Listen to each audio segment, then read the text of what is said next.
The following is brought to you by the People's National Party. Make the trumpets play. Jamaican people want better. Economy coming like stormy weather. Ancestors are turning on them grave. We can tell me how we can do it together. When we look to the future of precipice, we see Jamaica needs the vision of the PSP. People said the bag of promises, them can't carry go shop. And the crime rate getting higher, wonder when it all goes to comrades. Jamaican people want better. Economy coming like stormy weather. Ancestors are turning on them grave. We can tell me how. The proceeding was brought to you by the People's National Party. The following is brought to you by the People's National Party. Make the trumpets play. Jamaican people want better.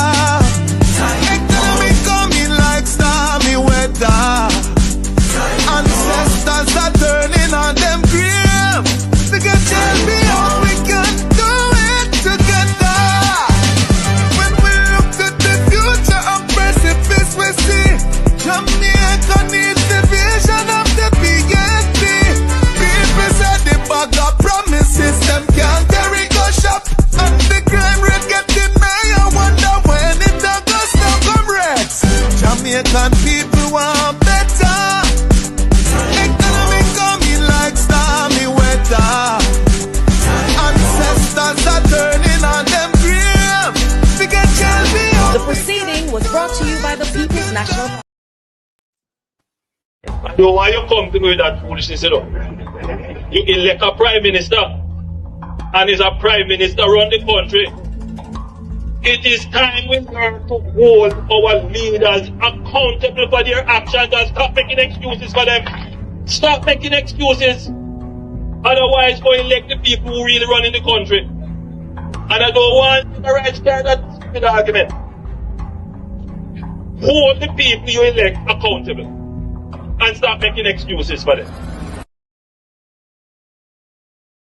The scale of dealing with anti-corruption issues. So there is a learning curve that we are going through. What is important is that the government supports the development of the institution so it can accelerate very quickly on that learning curve and provide the resources so that they can move very quickly on the learning curve, and that the government does not intervene or interfere. And that message goes to the opposition as well. Leave the anti-corruption and policing agencies to do their jobs. Hello, welcome. Happy Friday. Happy Friday to those in television land. Happy Friday to our silent supporters. Happy Friday to those in the chat. Thank you so much as usual for your continued support. Really appreciate each and every one. Tonight's topic is Dalrymple to stand trial and stop enabling and protecting corruption. And tonight, your host, Mystic Sensation, the Baron, Jah Mikes, Melting Pot, and we will be joined by Pastor Ricky. He's just having some technical issues he's trying to sort out. So remember, guys, when you come in, thumbs up the live, share us out if you can, and if you're new to the channel, please show us some support by subscribing. And please remember, guys, to support Daisy Magazine. Yes, at maxter.com/p/Daisy. And also, please remember to support the GoFundMe for the Eastport Landers. It's still ongoing, and the link is pinned in the description. So those who want to continue contributing or haven't contributed yet, you can click on the pinned link in the description, and it will take you to the website where you can donate. All right, let me just welcome those in the chat. Truck Life, Youngans, Dorothy McCoy, Don Mel, Beverly, Patel Cruikshank, Falmouth Girl 2, Tati, Anna, Beres White, Audrey Hamilton, Floyd Shaw, Maurice Williams, Rennie Swaby, Cynthia B, our channel member. Yes, I did say Barris White, Monica Hall, Raquel Whitaker, Damian Goss, Douglas, Fitzroy Nugent, Louis Longshaw, Miss E.R., Sam Allen, G. Angel, SG, Kanda Max, another one of our channel members, Robert Angus, Kenroy Johnson, Cheerful Wild Horse, Eileen Francis, Cynthia Murray, Funny Bunny, Daniel Taylor, The Truth, Desmond Maris, Cynthia Ormsby, Anella White, Myrtle Campbell, Pauline, welcome. Albert C, welcome. I'm going to hand over to Baron while I do some housekeeping, and I will continue welcome persons in the chat. When I lose control, as usual, you'll get an umbrella welcome. Baron, over to you. All right, honey, thank you for that. Right, usual, wonderful precursor. Right, tonight is a very special night, because we ask, right, and pray to bring out God's army. And of course, they are here with us, right? A wonderful pack of critical thinkers, right? We have Jah Mikes in the space. We have, of course, Pastor Ricky in the place. And of course, my brother always run along with me, the Titan blood melting pot. All right. Now, ladies and gentlemen, we have a lot to unpack. But before we begin unpacking what we ought to unpack, right, I am just going to have the panel, just do a brief greetings to the audience, right, our wonderful audience, right, who giving us the energy, right, to continue to go on. All right, we will start at top right. We'll start with Jah Mikes. Jah Mikes, take the meet and greet. Go ahead, Jah Mikes. Blessings to you. The mystical sensation doer, a real sensational pack they are. All right. Thank you for the invitation once more. Brother Pastor Ricky, welcome as well. Good to have discussions with you. Melting pot, it's a great pleasure. It is, you're in good place when you're around critical thinkers. You have the elders who are stalwarts and fighters of a better Jamaica. And where else is the better place to be? Most definitely the audience.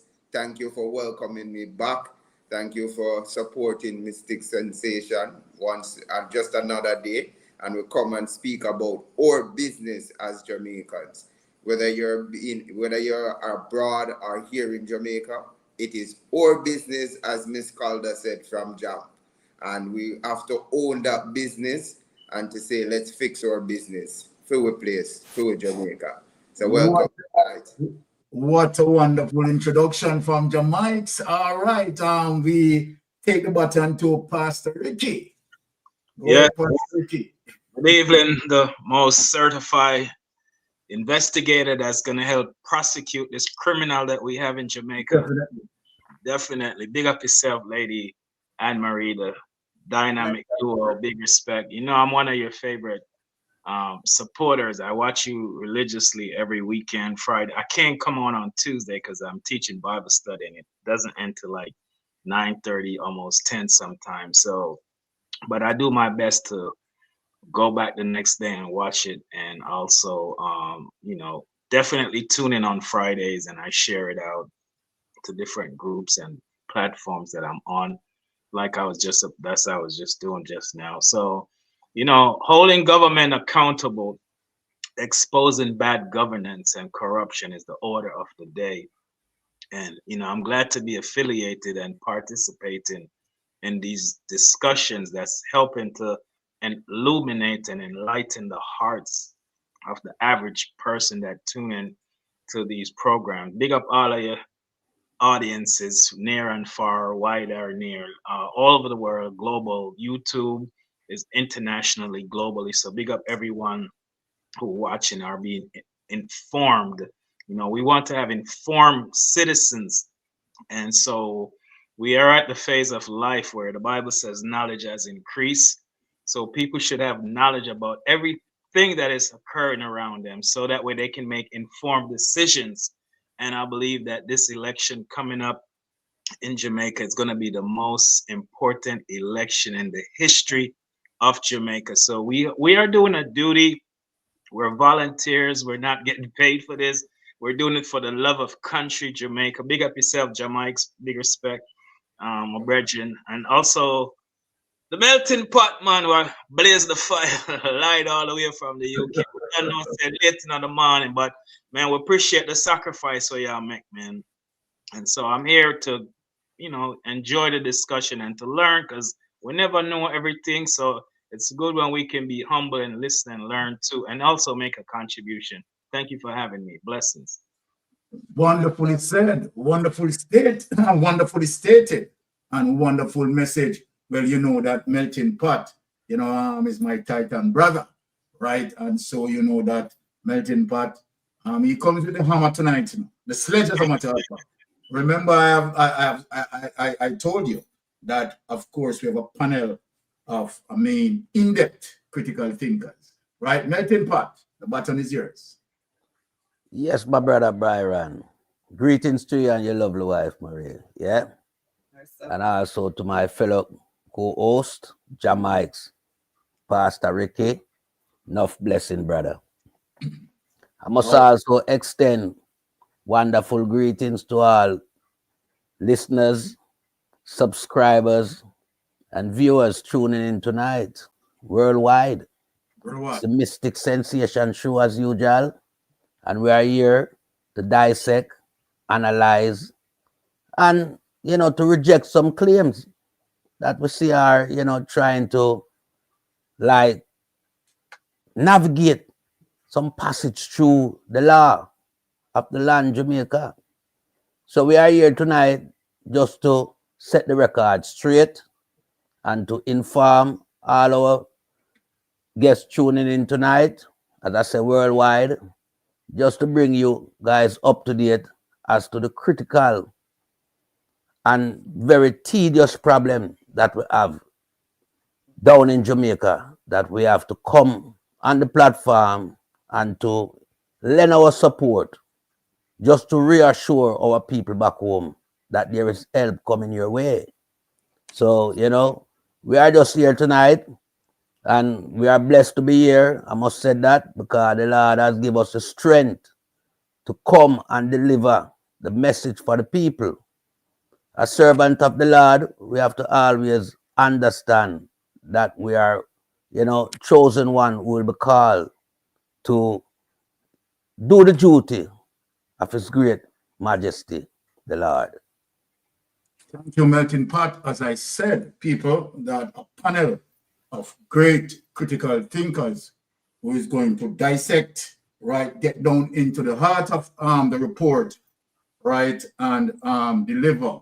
Now, tonight, right, is going to be a night that we are going to delve deep, right, into all the reports and dissect them, right, and deliver, right, what needs to be delivered in terms of people, right, being cognizant to make an informed decision. Having said that, right, I am just going to use a term as it relates to, we have some set of people who like to dibble down in deception, lies, right? We have heard, as it relates to, of course, the Jamaica Labour Party administration continue, right, with their message of lies, right? And so then tonight, before we start, we are going to warn them, because dark clouds, let me say, all my listeners, dark clouds is hanging over the Jamaica Labour Party administration. And believe you me, right, the beginning, right, of the end started. And so then we are going to dissect that. But before we get into that, let us give them a little warning, right? Because we like to start to warn, before Father God, right, deliver, right, any sort of, bearings, Father God always warn, right, before he deliver what needs to be delivered, whether it is a spiritual revelation. Well, you know, and we're glad we have Pastor Ricky in the space. So without any delay, let us begin in warning, right? All the liars, the deceivers, the fakers. Let us warn them. Yes.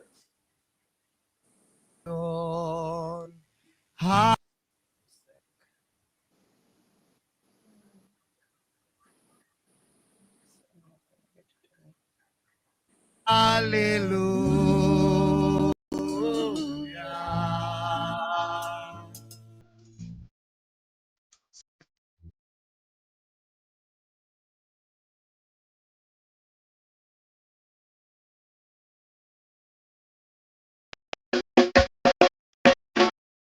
I.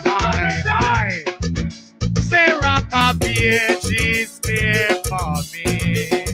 Hallelujah.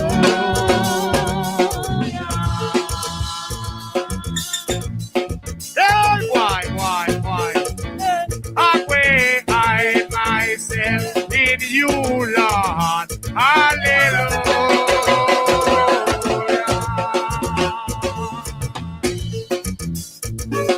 Hi. King David sits upon the heavenly throne. Hallelujah.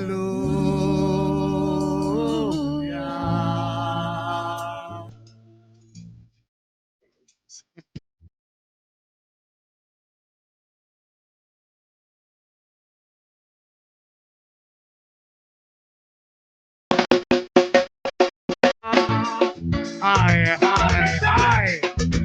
Sarah Kabie's there for me.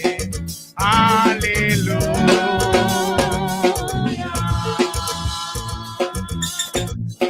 Lord, why? What way I myself in you, Lord. Hallelujah.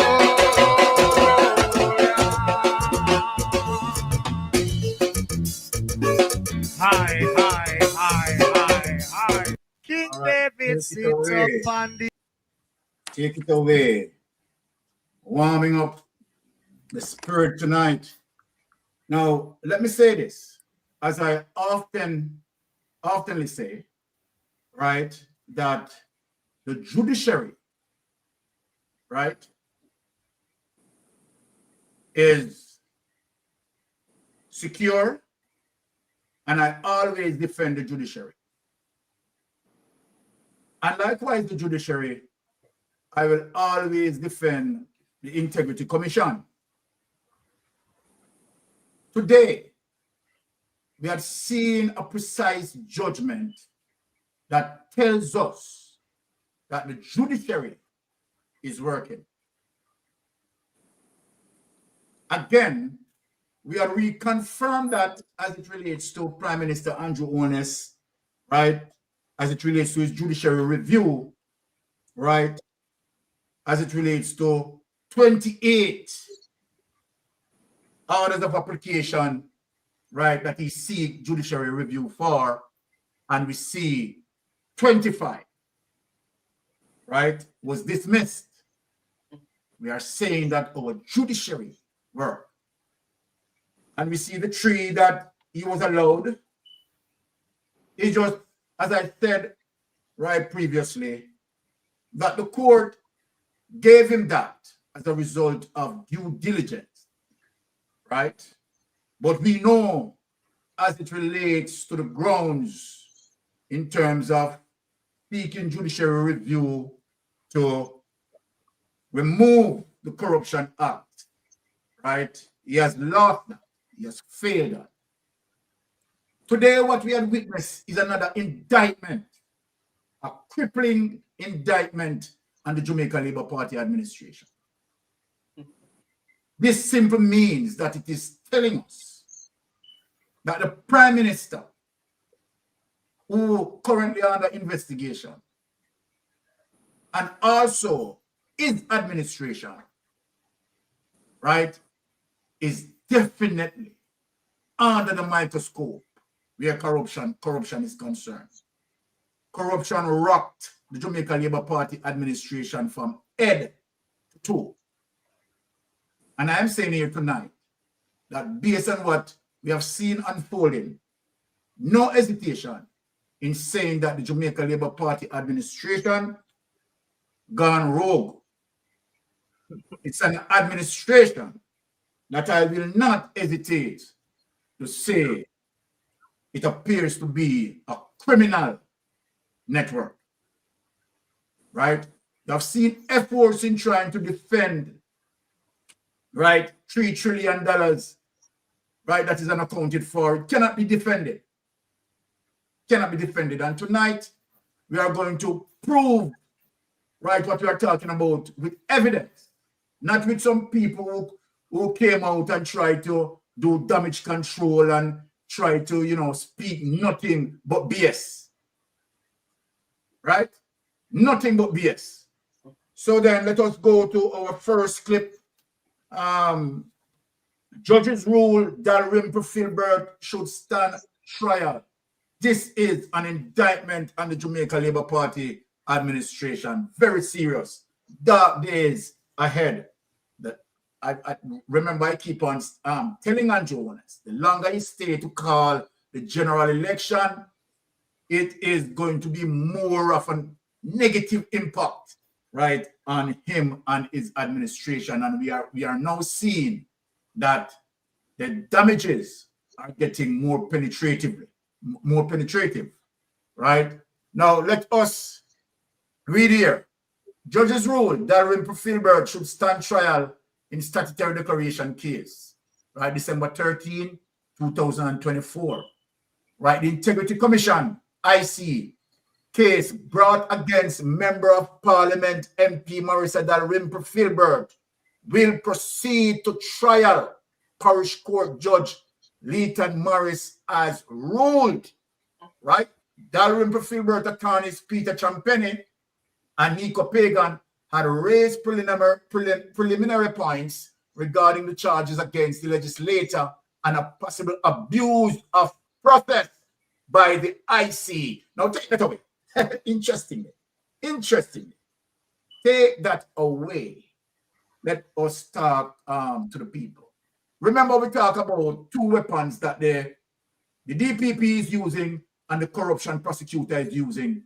Statute of limitation as it relates to when a case, right, past its time where it should be prepared and put before the court, right? And so then that case will be classified to be statute bar.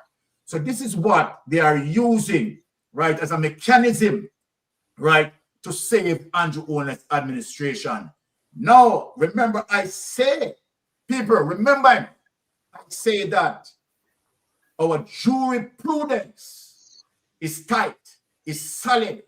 Whenever the case puts into the judiciary, people are going to have problems. Now, so let us look on what the DPP and the corruption prosecutor are using. We are going to go into the depths tonight.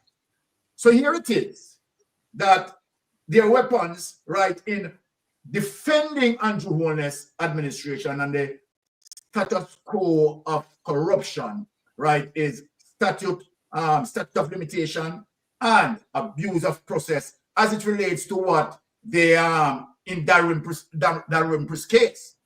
Now the difference with that what we are showing that when the case put in the judiciary, like our Dalrymple case is in the judiciary, do you see what happened, people?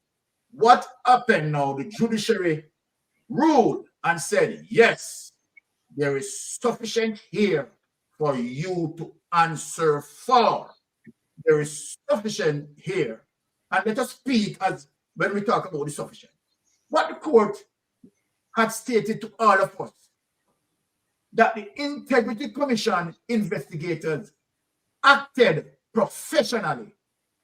The Integrity Commission investigators dotted all the I's, crossed all the T's, in spite of Andrew Honest is saying that the Integrity Commission investigators, you know, is carrying out a witch hunt. The court is showing now that the Integrity Commission investigators, they are not carrying out a witch hunt. They are acting right in their remit, right? They are acting right as it relates to their responsibilities, and they are carrying out their duties in a professional manner. And so the court today decided that the investigation that the Integrity Commission investigators had done, right, they had done it on credit.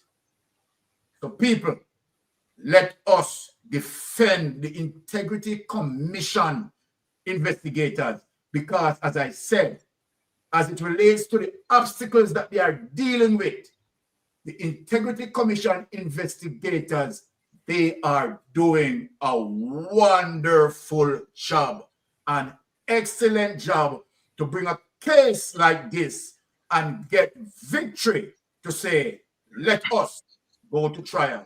And I know the abuse of Dalrymple discount, right? All the evidence is there in showing that abuse. And so then Dalrymple, right, will answer for this. Now, let us see that if Dalrymple, right, going to trial and she found guilty, obviously, that definitely is going to affect her, whether or not, right, she stays in Parliament. That's another situation. This is something that Dalrymple need to worry about. This is something that the Jamaica Labour Party administration should be worried about. But this speak tandem of the administration in which Dalrymple operate. It is speaking about the leader. What it is saying about the leader? The leader indulge, right, in corrupting activities, knowing that the leader, right, has not set an example, knowing to the fact that Dalrymple has a case in court, right, and still pushing to Dalrymple. So let us look as it relates to Dalrymple constituency, saying that the constituency want Dalrymple. Well, the court is saying something different, right? So the constituency, you can read what you want to read. Having said that, I want to right away bring in Pastor Ricky in the space. Go ahead, Pastor. Yeah. Thank you, Sir Byron. It shows chapter 28 incompetence to put forward a candidate and align himself with more criminals to say that she's worthy or validate her to go back into the parliament after she resigned and walk away and say she wants to deal with the court case. That was her purpose why she said she resigned. She wanted to clear her name, so to speak. Yet the court has never ruled. It was before the courts, and today we see a slam dunk decision or ruling to let this go to trial, because I strongly believe the judge that's overseeing the case identified criminalities. She lied on her statutory declarations, which is a criminal offense according to section 43 of the ISAT. It has the penalty. It lists prison time or a fine if you submit a false declaration.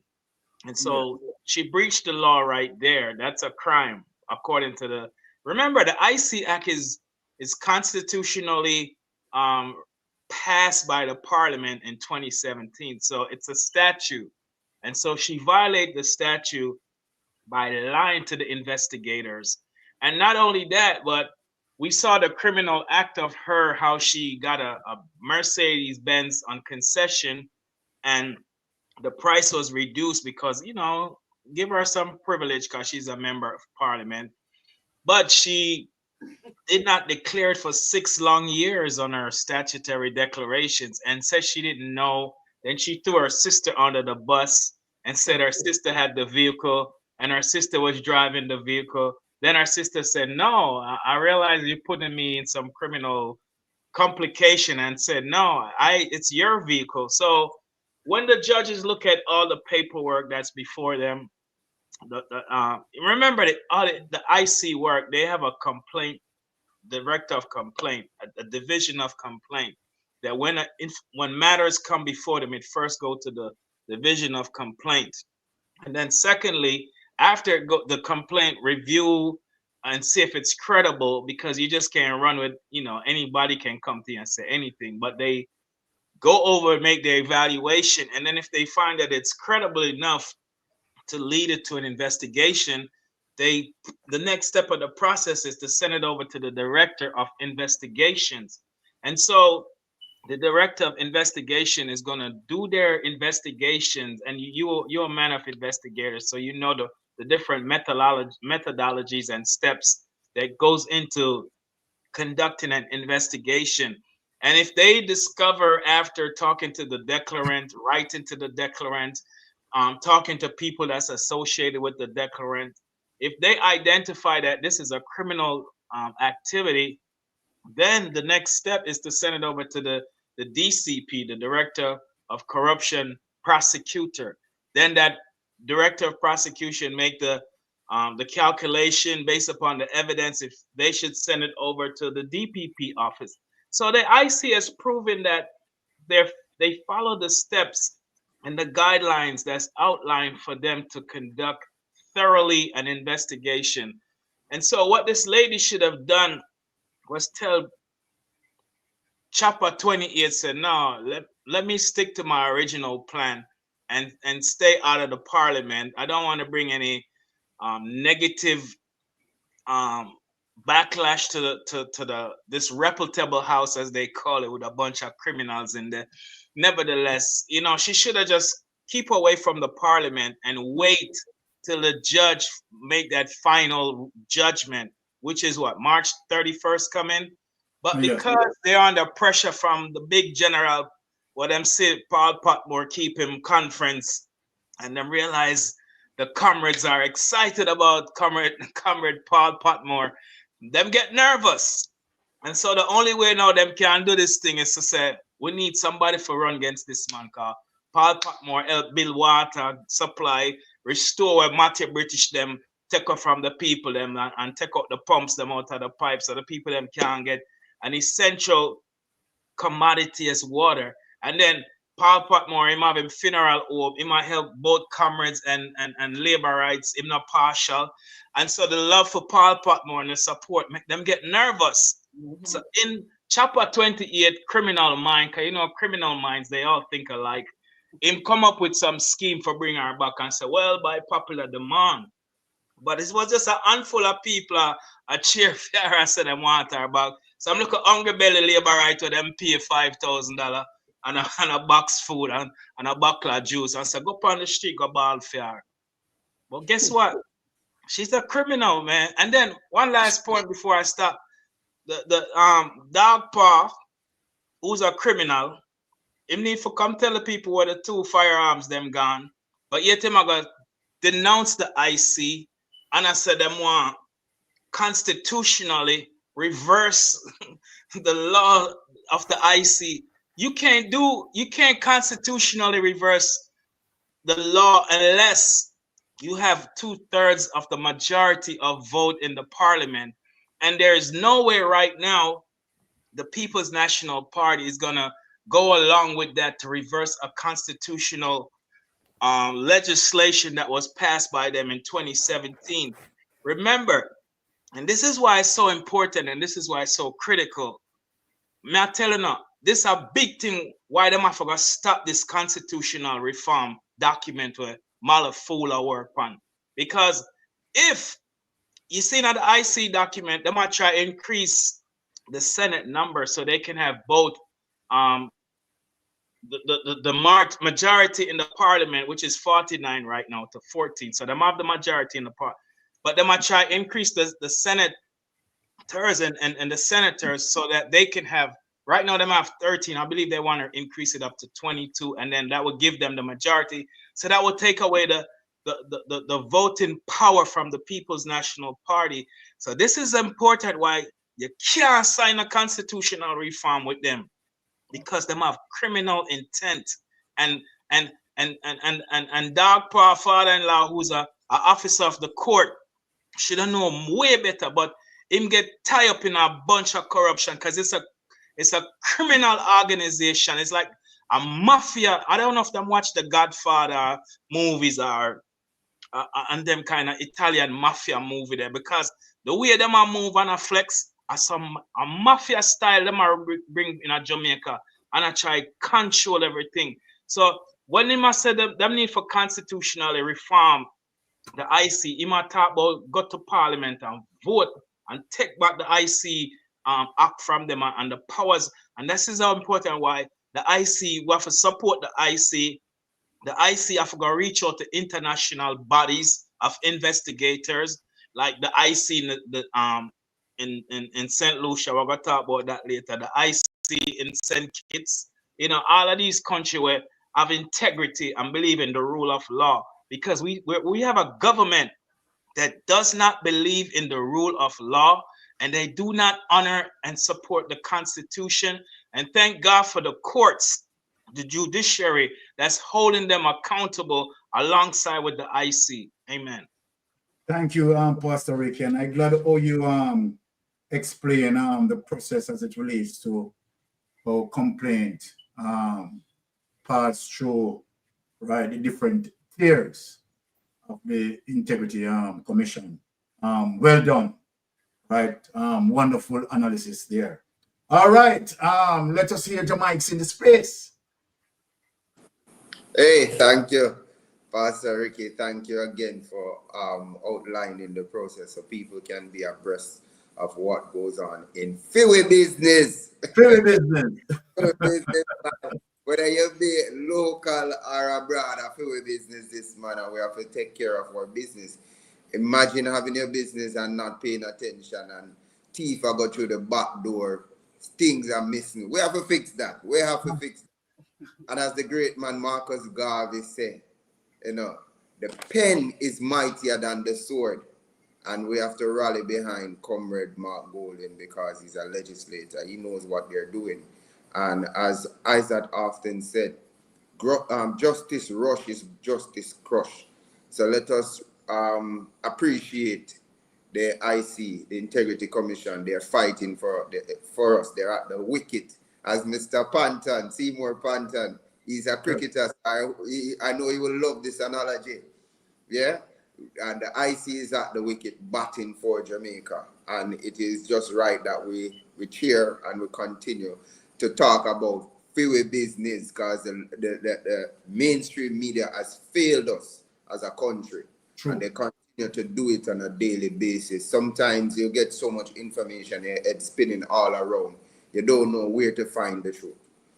And it is good and refreshing that we have mediums and platforms like these where we can come and express the reality of what's happening in Jamaica and have critical analysis into the situation where we can know about where Master 28 are doing with the money. You understand? So we have to first give thanks to that. We give thanks to Master 28, what they tell me in 2017, I think, when he said that the IC must be independent, right? So we're glad Sam said 2024 we can go back to the clip. We have to go through in a book and skip. We have the clip here. You have the clip. Let the IC be independent and continue the great job that it is been doing. And as you can see, our Caribbean partners has looked at it and say, well done to the IC. Why aren't we saying well done to the IC? St. Lucia is praising the IC. And when it comes on to Ms. Dalrymple, you see, the thing is, when people with corruption, they don't know when to stop. But them say they hire the monkey climb and the more him expose himself. And in this case, it's not him, it's her. Climbing that high ladder of corruption. Maybe the money tastes so sweet you cannot. Integrity is nothing about where you concerned. So, you know, feel like you need to roast another cow for the people them. Instead of giving the people them at least an ATM. Trust me, man, not even an ATM. If you think about South Trelawney, not even an ATM where the people can get their money so that they can do businesses with small shops in the community to build the community. They end up having to go outside of the community and spend the money there, bring it in. If you think about safety for that ATM, there's a police station there. Put it next to the police station. So you can bring development, dignity, and pride to the people in South Trelawney. I've been there for Mr. Patmore's conference. Amazing place. Very cool, very closely knitted community. And the numbers that turned out for Mr. Patmore, trust me, man, I feel like everybody living in South Trelawney in Jamaica. It was massive. It was massive. So we championed the cause of Comrade Patmore. He's a genuine man. He's a man who understands the people, understands the struggle, and he also providing viable solutions, tangible solutions to fixing the problem. It's not anybody we're gonna come and have nice speaking and then the problem continues. Correct me if I'm wrong. Over 20 odd years, Mama D did it, and the place is a shambles in terms of the road infrastructure. You have a nice little stretch, and then you have some. It's not pothole those. I can't call them potholes. It's a disrespect to those. You need to give them their proper name as ditches and trenches. Yeah, it's sinkhole. You have to give them the proper title. Andrew's Hole. Andrew's Hole. Hey! Andrew's Hole. Father 28 places. Andrew's Hole. Yes. But when you see the handful of people who came out to support this Mama D, as they say, people, as the Pastor Ricky said, want a beer, a red Heineken in them hand. Them want a piece of the roast cow. Them want a little of the curry goat or white rice. Jamaica, we need to move away from tokenism. Tokenism is destroying our country. Mm-hmm. No $5,000 handout, $20,000 handout while people are stealing your future through the back door. Wrong. The $3 trillion didn't just vanish, you know. We're going to find out a little bit more about that. But yes. Mama, the court has shown you that it's not standing for corruption, and we're moving forward as Jamaicans with transparency. And as Michael Manley said, integrity, integrity, integrity. I'll rest there for now. All right. Before I bring in the bomber, let me say you know, big respect to Anessa Belrose, right, and Bola, VNR, right. People remember, you know, to go over, right, endorse these soldiers, right, who are carrying out of course God will, right, work for good governance, right. So please endorse them. Anessa Belrose, right, she has been in the field, and you know, she's working tirelessly, right. Likewise, Bolo, big up on herself, right. Now we are going to step forward, right, and deal with some other issues, but of course we have to hear the bomber. Step in, my Titan brother, melting pot. All right. Yes, my brother. You know, first I must say my co-guests have already thrown down the gauntlet. Oh. But I'm here just to enhance it further on. All right. Because I mean, tonight, hot, you know, hot topic discussion. Remember, as it relates to corruption from within the Jamaica Labour Party and its hierarchies. Now we are looking at Dalrymple, who have a very checkered career before she even entered into politics. I want people in the space to know that. As an attorney at law, she has never practiced with any great professionalism. She has brought her professionalism into disrepute. We all know about Richard Clark and his siblings, how they suffer at the hands of Dalrymple. But let's come back to the current state of affairs with Dalrymple as it relates to she, wanting to discredit the IC for taking her to court. Now the IC has an arms. It's a protective arms of policy in Jamaica as it relates to good governance and accountability of taxpayers' money. So when the IC utilize their natural resource as it relates to their human resource by investigating all these people that have a thing called statutory declaration. And wherever they're going to find discrepancies in anyone's statutory declaration, then the Integrity Commission has to come out and highlight that. And for sure, they uncovered, irregularities with Mama Cow statutory declaration as it relates to 2015 Benz. Okay? Now, here is a elected member of parliament who's supposed to have integrity, and as we previously stated, she served as an attorney at law, which would also is an added incentive to her moral integrity. Yep. Because she was someone who was representing ordinary civilians with problems that affects them as it relates to the law. Now we find where she tried to, confiscate some money using her office as a parliamentarian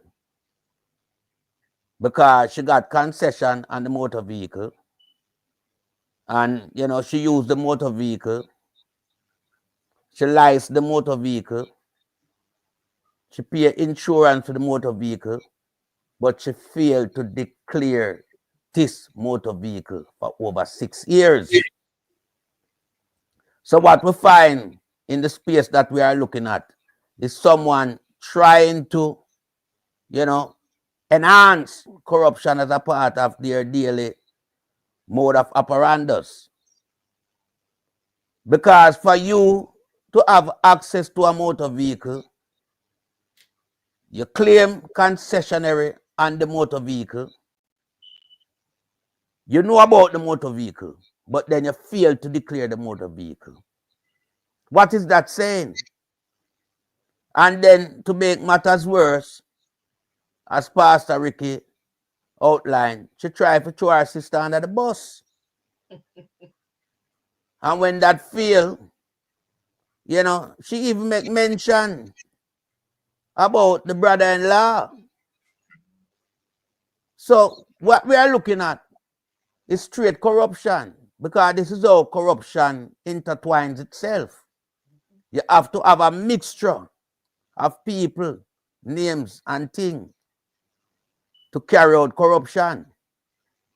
But, we know within the space where we are right now speaking that that was a corruption that went AWOL. It went missing because nobody would buy that level of corruption. It's plain and obvious. So Dalrymple now, after, saying that she resigned because she are waiting on the court, to go through the process of her case. But what we see is Mr. 28 Soul Cutlass. Well, I remember that clearly. 28 Soul Cutlass or something with chap. I remember we have a cutlass named 28 Soul. So Mr. 28 Soul Cutlass him now. He might clear the way. Because he's a chap, I know. So him clear the way once again for bring back Dalrymple, who is a criminal. So we looking at a thing called, people trying to stay about 10 steps ahead of the law. We're supposed to run Jamaica. Because no way anyone under investigation is supposed to enter into politics as a representative of the people. Right. We are going to make that clear to them tonight. Right. Because I don't think them really have that understanding amongst themselves. Because Andrew Wall is not supposed to run currently as we speak. Him not supposed to work as a prime minister either. Nor the speaker. Nor the speaker. Yeah. All of them under investigation. We know the state players them. We know the eye rollers from within the party. So we are looking at them trying to play the system because the other system in place, you know. But the system is slowly decaying from around them because people are not stupid. People realize that if Dan Anderson come out and say the PMP's 8% are heading at the poll, then it means a change of government. Enough people, Andrew Wallace should have around him and work for him. Slowly disintegrate themselves from around him because they are looking at what is ahead, not what is currently in the space. What is currently in the space is diminishing. Every tick the clock ticket are diminish. The time is coming for winding up and for people to be, prosecuted, charged and prosecuted for the corruption, the high level of corruption. Because Jamaica does have corruption now. We have high level of corruption. So true. Because the people who we elect to run the country are the people who are robbing the country. So we're not talking about the youth them from down in the ghetto anymore, you know. Them youth, they never see trillion yet in them life. These people raise the bar like them the Olympic or the pole vault. All right. They must set the bar for themselves. Because I've never known any administration to be so corrupt when it comes to theft. This is the main issue where we have. I mean, you have corrupted people who take a little bribe, as in the case where you hear the Singaporean man come out and say, a little trip, them type of thing there. But no, in a Jamaican terms, a money, the state money, that them go after. And it's a formulated cliques within the Jamaica Labour Party, headed by Andrew Holness. People, Andrew Holness are the chief in all the corruption. Because remember, in our workplace, the big boss is highly respected. If he's a man of authority, everybody, shuffle up and get themselves in order when the big man step in. But in Andrew Holness' case, he's not a big man, he's a chopper man. So everybody incorporate round theme style. Because remember, Andrew Holness, penny wise and pound foolish. And why I said this, how on earth you can move so much money from Jamaica taxpayers' portfolio and expect that you're going just, waltz off in the sunset? When Siaga do it, it never critical like in your case, So if it's true, you see Siaga, they just waltz away and, just leave politics and go enjoy the millions them in the teeth. It never work in your case, because remember, social media wasn't around in a Siaga time. That's the difference. If social media was around, Siaga would have come under the same scrutiny and the same pressure where you come under now. Exactly. So you are not a critical thinker. That's why I say you're penny wise and pound foolish.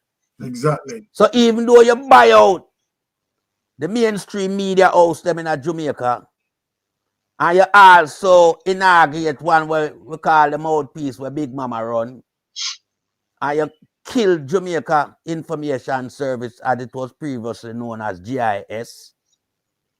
You take away all funding from them because say them is a free to year service, where them give information. They are there for that. But you kill out GIS. You don't even hear about GIS again. Yes. It's all about nationwide. All right. But the nationwide is a nationwide of corruption amongst the parliamentarian member, them the 49, I don't know. Yes. And I wreak havoc upon the nation with the corruption. That's why Big Mama can own nearly $60 million in a tax, you know. I'm want to know if TOJ now go after him for them tax there. Because remember, I know TOJ, Andrew Wallace no control tax in Jamaica, you know. He might preside over it when it come in a film space. But as it relates to collecting the tax, that is TOJ responsibility. So I'm baffled as to why Big Mama owes 60 million in a tax. I want to know wind him up. Yeah. Melting pot. We don't want to give them too much yet, you know. You understand? You understand why I see back some. All right? Because we have a big file. You understand? We definitely heat into tonight. All right, so well, let me just finish off at that little segment here. Okay. You know, because you say the one the fire blaze so hot yet, so I kind of cool on the temperature. Exactly. Let me say to Andrew Wallace now. Boy, one time gone, maybe 6 months ago, I would have not tell us if you get the house in order. But I can't tell you that now. But me I tell us if you come out of the house now and go your ways. All right, brother. Blessings, blessings. All right.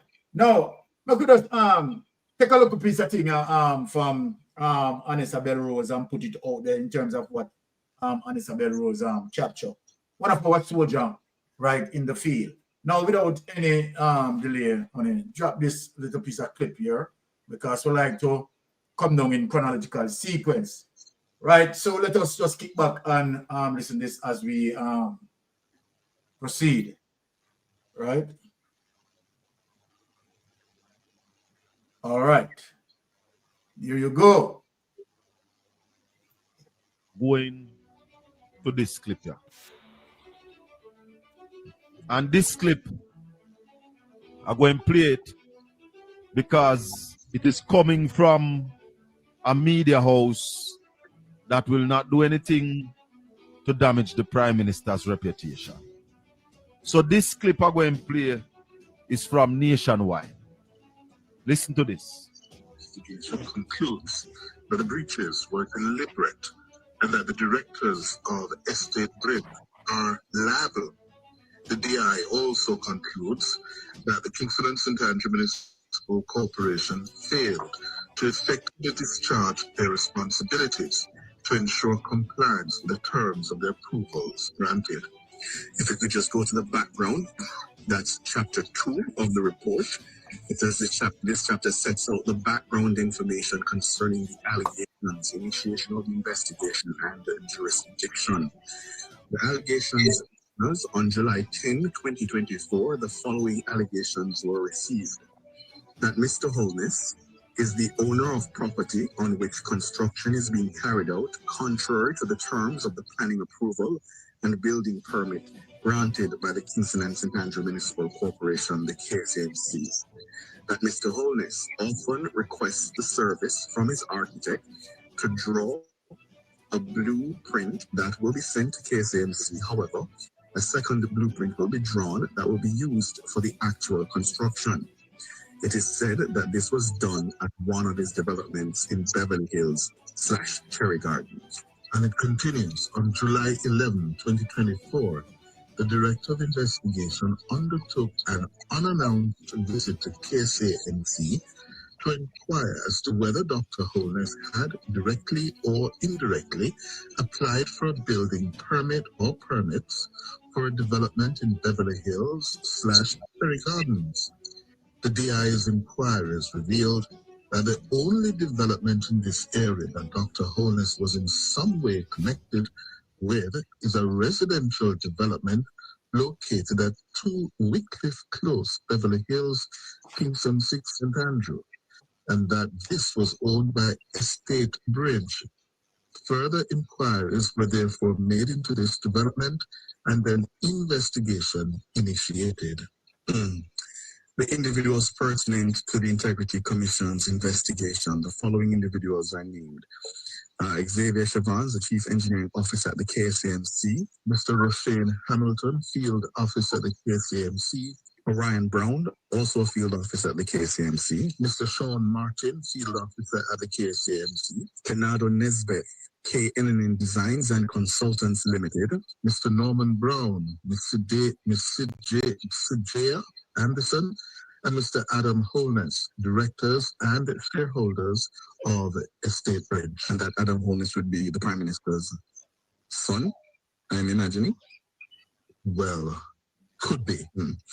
Donovan Williams, Company Secretary of Estate Bridge, and Dr. Holness, the legal and beneficial owner of Imperium Investments Holdings Limited, which is a former shareholder of Estate Bridge. Take that away.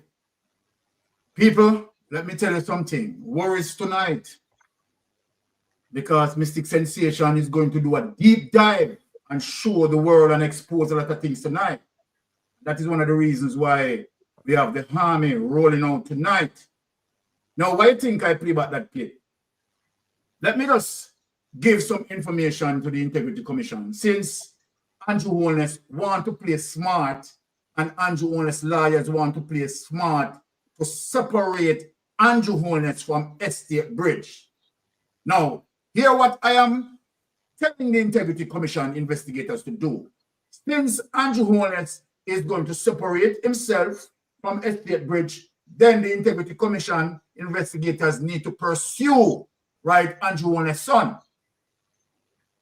His son need to be pursued. So then if Andrew Holness want to say, okay, all right, I didn't have any knowledge as it relates to, because I have relinquished my shares and hand it over to my son, well, guess what? Since you are playing smart, well, the Integrity Commission investigators need to play smarter than you in terms of pursuing your son, and let us see how your head is going to squeeze you, right? So Norman Brown, right, and Andrew Holness' son, right, need to be pursued in this matter, plain and simple. And his sister. And his sister, because of course, Andrew Holness is separating himself, you understand, from that. So then who left there is Andrew Holness' son, Andrew Holness' sister, and Norman Brown. These persons are to be pursued. And let us see how Andrew Holness, right, is going to definitely process that. Now, let me show you something in terms of the level of corruption. We are going to bring up a document, right? Donovan Williams, that you have heard there. People need to understand the cycle of corruption as it relates to Andrew Holness. And that's why Mystic Sensation call it a criminal network. Now, I am going to get into an investigation from 18 degrees north and definitely divulge some information right here where people can see the connection with Donovan Williams, right? And of course, his brother, who was once, right, the mayor, right, of KSMC, right? So we know that Delroy Williams, right, with the KSMC had done a lot of things. And let me tell Jamaica, I mean, locally and in the diaspora, Jamaica, if the Integrity Commission investigators are pursuing Estate Bridge, right, as it relates to breaching, right, the building code, right, remember, let me give it to social media tonight. I mean, not the mainstream media is going to take it. Juliet Holness at least flat had done bigger breach and major breach. So then we know that if Estate Bridge can be pursued, I see Juliet Holness at least flat has bigger breach than Estate Bridge. When I say bigger breach, I mean the breaches are huge. So then I see, so no, so may I send the IC up there? Oh no, say I am sending the IC there because Lynch Flat, right, has more serious breaches and where KSMC again is going to be exposed, right? Who had given the permit, right, to Juliet Holness as it relates to moving from 72 apartment to 120 apartment. That is serious. And let me say this. Where we see them trying to correct back the breaches in Estate Bridge by leaking out building. Guess what? That's some serious calamity, right, with lease flat. So I see, right, if you don't know, please put lease flat, right, Juliet Owners apartment complex under the microscope, right? We know some people belly have burned them tonight. People belly bottom is hurting them tonight. I mean, I tell the government, I tell everybody, you understand that lease flat need to come under similar investigation as it relates to Estate Bridge. Bang around tonight. Let us get into that to show the connection as it relates to the whole criminal network, as it relates to Donovan Williams, right? And a whole lot. I mean, Nigel Clark is not going to escape from this. Nigel Clark is not going to escape from this without any further delay. Let me delve into that document. Honey, bring up that document. 18 degrees now.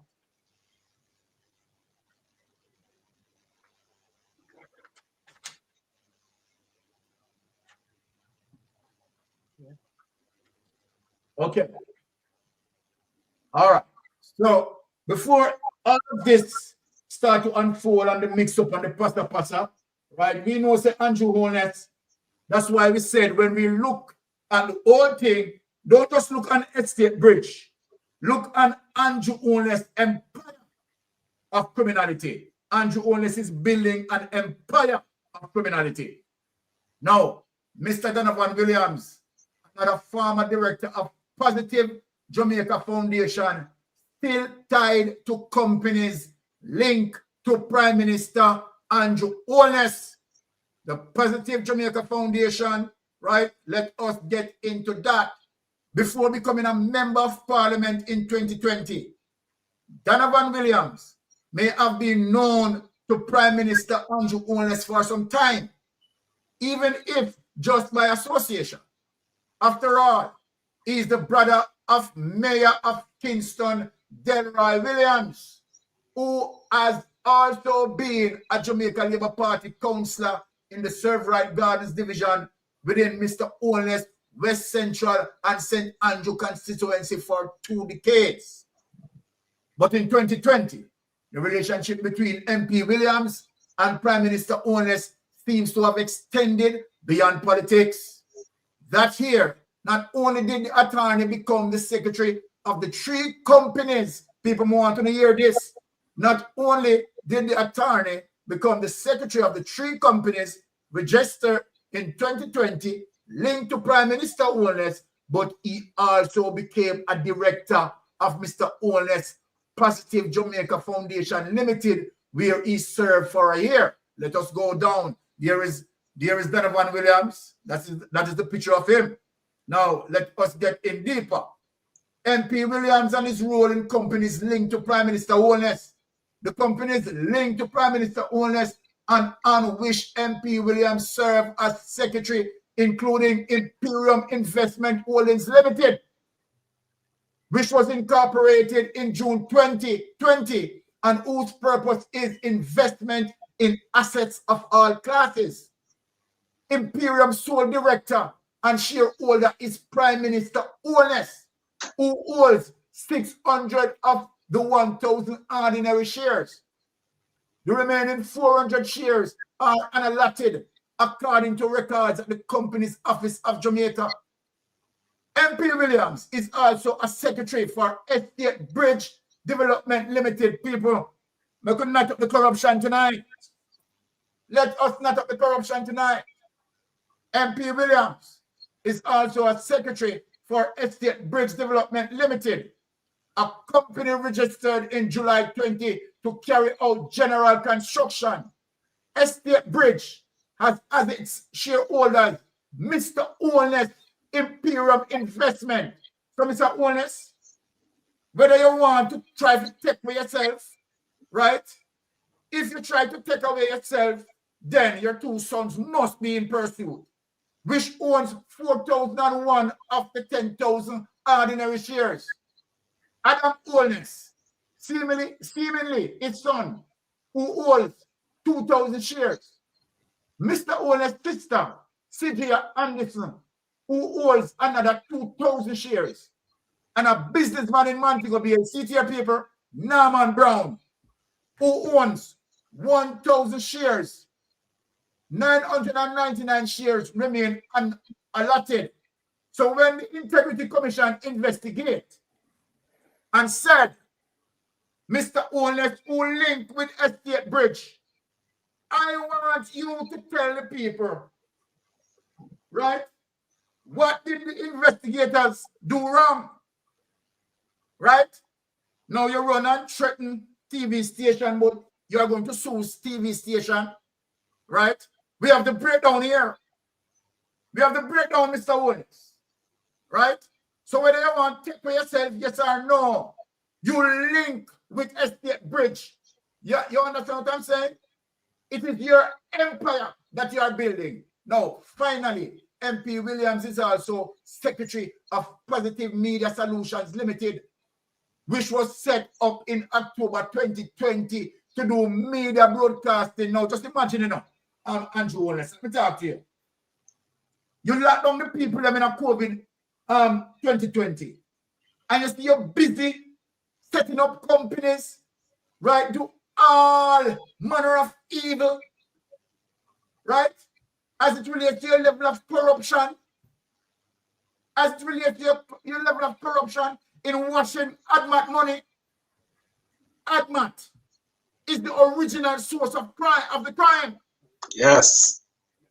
And we are going to get back there tonight. All of this what you see coming out here, right, spring from the source of ADMAT. Amen.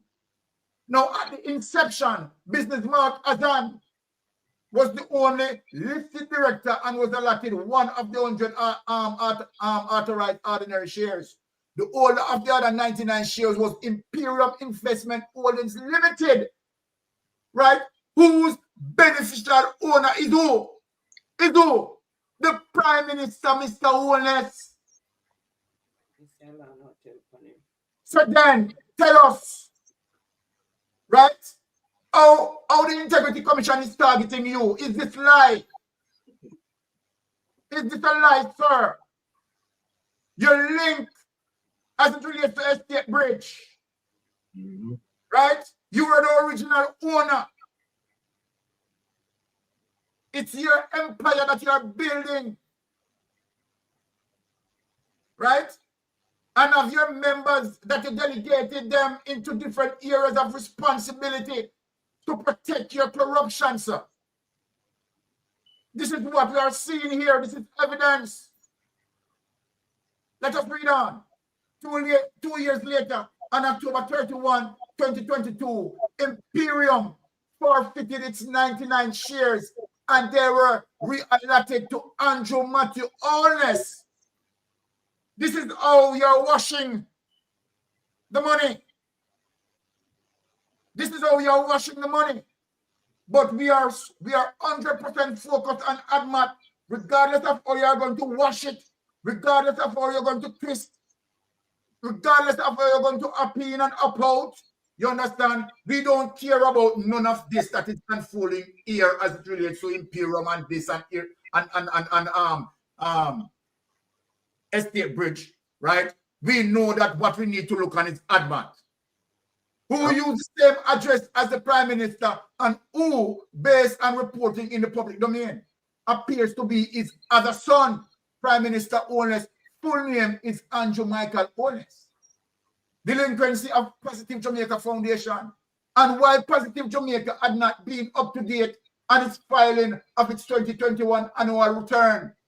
This is what you do in Andrew Holness. You break every rules and break every line, right? You're an outlaw, right? That's why your administration is rogue. At the Company's Office of Jamaica, when 18 degrees north first checked in summer of 2022, MP Williams didn't respond. No, he's not going to respond. When going to respond, say, Company's office records showed that the foundation had filed a return for that year, but it had been rejected and it's pending resubmission financials for the foundation. However, we're up to date bucking a general trend of high delinquency in filing among non-profit linked to politicians. On July 14, 2022, Protectng Jamaica filed paperwork with the company's office notifying it that MP Williams had retroactively ceased being a director of the entity on December 1, 2021. The same day, Prime Minister Owens also stopped being a director on the foundation. And let me add this, what Zara Burton did not add in this report. It is the same year that you also jump out of SSL. That, let me tell you something, Andrew Jones, that I have a special meeting for you. Father God, special meeting for you. Take that away. Yes, indeed. Yeah, man. Now, let me tell you something. Let me tell you something, Andrew Jones. And this hurt me to the core. Now, me stop the laughing right now, you know. Me know, you know, no joke.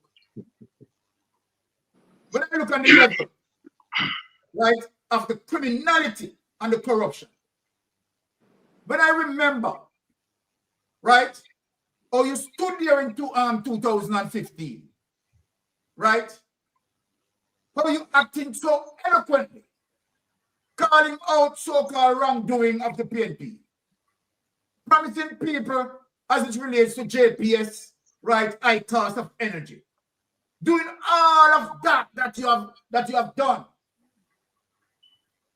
and you are telling the people, telling the electorate, don't vote for the People's National Party because when they win, they will dash poison on you. Now, Andrew Honest, all of them are something what we are seeing. There are something more than poison. There was something more than poison. Right? Because when you went in, right, you started corruption. You acted premeditatedly, right, in terms of telling all of your men not to sign the code of conduct because you know definitely what you were going to carry out. Mm-hmm. You know the mayhem that you were going to carry out on the Jamaican people. So all of this, let us ask the question.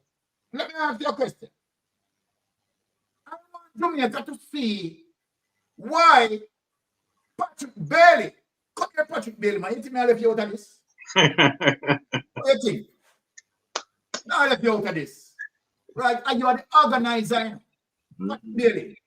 And you create the shell companies, them for Andrew Wallace. Nobody believes we are left you out of this. Nobody believes we are left you out of this. That's why Patrick Bailey back broader than Chop Shutter. Remember, Sir Patrick Bailey, you understand? Said that thing. A man was killed in Patrick Bailey's house, right? Received 21 stab wounds, right? And a bullet. And I know Patrick Bailey has not been arrested. People who must put it on there.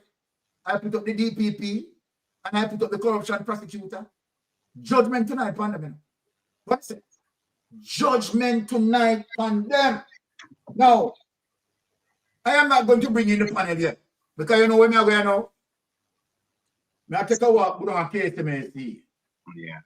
Because they are calling me down there. So I take a look at track. Go down KSMC before I bring in the panel. So you say you go check further? Yeah, I'm going to take a walk. I'm going to take a walk. I'm going to check further. There's some handcuff for you. Yeah. So I make sure say I call and tell Swaby. You understand? So just move out of the way because I come. Because Swaby clean, you know. We don't go clean people, we are going to the corruptors. Yeah, man. So Mr. Swaby, take for yourself. Mystic Sensation will come. Put up the KSMC review. Me and them tonight. Different thing tonight. I tell them, sir, no matter about PNP this and PNP that, I tell them, if you see people business and leave it alone, you know. Hallelujah. Don't you trouble Zion. The real Zion. The real Zion. No, when I play that one round here, so. No, the real That Andrew Wallace corrupted song. no, not female. I thief him from the church. What about the real Zion? Well, you see, Trim use it already, Pastor Ricky. We don't want nothing where Andrew Wallace using. Anything Andrew Wallace touch it contaminated, you know. True. A virus, you know. True tight and blood. All right. No. Yes. All right. Yes. KSMAC reviewing IC report on building breach by company linked to the Prime Minister. We'll go through that. The Kingston and St. Andrew Municipal Corporation state is reviewing the findings of an investigation by the Integrity Commission, which revealed that a company linked to Prime Minister Andrew Holness and his business partner Norman Brown built an apartment complex in St. Andrew with more rooms than permitted, breaching the law. Now, let me call Swaby. And Swaby, I want you to act proactively, you know, Swaby. You understand what I said? Yes, I like what you say here. That you are going to go in depth. But Swaby, what I want you to add on your list for me. East flat. I want you to add least flat on your list. Me like, oh, Pastor Ricky, the point me, you know. Pastor Ricky, know me, I come here. Pastor Ricky, privy to your intellectual analysis Capacity of where you're going, you know. It's all a right. part of the process. Exactly. So we are here, right? The report has tabled in Parliament today. Kevin Stevenson, Director of Investigation at the Commission, said the Municipal Corporation had failed to ensure compliance. And not only that, they failed to ensure compliance, let me call it out for what it is. The KSMAC, right? Agents of the KSMAC had also aiding and abetting corruption. That need to be there, right? They also aid and abet the corruption. Stevenson explained that the permit allowed for the construction of 4 two-bedroom units at the 2 Wycliffe Close, Beverly Hills, St. Andrew. However, following an inspection, he found 4-bedroom townhouses. Take that away on it.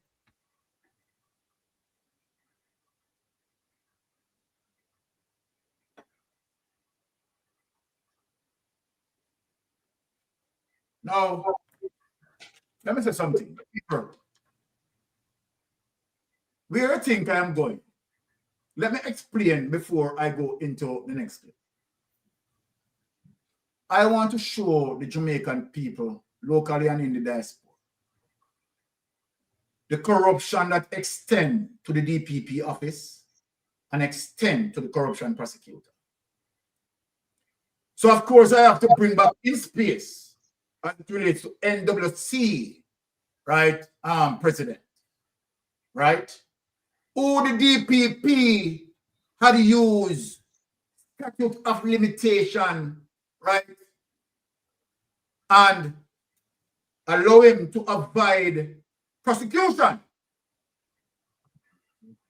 The clip that I'm going to play is going to show the blatant corruption of the DPP. I want to explain it.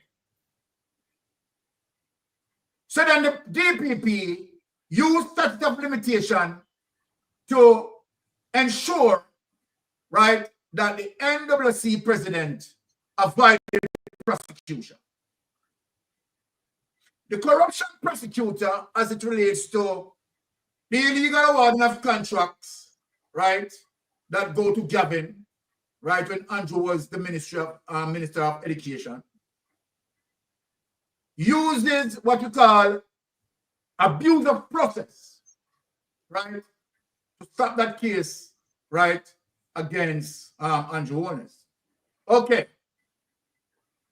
Why am I going to play this clip?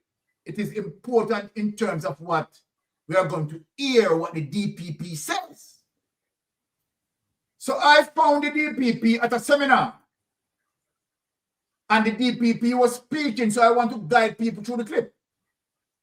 The DPP was speaking at the seminar that the prosecution and the DPP, the prosecutors, right, also included police investigators, need to work in collaboration with the DPP to prosecute case. People, I want you to listen to this. I'm going to play the clip. The DPP is saying that to have a successful case prosecuted, the prosecutor and investigators need to work together. And as a matter of fact, the DPP was also making reference of financial crimes.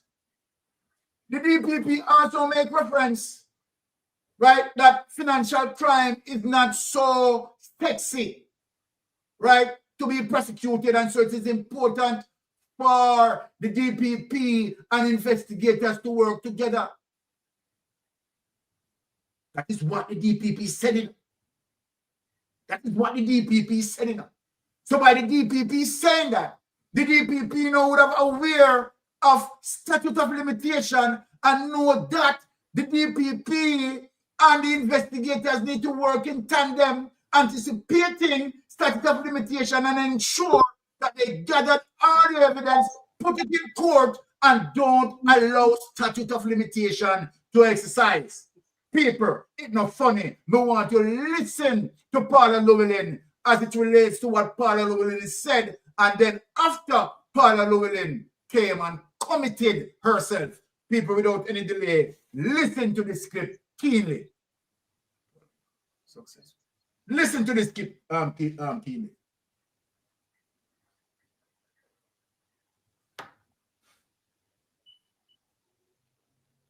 Good morning, all distinguished participants, distinguished presenters. Young man, the only thing you forgot was Paula Vanessa Llewellyn. I love my middle name. I think that this conference has come at a very good time in our history.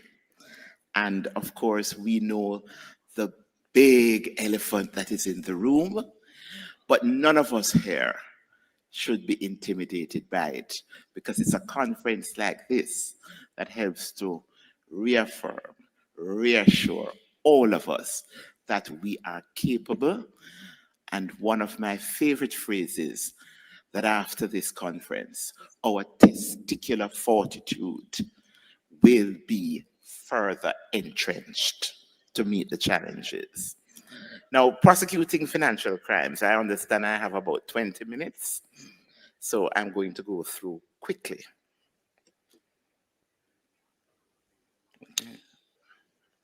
Okay. Who is the prosecution? The prosecution means not just the prosecutors who appear in court, but includes persons such as police officers and other state officials connected with the investigation and conduct of the case against the accused person. And this was reformulated by Mr. Justice Panton in the Jamaican Court of Appeal in a case involving a police officer as the accused, Harry Daly, and the Queen. So it means that even though the investigator may think, this information here that I've gathered, this statement, this video, this CCTV reel, it's not relevant. If the prosecution does not disclose it at a later date, that non-disclosure after a conviction in the Court of Appeal and the Privy Council, we can pay the penalty for it and the conviction will be quashed. So we are joined at the hip, the investigator and the prosecutor, to make the prosecution. So we have prosecutors being the clerk of courts in the parish.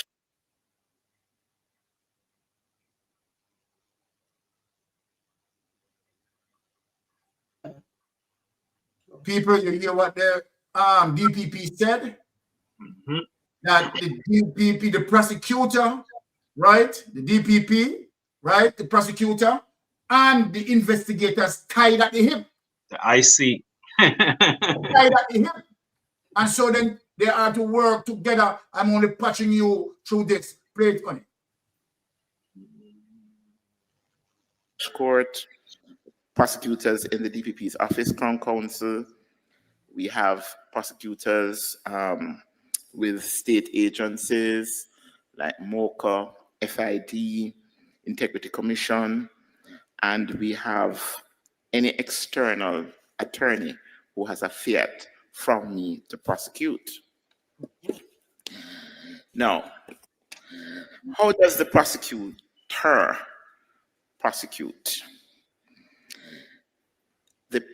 It is a wise and prudent prosecutor who makes sure that, especially in technical cases, you have case collaboration and case consultation with the investigator. It is an even more intelligent, astute, and wise investigator who makes sure that they never ever subjugate their common sense to that demon ego. And excess of ego will neutralize common sense, because ultimately, even if you gather all the evidence that you believe is relevant, if certain things are not picked up, certain challenges are not picked up from day one, loopholes are not closed, it may still mean that you go to court and the prosecutor is given a lemon, so to speak, and the case falls apart. So for strategic and effective investigations, to determine what investigative tools are best, determining the way to proceed in addition to the substantive charges, for example, larceny, fraudulent conversion, whether we're going to have forfeiture proceedings, civil recovery, money laundering charges to be laid, or whether you have criminal charges that are to be laid, whether they are appropriate, what is most appropriate. Case consultation is very valuable. And let me be quite clear. For, I would say, the average prosecutor. Take that away. Now, the prosecutor, DPP Paula Llewellyn, says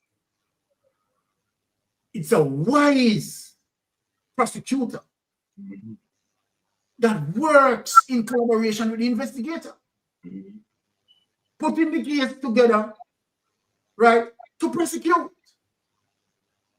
Dotting all the I's carefully, crossing all the T's. Now, let us take Paula Llewellyn's word for what she said.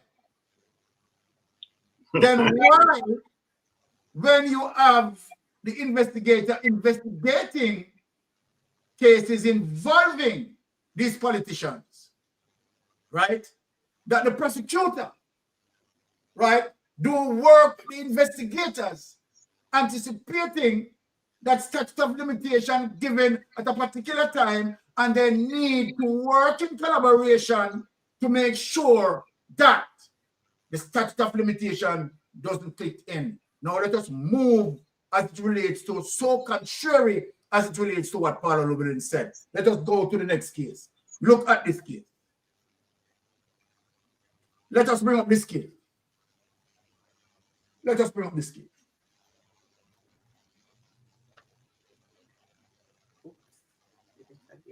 Just to show, right, how convenient it is for Paula Llewellyn as it relates to the prosecution of cases. Right? So just let us look on what we are talking about and show the evidence here. So she wasn't practicing what she's preaching. No, definitely. Definitely not. Right? Just want to show the evidence. Right, it's here? Yeah, it's here. Okay, let us look. Now remember that we listen to the clip, and Paula Llewellyn said the prosecutors and the investigators are to work together. Collect all the evidence, right? And work in a collaborative way to have a successful prosecution. Now watch this now, people. NWC president and his wife to escape criminal charges despite breaching NRCA Act. Now look at this. Suspended head of the National Water Commission, Mark Barnett, and his wife, Attorney at Law, Annette Francis Barnett, will not face criminal charges despite being found guilty of breaching the National Resources Conservation Authority Act. In a ruling dated January 10, 2024, Director of Public Prosecution, Paula Llewellyn, said, though the allegations against the two support the laying of criminal charges against Mark Barnett and Annette Francis Barnett for breaching the environmental permit, which is an offense under the NRCA, the initiation of the prosecution is time sensitive, and it having not been initiated within 12 months, within 1 year of the breach being identified, the criminal action is now statute bar. Therefore, there can be no prosecution. Take that away. Let us get to open it. Let us get to open it. Now, when we look at that, melting pot. Yeah, well, you know, as usual, we know it's a corrupted set of people Andrew Wellness assembled around him, you know. And these people always find ways and means to corrupt high-profile cases as it relates to politicians and people who are connected to Andrew Wellness and his panty scheme.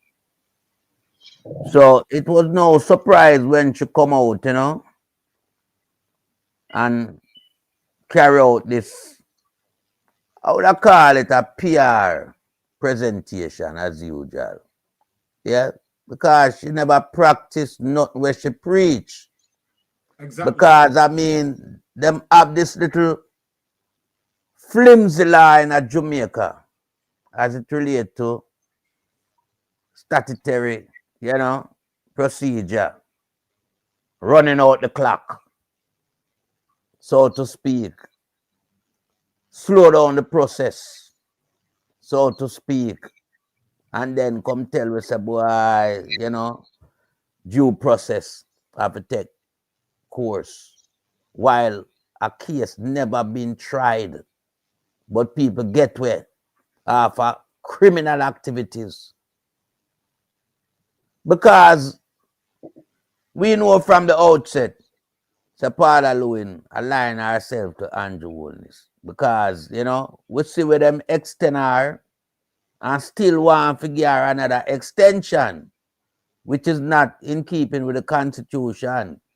You can only get one extension as a DPP. And after that one extension, you're not up for any more re-election. But we see how Andrew Wellness them try. Them endeavor best. That's why them can't move her out of the space and we are paying for 2 DPP right now, you know.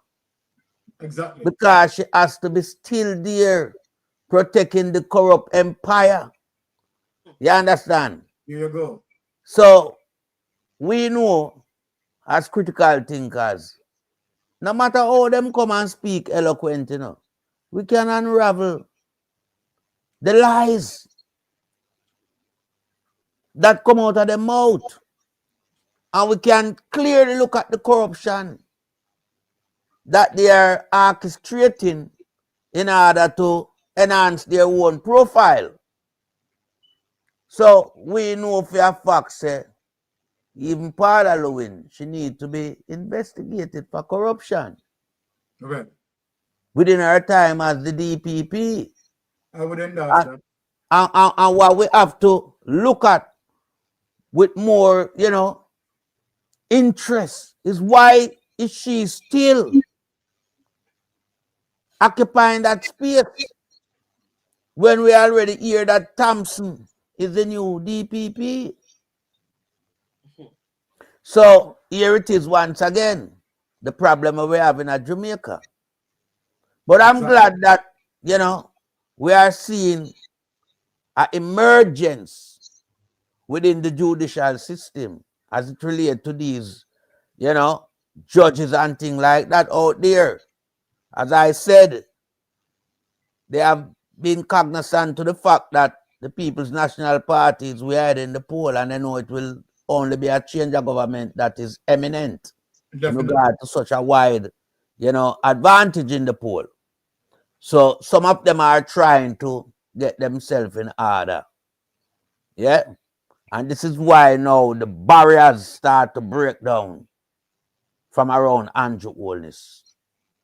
And this is why we know as we speak that Andrew Holness is a dead man walking in layman terms. He's a dead man walking. Because Andrew Holness know for a fact. Melvin Pod, I wanted to give more clarity to that when I said dead man walking, because we don't want people believe that you are threatening the prime minister. Yeah, we don't want to strike that's why I use the reference in layman terms, and I'm trying to, add more to what we are saying. Okay, go ahead. Because we are not here to threaten anyone's life, Exactly. We have to make that clear. Yeah. Because we know that would be a criminal offense. Exactly. So we are not here to do that. So we have to put that out there. All right. So, we are here just to use a narrative, so to speak. Yes. As it relates to him not standing a chance. Yes. So make a more formalize it. Him coming like a snowball in a ice. Yes. Snowball in a sun. And you're speaking to his political career. Right. Yes. Definitely. Yeah. Exactly. Coming like the snowball out in the sun as it relates to his political career, as it relates to him being the prime minister of Jamaica. Yes. And as it relates to all that is going on within his, terms of office and the wrongdoings that we are seeing coming up. Previously, there were allegations. Now there are more, facts. Exactly. So that's where we are at the moment, All right. Good. Yes. So in the sense of I using that terms, it never mean a threat. It's just a reference as we would use it as to theorize what we are analyzing. His political career being written now. It's written now. Yes. All right. That's where it's going. All so right. we have to look at all these things and discuss them in more in-depth analysis. All yeah. right. And there's no way that the Jamaican electorate would want to have the face of the country up for re-election, running as a candidate in the upcoming general election. So we want, some speeding up operation as it relates to getting this matter settled and coming up with the final analysis as to what are, the final charges that he should face. All right. Because we can't have him going into the election as the leader for the GLP. And we all know that him should never even be the prime minister for Jamaica at the moment as we speak. True. Because there's so much that would disbar him from the office of the prime minister in another democratic country. Because democracy have to be the paramount, of how you analyze selective representative. They have to govern in a democracy way that, uphold democracy within the country. Because the democratic process is one that ties in with the laws of the land. And that is what everyone is, focusing on.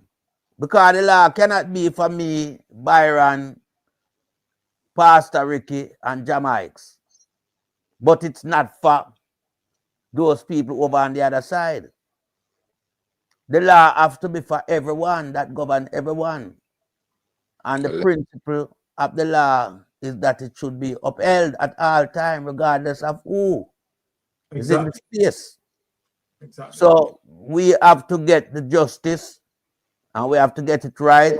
And this is why I fully applaud the Integrity Commission for, exercising due diligence as it relates to giving him what he wants. I remember Jah Mikes using a narrative.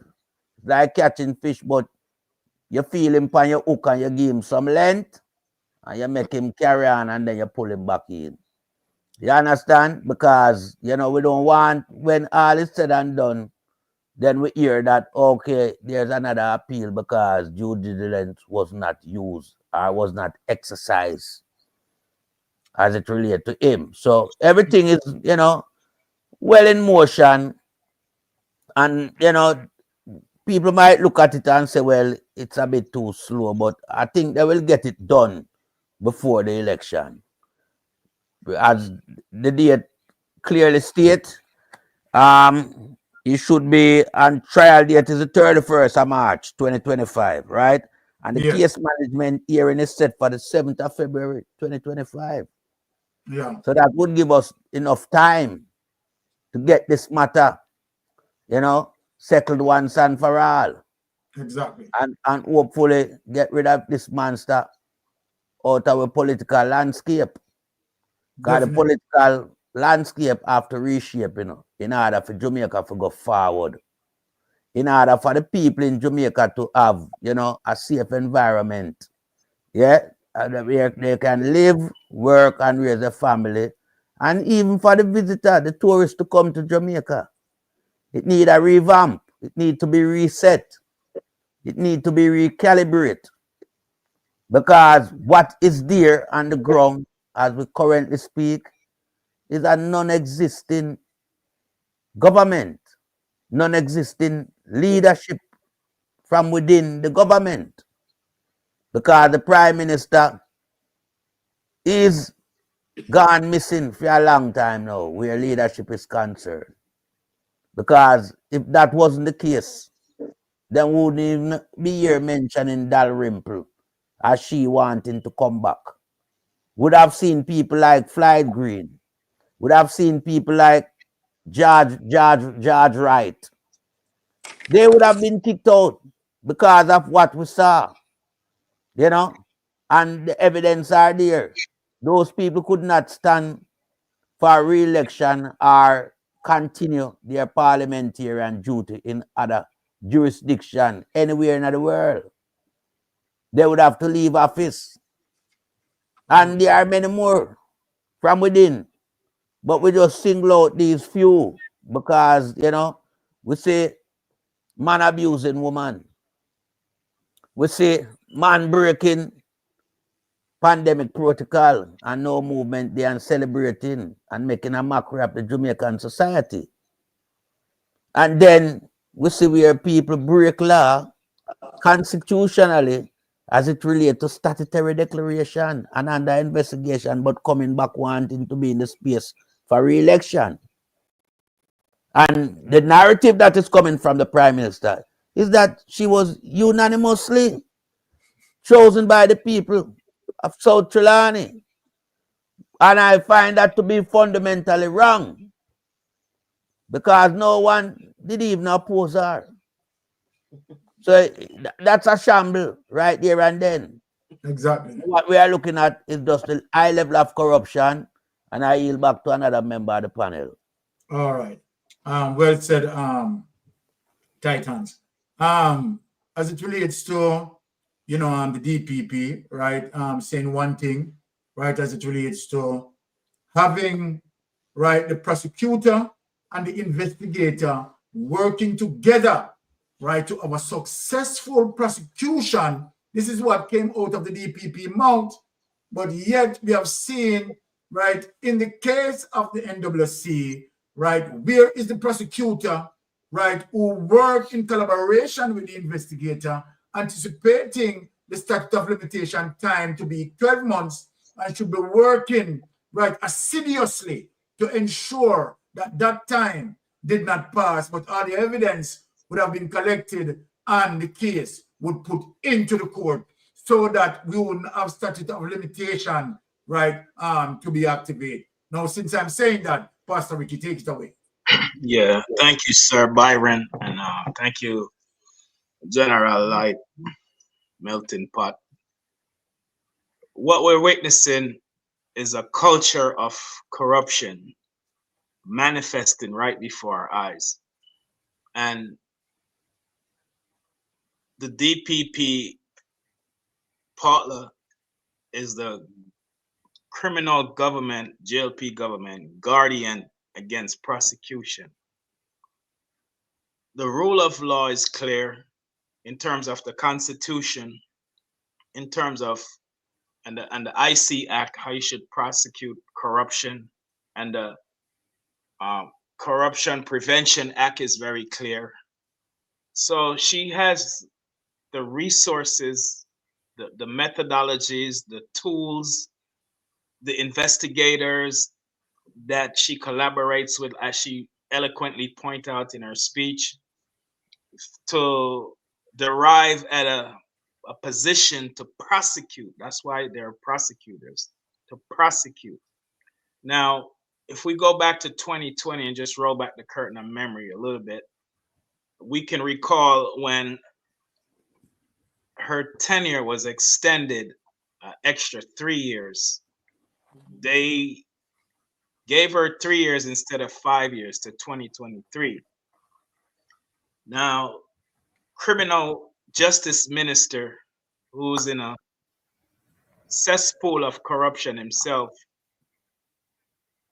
amended the law to extend her an extra 2 years to September next year, 2025. So as of September this year passed, 2 months ago, 3 months ago, her age was 64, which means according to the new law that they amended, she has 1 more year left that she can serve if the court didn't step in and nullify her tenure, meaning that it's vacant, it's void. She's no longer eligible to serve as the DPP. And so they fought so hard for her to stay because that's their weapon to keep them out of jail. That's their method of how to prevent them from being prosecuted. Now, them specialize in running out the clock, like you said earlier, Sir Byron. Run out the statute of limitation. The commission, the water commissioner should have been in prison. He's not above the law. Definitely. He should have been locked up, just like a regular youth off of the street when them, commit a crime. There's no excuse why he wasn't locked up. But again, we're dealing with a culture of corruption in the Jamaica Labour Party. There you go. No excuse. Exactly. She should have prosecuted the prime minister the first time. But she collaborated with the director of the DCP, director of corruption, prosecutor, the DCP, right? They collaborate together and make him walk free. And if they had prosecuted him, he wouldn't be here today, and we wouldn't be talking about half of the stuff we're talking about. But it just shows you how the criminal minds think alike. They're supposed to be lawmakers and not lawbreakers.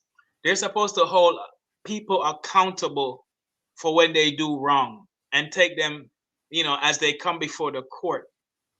But instead, they're in this cover-up scheme, and it got so, the stench of cover-up is so strong that you can stay in the diaspora and smell the corruption while going in Jamaica. Whether you live in England, Canada. Yeah, it stinks in our nostrils. But it just goes to show you that they needed her to guard them and protect them from being prosecuted. And they would have go off the rails.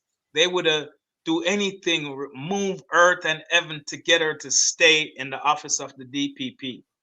Now, Patrick Bailey, the Prime Minister former lawyer, as you eloquently pointed out, had a body in his house with 21 stab wounds and a gunshot bust him Mara, him skull run out, him Mara run out on the ground in him living room. Him claim him asleep. Him claim say him not hear no commotion, no noise, no gunshot. So he must have been in the REM stage of sleeping, the 5th stage of, where you're falling out. So true. So true. There's no way you're gonna have a boom in your house and it don't wake you up. No matter if you're in the basement or the top level or the middle level, you're gonna hear it. He had a rough Him probably did drink before him go to bed. Man, now I'm an excuse. Him probably did drunk, you know. Probably have them little orgy go on, and you know. God forgive, I repent, amen. But nevertheless, so him should have their prison, but what them do? The corruption, him doctor put him on bed rest. Me and you have a body in our house with 21 stab wound and I'm gone to jail.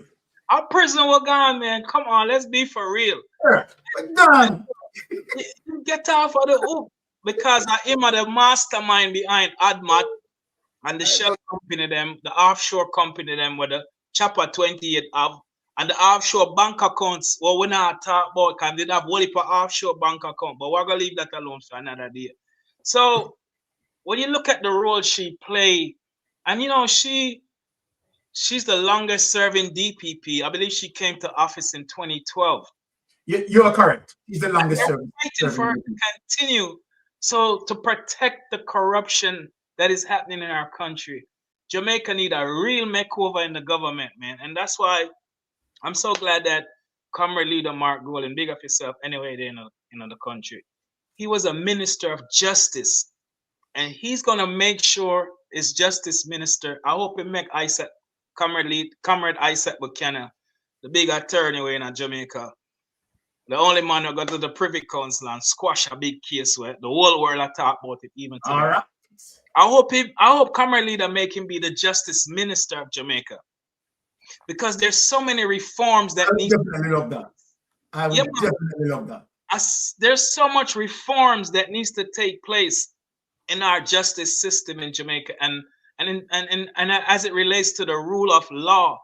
This criminal enterprise shower posse labor right, the CIA unclassified document labeled the Jamaica shower posse as a criminal organization involving illicit drug trafficking, gun trafficking, money laundering, and droppings of people.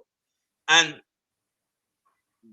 they're coming from the 80s with Siaga. We know the Godfather Tivoli Yard before them burn him up in a prison because them know why I'm talking. You know, bring that posse there together. So from them time, they don't cover up criminality and corruption. But I'm just saying, these people, the whole of them need to go to prison. There is no doubt about it in my mind. On a serious note, a peer criminal in the Jamaica Labour Party.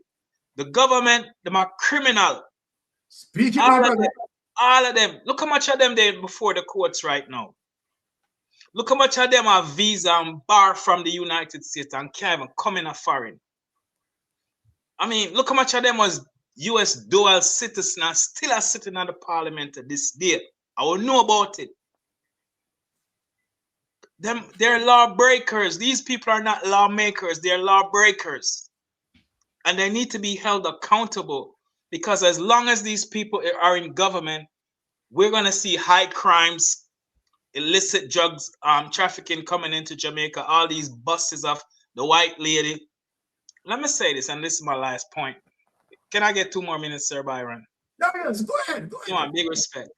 You see all of them white lady, what them claim them bus a Basca Bell, plane coming from the beach at Clarendon, upper Northwest, St. Andrew area, where them lock up five elderly people and say after them things. Well, we know the story, girl. But anyhow, you see all of them, we never and the guns that were coming at Jamaica.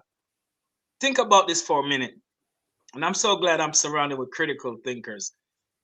We never see or hear anything about the disposal of anything them seize.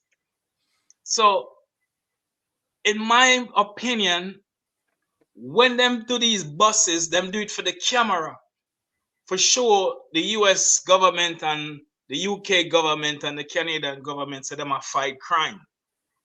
But I strongly believe, without a shadow of a doubt, that when they make these seizures, then recycle it back to the intended owner. And that's why we never hear of nobody getting locked up. We never hear about nobody getting prosecuted. I mean, we have a DPP that doesn't even follow through on these crimes that is committed.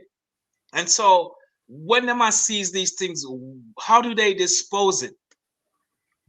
We never hear nothing about it. We never hear how them dispose the gun them will come in. We never hear nothing about it. It's being recycled back to the intended owner.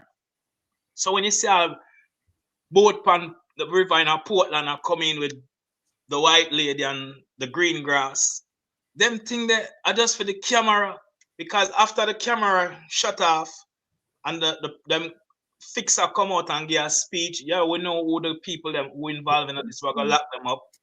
After that, nobody know hear nothing else about it. So them recycle it and send it back to the intended owner, and then the intended owner do what they want to do with it. Corruption, man, widespread corruption. And a lady like Paula, who's supposed to stand for justice, justice matters, stand for the rule of law, stand for the Constitution. Jamaica is a country of laws that's guided by the Constitution, a document that is written, whether it was written by the colonialists or anything. We have a constitution that guides us in terms of making to make justice prevail.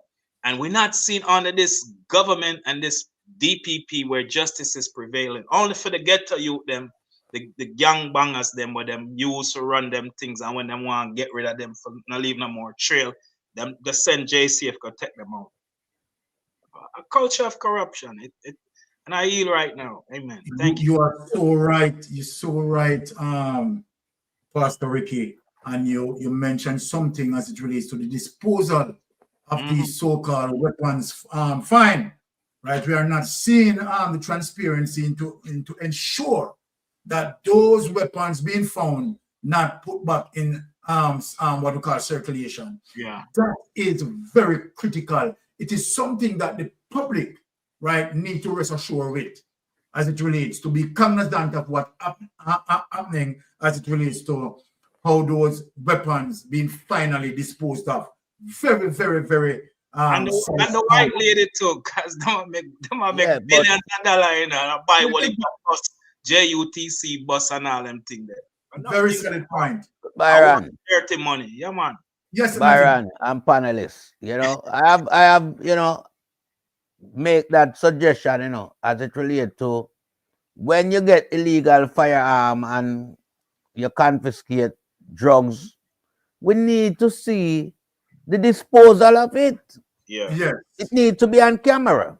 Exactly. You understand? So, I mean, I've said it to them more than one occasion, but I don't know if they're taking heed, and it don't seem like they're taking heed. Well, because as Pastor Ricky rightly said, you know, we don't know if it's been recycled and go back to its intended, you know, place of origin, where it's supposed to end up. Yes. So it's, as Pastor Byron Ricky said, it's just for the camera. Yeah. So that UK and Canada and America can see like them doing some work. Yes. But what we're seeing is like, you know, it's foolishness going on. But you know, take it away. Yes. I am going to bring Jah Mikes in the space, but before I bring Jah Mikes in the space, right? As it relates to, you know, this administration wanting the DPP, right, to stay in, right? We are going to show the case, the primary case, while Andrew Holness administration wanting to keep the Paula Llewellyn. The primary case, right, that is essential to bring down the entire administration of Andrew Holness. The primary case that Andrew Holness want, right, Paula Llewellyn, right, to defend and to make sure that this case doesn't go into the judiciary. We are going to pull up that case as it relates to after Jah Mikes speaks. So Jah Mikes, please take it away. Hey, thank you. It's good to speak again on Philly business. Yes. And the youngest stakeholder right here. I don't know if Miss Anna have anything to say about that. Being the youngest stakeholder here. I just want to say it is a dark day being a member of any LP, represent. Well, the mics, I just speak about that, my wife aged gracefully, my wife is 50, You Yeah. understand? so please, because when I say that, you understand? I am only 4.5 years older than my wife, Yeah. We don't want E-Right Clark. We don't want E-Right Clark. We don't want E-Right Clark to label you and say Rob. You understand what I'm saying? I'm 4.5 years older than my wife. Yeah, so my wife is in her 50, but she aged gracefully, and I love that. All right, so go ahead, Mike. So correct that, When God is the best, you can smile at the sun, and the more you smile, the younger you be. Yeah, exactly. I do have the privilege to call in her that she's aging gracefully like grapes. All right. But yeah, it's a dark day being associated or being a family member with the JLP party, because they're going to throw you under the bus. They're going to throw you under the bus. Dalrymple threw Fair was his sister under the bus. The Prime Minister threw his sister and his son under the bus. So be careful. Family members, you might be under the bus next. But when you look at it, we are seeing kleptocracy being displayed under this government, and it's simple meaning that you're not just seeing one place of corruption, you're seeing a whole system of corruption, and it is reaping havoc on the Jamaican people. And you're seeing also, it's Christmas time, eh? You remember in the town here, you always see those 3-card man come out. A 3-card government man, and the government is operating like a scammer, and therefore it gives room for a lot of scammings to happen. And this is something that we have to get rid of. It's not sustainable. We cannot have a bright future when we have corruption. Corruption steals from the children. It steals from the elderly. It steals from the hospital. It steals from our security system. It steals from education. And most importantly, it robs us of a future. So therefore, corruption is a major. And it's something that we need to pay great attention to. From 2012, Paula Llewellyn been the DPP.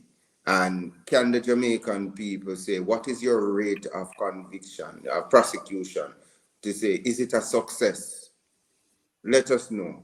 You spoke about a wise and a prudent DPP or prosecutor. But you did not do the due diligence to ensure that you collaborated with the investigator to ensure that a person like Mark Barnett, who has breached policies and should be held accountable, you didn't do that. So you're now saying to the Jamaican people that you are not a wise and a prudent DPP. So why should we pay you? That's the point. So why should we pay you? And the worst thing what I see as well, I remember my aunt used to tell me a story about somebody she went to culinary school with called Mundle. So Mundle could tell you everything about the theory, about baking, and when Mundle started to make the rock cakes, they're actual rock but no cake involved. So it's the same thing that the president, so the DPP can come and read pretty words, but yet still cannot follow the simple steps that she spoke about. So why is it we should feel comfortable as the Jamaican people to pay you to do nothing? We answer those questions. I feel with this, we have the power. We should have the power to fire and hire who we want.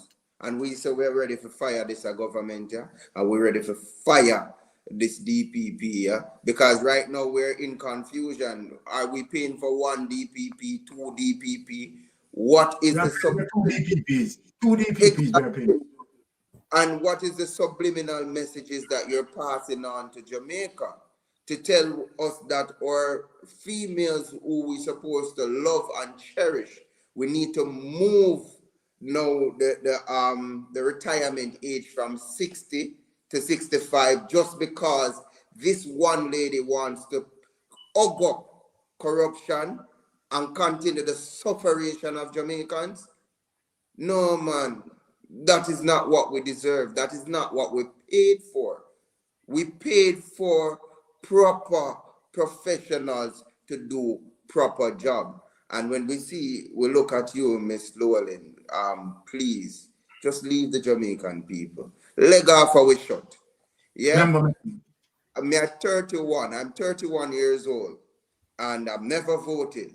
And I was always of the opinion that both political parties are the same.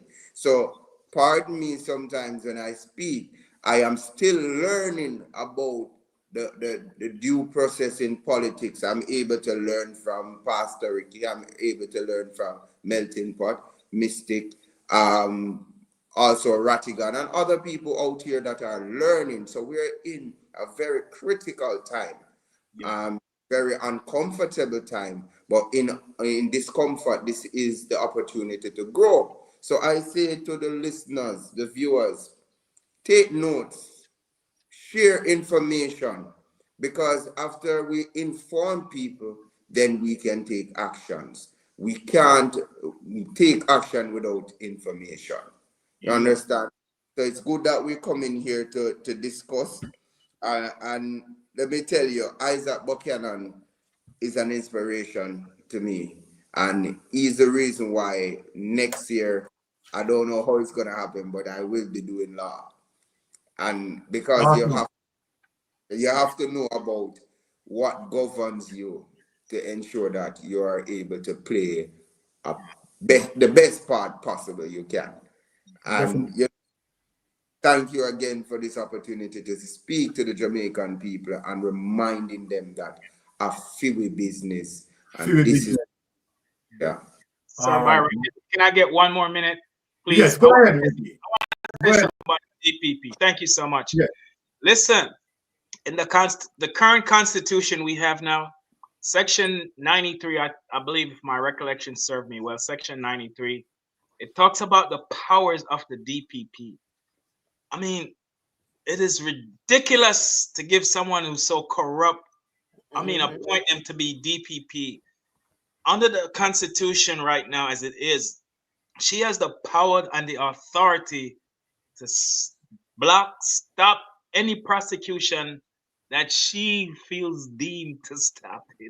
She don't have to go by the rule of law or the merits on the case. It's all about her judgment. And she has the power also to start any prosecution she wants to start. So I strongly believe that when Comrade Leader Mark Gold, and I don't speak on the behalf of the People National Party, even though I'm a Micah Manley Heights from Buchanan the days. But when Comrade, and this is just my opinion, when Comrade Leader Mark Golden, formed the next government, my recommendation, if he would listen to me, a preacher from foreign, if he would listen to me, is that I believe that he should get rid of the office of the DPP, the office of the Director of Corruption Prosecution. Yeah, get rid of them 2 offices there. And I believe that he should streamline and strengthen the Integrity Commission and make the Integrity Commission be like a type of the US FBI, and call it the Jamaica Federal Bureau of Investigation. And then you need to bring MOCA underneath them, CTAC underneath them, FID underneath them, tax administration underneath them, and let them govern the nation as it relates to illicit enrichment and prosecuting corruption, widespread, whether it's in government, public sector, because we have to learn our lesson from this criminal organization that we have in government right now. And these things that we see manifest and happen within the last, going back to when he was first Minister of Education in 2007, and then formulating the offshore company ADMAT in 2008, becoming a part of SSL as a shareholder in 2008. Prior to SSL, it was Paul Cheng Young and Associate, also FID, FinSAC, the debacle, the Ponzi scheme, that all of these things. This is what you need to empower a Jamaica Bureau of Investigations to make sure these things never happen again. Oops, his internet started again. Oh, it seems like Pastor Ricky, internet is acting up. So Yeah, we are going to squeeze into that space. But I want, as it relates to what I said earlier, right? Speaking about the primary case, right? Why the government want to keep Paula Llewellyn in power? Because this case that I'm going to present, right?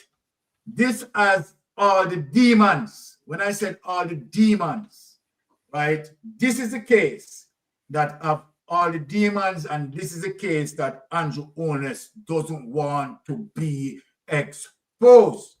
Because if this exposed, trust me, most of us are going to shock out of our blues. There are more corruption in this case more than any other case. This case is going to reveal everything and unfold all the corruption. This is what we call the domino ripple effect.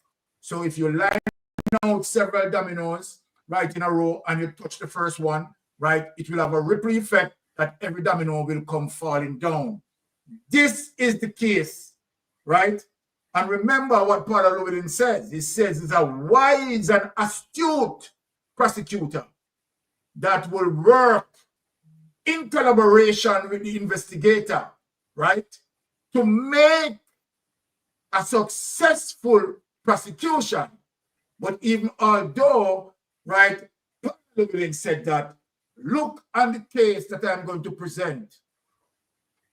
This case, Jamaica need to be aware of.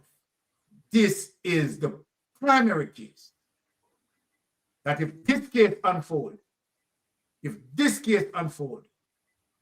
it is going to have what we call a domino ripple effect. Without any delay, lift up this case on it.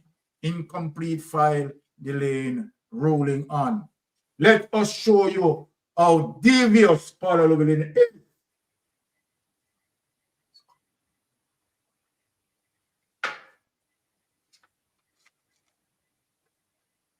Let us bring up this case to the Jamaican people. Let the Jamaican people know, be aware that this case is the primary case, right? Now, this is the case that Paula Llewellyn, right, is waiting for. Yes, Paula Llewellyn. This is the case, right, that you're waiting for. Incomplete file delaying ruling on further charges in SSL case. The DPP sits on this. Paula Llewellyn, let me go back to what you said. You said it's only a wise and astute prosecutor work with the investigators to bring about a successful case. I'm telling Jamaica, right, locally and in the diaspora, that this is the case that you spits on. It's in your office, right? Charges have been recommended by FID and Crawl, and you sit on it. You're an evil woman. Now let us play. Let us show it. The Office of the Director of Public Prosecution has clarified that it has not made a ruling on whether further charges should be laid in the Stocks and Security Limited SSL fraud case because it is still awaiting outstanding documents from the Financial Investigation Division FID. Me and you tonight. Me and you tonight.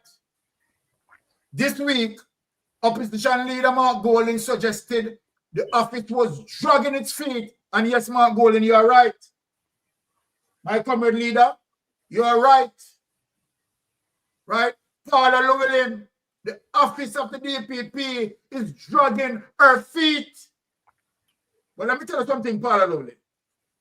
Statute of limitation cannot use on this, you know. abuse of process cannot use. In this, we are watching you in a Paula Llewellyn.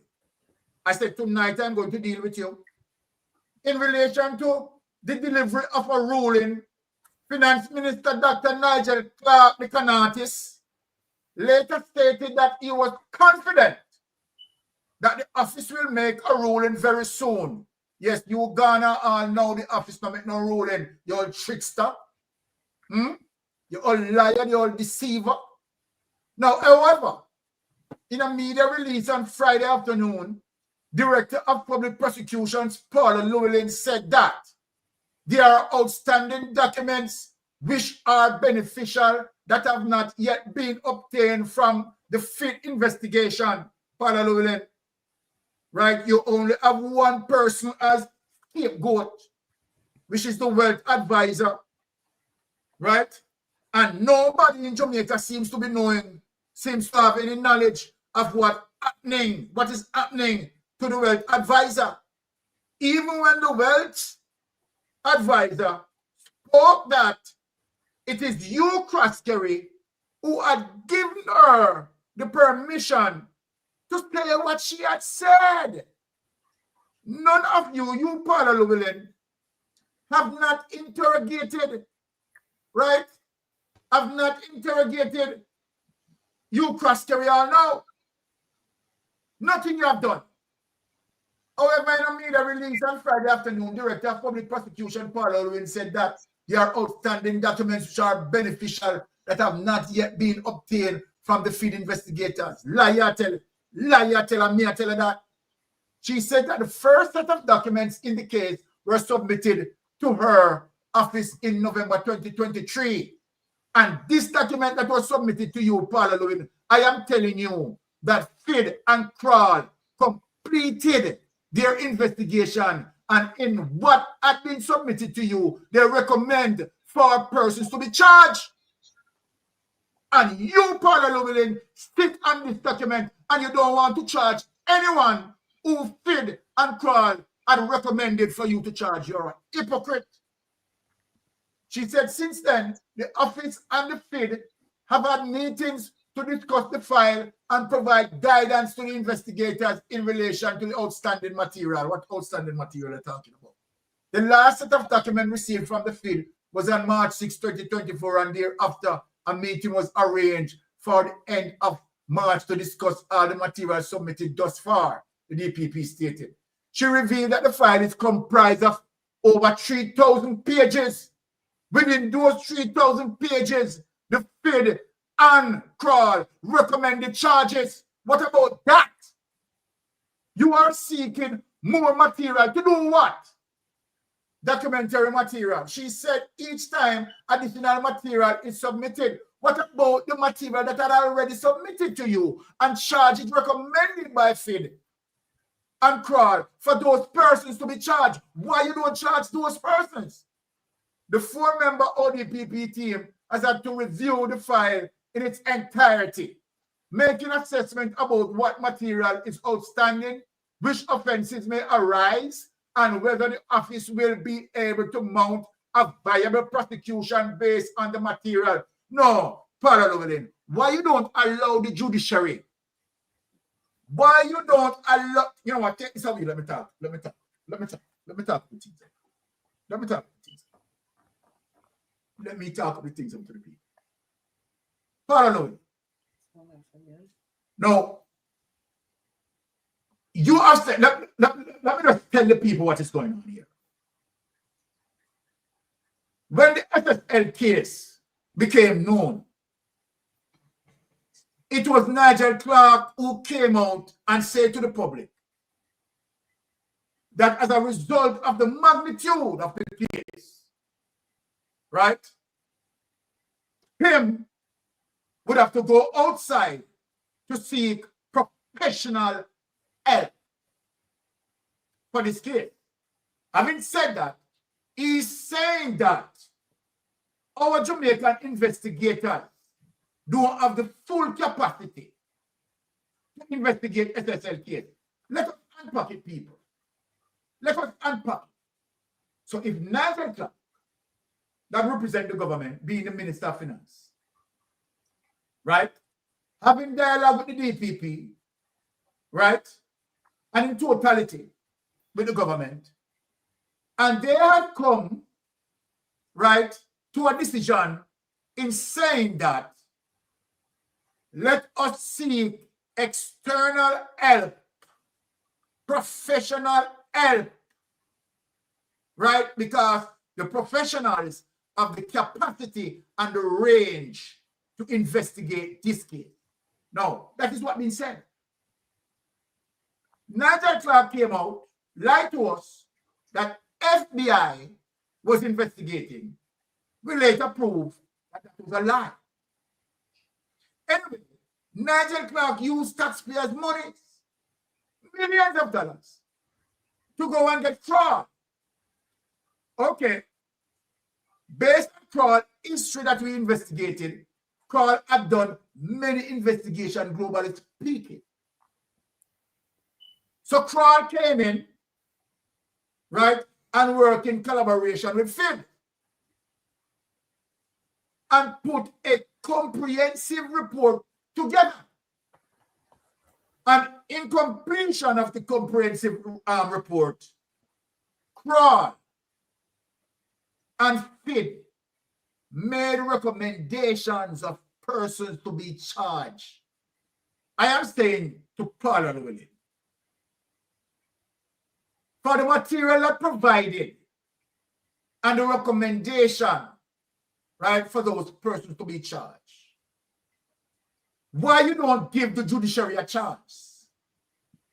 Give the judiciary a chance for the well-learned judges, right, to make a determination on the case, right, as opposed to you deciding that, okay, you want more material, right, to put it in the case. Now, let me refer something to you. So then, this is the same thing that you'd have done with Dalrymple case. This is the very same thing that you'd have done with Dalrymple case. You understand? In not putting Dalrymple case in the judiciary.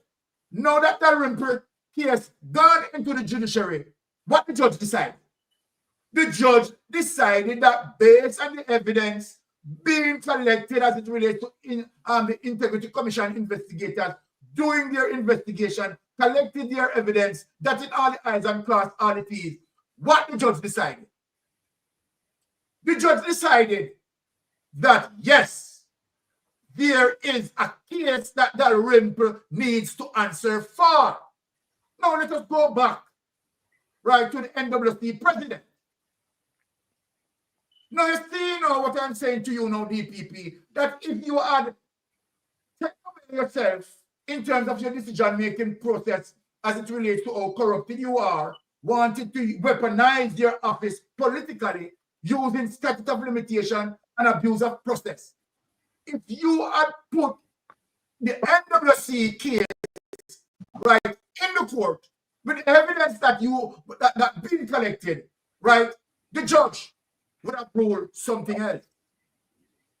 You did not give that opportunity for it to go into the judiciary because obviously of your political alignment, right? There is much in SSL that need to be discovered as it relates to who are the persons who involved in SSL. It is not only Andrew Holness alone benefited from SSL. No, why you don't want the public to know that? Talk to me now, DPP. You don't want the public to know that SSL really benefit a lot of members of parliament. You don't want people to know that also SSL, you understand, used as a mechanism, you understand, to definitely benefit the Jamaica Labour Party campaign.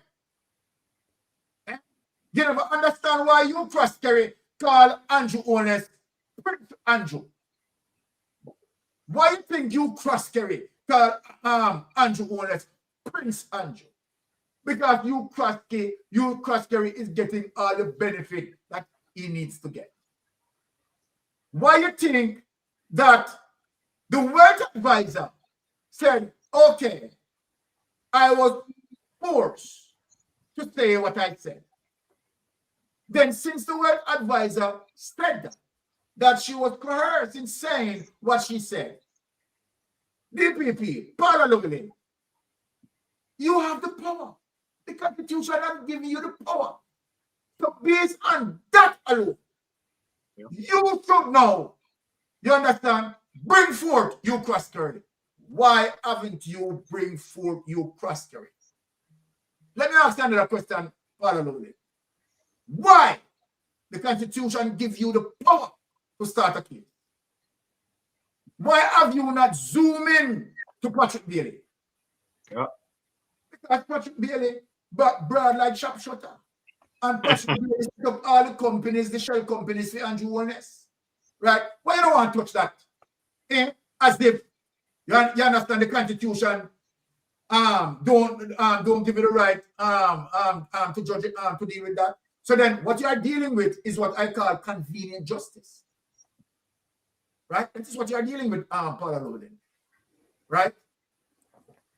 So then all of these cases that you brought in the seminar, that it's only an astute and wise prosecutor. So are we now to say that you are saying to us that you are not wise? That is what you are saying to us. That, okay, right, based on what is happening, right, I am not wise. My prosecutors are not wise. Right, and so then we are having this situation where we only can utilize abuse of process and the case statute bar. Is that what you are saying to the Jamaican people? Right? Is what Jamaican taxpayers are paying you for the Paula Llewellyn? Right? When you look in St. Lucia, right? When you look in Nevis, right? Their DPP work. Yes. Right? And the DPP ensure that they prosecute. What happened to you, Parliament?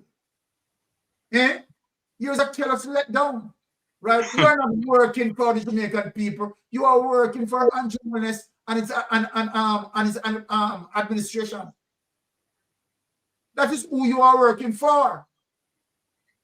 Right? So the NWC president cannot be charged. We have Rural Real out there running all over the place and acting with confidence, right? Want to now go on the campaign trail. And if you don't stand strong, of course, Andrew Wellness want to take time to pull him in back, right? After millions of dollars that he had taken from the education ministry. No surprise there.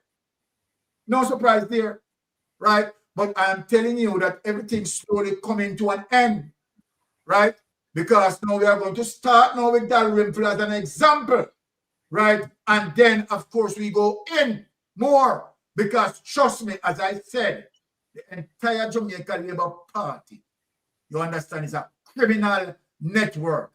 And all them and those who are defending the party in saying, okay, $3 trillion has not been missing, but at the same time, right, she is saying, right, Favor Williams is saying that, okay, we have several ministries that not file their appropriation account.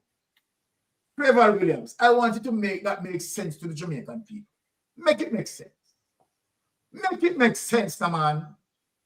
If you are going to say that money is not missing, Dana, make it make sense. Dana and Favor, make it make sense. If you people are going to say that money is not missing, and at the same time, simultaneously, you are saying that several ministries have not submitted their appropriation account. So let me ask you, Dana, let me ask you a favor. Under what basis that you would have decided that money is not missing? When those ministries have not submitted their appropriation account. What report have you looked at, right, to say that money is not missing? When you have procurement rules being breached, right, and you don't have any form of traceable documents, where the appropriation accounts have been outstanding for more than 10 years. And here you are, after 10 years, some ministries still appropriation accounts have not been submitted after 10 years. Eh? Then I want to know if I saw you take the Jamaican people down. Well, having said that, take it away, Pastor Ricky. Yeah, thank you, Sir Byron. I apologize. I don't know. My internet never act up, and I'm not sure what's going on, but the devil is a liar. Thank you so much. Hey, listen. If she made a declaration in her conference speaking about how a wise prosecutor will walk hand in hand, collaborating with the investigators to bring about a prosecution, but yet we have so many references of how she failed to deliver that which she declared publicly. I mean, that is the epitome of corruption. She's not a wise prosecutor, because she went on the Jamaica corrupt Labour Party FM and says that it's not even a real news station. You know who I'm talking about. And declare that they get tainted jury all the time, and she go forth with the case and don't care. And so that's one of the reasons why so many prosecutors turned against her for revealing the secret and the truth. You know, that's why that's why the court probably even make her just sit out and just take a break from being a prosecutor. But anyhow, SSL, the Ponzi scheme that defrauded so many investors out of millions of dollars, including the iconic, legendary Usain Bolt, was scam, 12 million US dollars. Yeah.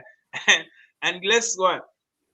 They criminal Nigel Clark that needs to come back to Jamaica in handcuffs say that they're calling in the FBI, which was a big lie. And we know that from being in the States, the FBI hold press conference. They're transparent.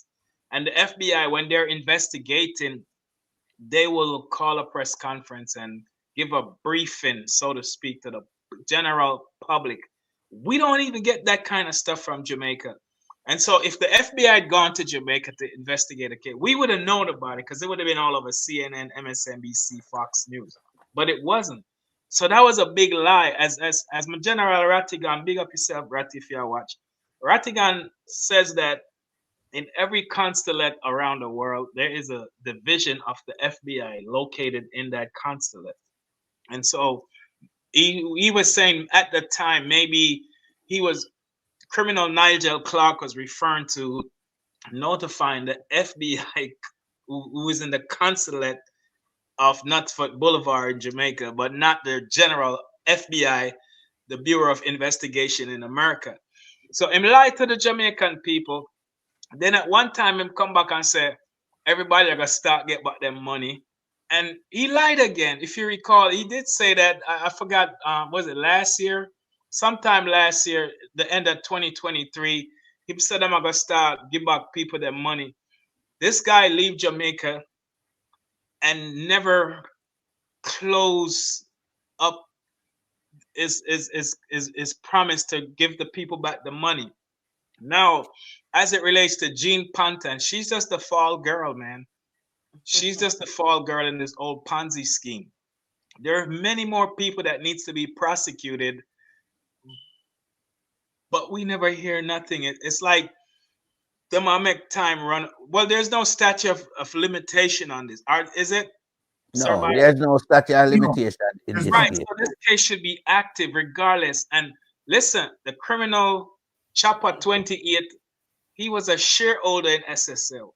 And that's why he was able to withdraw funds out of SSL. What we have no evidence of him depositing. SSL was not even a bank. It was not even a bank. It was a Ponzi investment scheme of fraudulent. It was predicated upon fraudulent behaviors and practices. And SSL is an extension of Paul Cheng Young and Associate, the same Ponzi criminal scheme with Don Crawford them and Hugh Krosky and Lee Chin and the criminal prime minister, they were all a part of it. So it folded and went under, and then brand it, and I give it a new name and call it SSL and bring it out to entice and to attract investors. So this criminal chapter 28 and the DPP and Nigel Clark is all a criminal organization that's based upon defrauding the taxpayers, stealing from the taxpayers, and enriching themselves. And none of them can come after we, because these are public information, public evidence. I wasn't afraid of none of them, because them like intimidate people and talk about lawsuit like said them alone have liar. Make them file lawsuit, then we will counter sue them, and the burden of proof will be on them, because on them alone have liar. I want to see them come foreign and grab them and try them in a federal court where them not have no jurisdiction over, and see the difference. Then the burden of proof, put them on the oath, make them swear on the oath, because in Jamaica them can run to the microphones and say anything, and them bloggers and them supporters run with it. But you say when you're on the oath, it's a whole different arena you're in. So put them, they need to be on the oath. And I guarantee everything that they told the Jamaican public, they might forgot throw it out of the window when them come on the oath. Because then they're forced to tell the truth in the court of law. And if they lie in the court of law, that's perjury. And that's another criminal charge right there. So SSL is a big fraudulent Ponzi scheme. And we have to beat it till the hammer bend, because none of them criminals that were not honor. None of them. They're all dishonorable. And they all need to go to prison. Simple as that. Simple as that. You understand? And we believe that let us step up the tempo with none other than Titan Blood. Brother, come in. Yeah, man. And well said, Pastor Ricky. Yeah. But, you know, just to look at what Dalrymple said in regards to when the investigation was done by Kral, yeah, and the FID, and they submitted the 300 pages of documents, Byron? Yes, right. And she is saying that she need more. Exactly. Crazy. Now, Paula Llewellyn, I want to ask you, what more of what you needed? Pages? The 300 pages already recommended that people should be charged. And this is taxpayers' money that was invested to get Kral in from the UK to preside over the corruption. Exactly. So under no circumstance, after the corruption has been investigated by reputable investigative firm from the UK, that you, Paula Llewellyn, will use your office of power as it relates to the DPP office and say in regards to the 300 pages that you need more. You don't need anything more, Paula Llewellyn. What you need to have in your own portfolio is honesty. Yeah. You need to move away from Andrew Walner's corruption, because it will sink you. Do you want to be synced with Andrew Walner's? This is what's going to happen to you as I'm speaking right now. Because for sure, when the new administration comes into office, there have to be a public inquiry as it regards to your office and all the high-profile cases that you fail to preside over with real justice. You cannot have the cases them shuffling them around like dominoes or cards. You have to do your job because you're being paid, highly paid as well by the taxpayers. And for you to sit there and corrupt the office of the DPP to serve the master of Jamaica, Andrew Wallis, it is totally wrong. And what you have done, along with Nigel, criminal clerk, is to lie to people in Jamaica as it relates to SSL saga. Yeah. Because this is where you and Nigel Clark play a pivotal role, you know, in SSL. Yeah? Because Nigel Clark first come out and lie to us as it relates to the FBI is going to be on the ground in Jamaica investigating the perpetrators. That did not happen. Okay? Then he moved away from FBI and him sought the help of Kral to come and investigate. Kral did not come and investigate as a charity firm. They come as a firm that charge millions of dollars to come and preside over this case. True. Where did all these millions of dollars come from? Come from the taxpayers. So are you telling me now that after the taxpayers' money gone into, you know, paying for these investigators to come, and they have done the work, they have submitted the report to you, 300 pages, with people inside of that 300 pages who is to be charged, and then you just leave it like that and say you need more documents, more what you need more of? Exactly. We get no answers for our money. No answers. So we as well, you're almost in going up to 70 now, you know, Paula Llewellyn. I mean, I tell you, say, you know, the jailhouse there in Jamaica for you. You have to go to jail. You have to get arrested and charged for malpracticing. As a DPP, you have never unraveled any high-profile cases. The only time you do something is when you do a corruption case against the ghetto people. Them. Because only them you can prosecute. Yeah. You understand? When it comes to parliamentarian from the Jamaica Labour Party side, you have no Latin part with that. I see how swift you move to Dwayne Chambers, right? From the People's National Party. As it relates to Dwayne Vaz. Dwayne Vaz, right. Yes. As it relates to not filing his paper on time, his statutory declaration on time. Yeah? But you move swiftly towards that. But you have a bigger one we are run for how many years? And you don't even turn the black eye and look on that. Because that are your friend.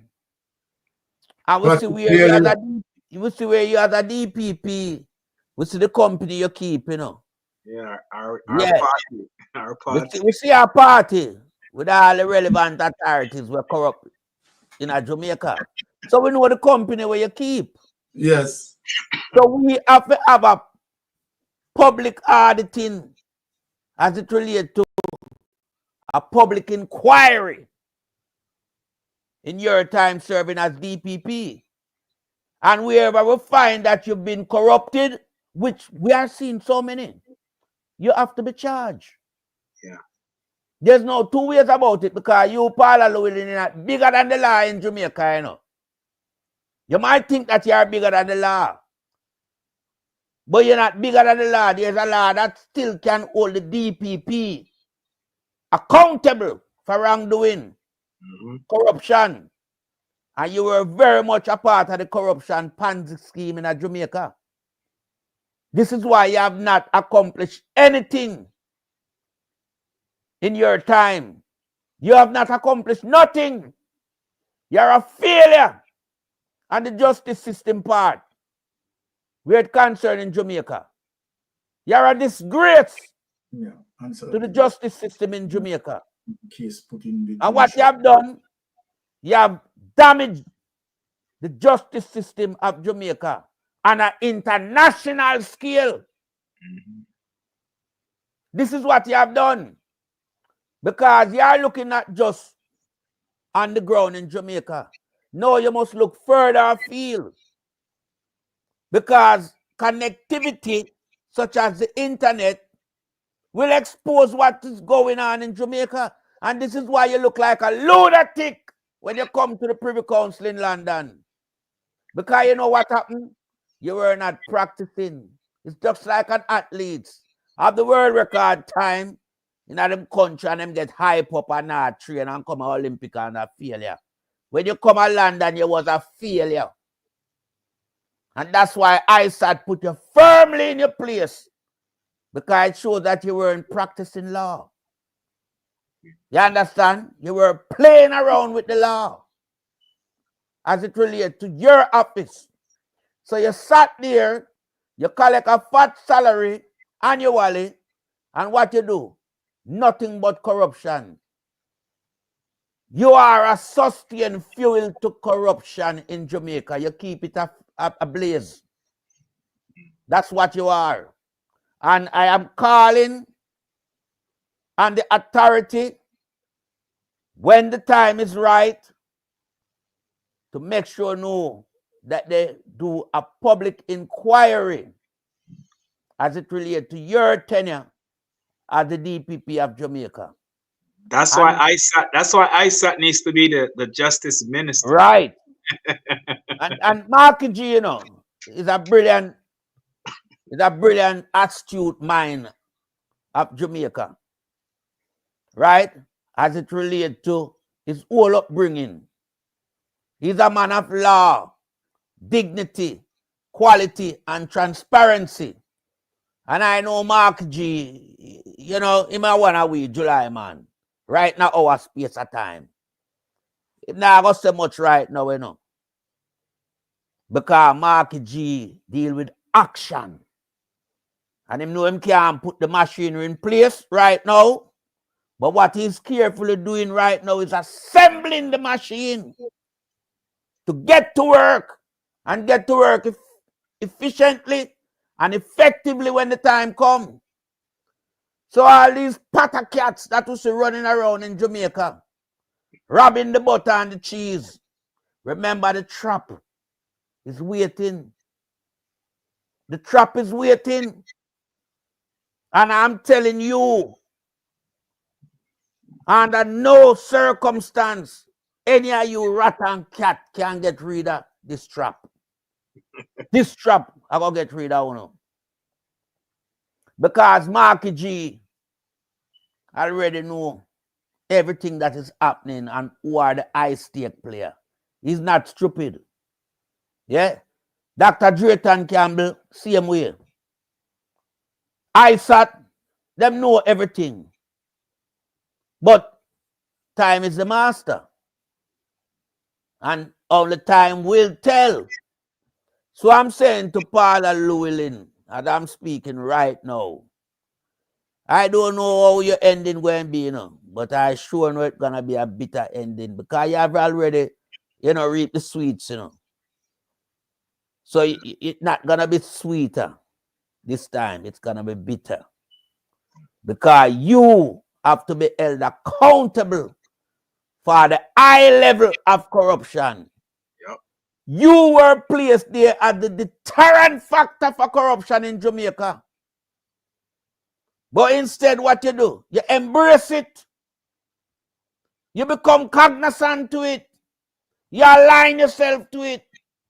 And by extension, you're partisan to the corruption because you're affiliated to the Jamaica Labour Party. It is no secret.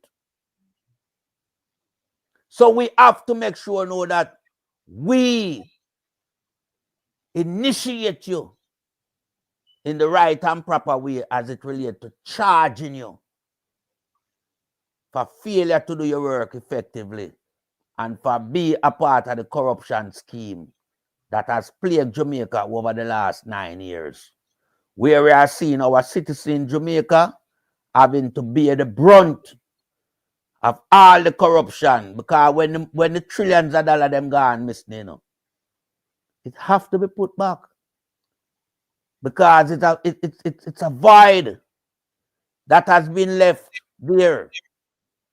So the People's National Party will have to come and work assiduously to fill back that gap.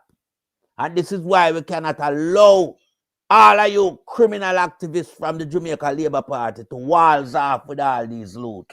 That's right. We have to take it back. Seize them. We have to charge you guys. Yeah. We have to confiscate the loot. Just like how you people confiscate whatever people assemble on an illicit scale.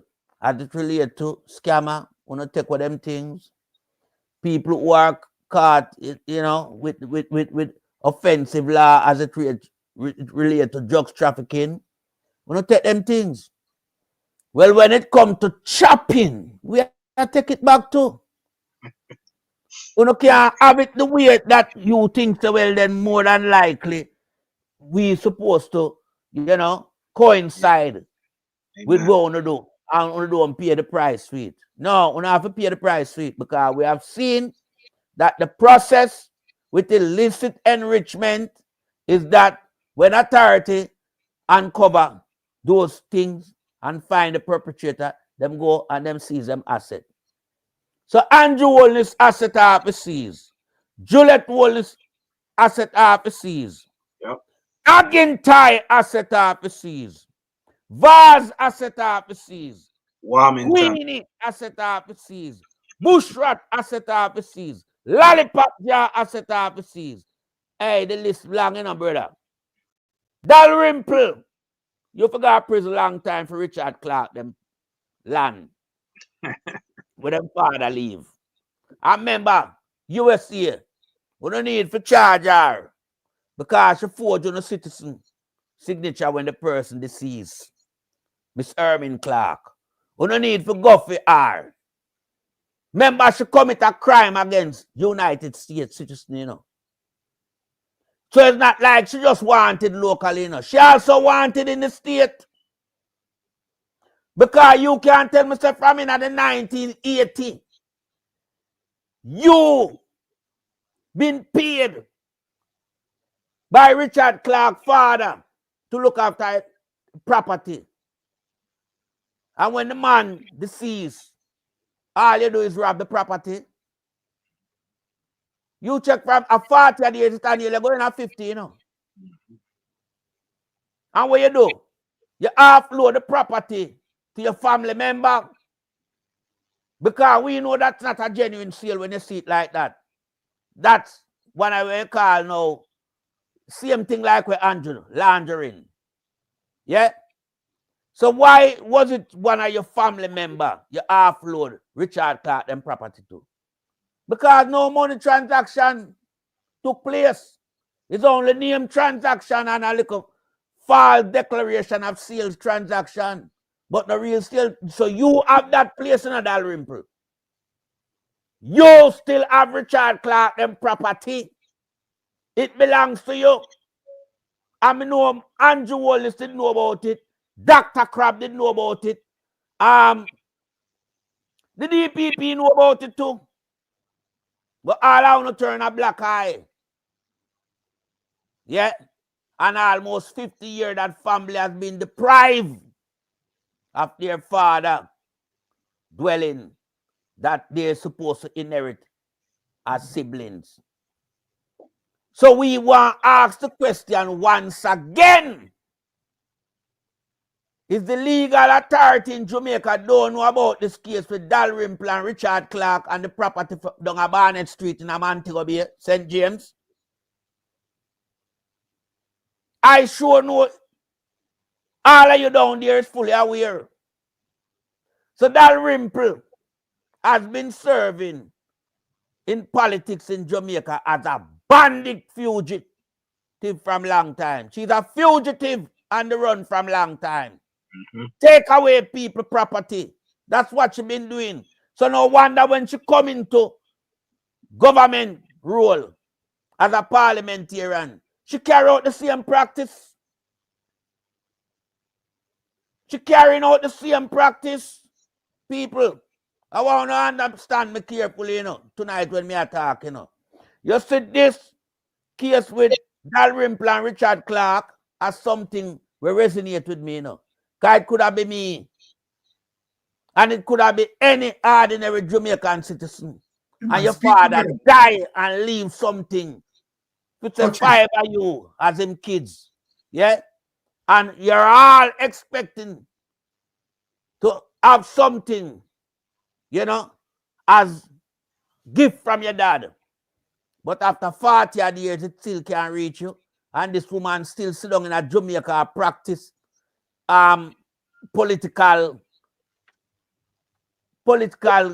warfare, she practice. Because them now work as no political parliament here now. A So warfare. she's a political miscreant? Well, there you go. You understand? Yeah. So Dalrymple, you need to give back Richard Clark them property. And we are talking about at the current value up to date, not from in the 80s. You can't give back with weight value in the 80s. You have to give back at the current value. Market value. Market value, you have to give back it at today's market value. Yes, sir.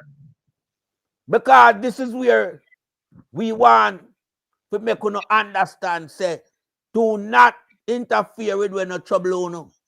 You get paid for do your work. And when time comes for do your transaction, you do it lawfully because you're obligated to do it because you were being paid. But you can't find a loophole and take the people them down a man to go be for idiot because you feel say you're brighter than them. And them are done. So here we are, I don't know. You're going to forge stepmother's signature with the C's. You're going to move the property like you sell it to somebody. But when you look, the person who will see name appear on the new title is one of your family member. Right away, we know that open up a can of worm, you know, no sales action no really take place, you know. No sales transaction don't take place. The money no change hand. All that you do is like when you say Andrew Wilson said, I'm half load the thing in a family member name. And the same thing you do. You scam Richard Clark them out of them family dead left property. You understand? By using the same thing. Like what Andrew Wilson said, money laundering, when you do property laundering. Property laundering, you go on with it now. Because we know about a party too. And how much money alone them laundry? Them laundry property too. You understand? And at time, you pay the price at today's market value. And Richard Clark, I ISAT you need pan this, you know. Me echo the sentiment to you a couple of weeks ago. Try and get ISAT. If him can work in tandem with you guys, I sure know he will point you in the right direction. Forget about them criminal lawyer down at Jamaica like the Champagne them and the Tavares them. Them they are criminal people in the system long time. We are violate Jamaican citizens' right. Cook up case and let people and hide people and do all type of thing. Them they're not real liar. If you want solution for that property with Dalrymple, contact ISAT Buchanan. I am sure ISAT Buchanan, if he cannot work directly on the matter, he will point you guys in the right direction and get you somebody who is transparent, who is not corrupted and aligned to these criminal people we are serving at the Jamaica Labour Party. Yeah? Because all of them are criminal, you know. Yeah. And you see, from you as a small man, them not going to like you, you know. They are for the big man. Over 50 years ago, Michael Manley highlight us as real thinking Jamaican, who they are. They are for the big men. That's why they only par with CIA and PSOJ. Them kill out farmer. Them kill out shoemaker. The cliques. Them kill out dressmaker. Them kill out tailor. Them kill everybody. Up to fisherman, them kill at Jamaica. Because we don't have nothing. Young time you and them can have any affiliation. You have to be CIA representative or PSOJ.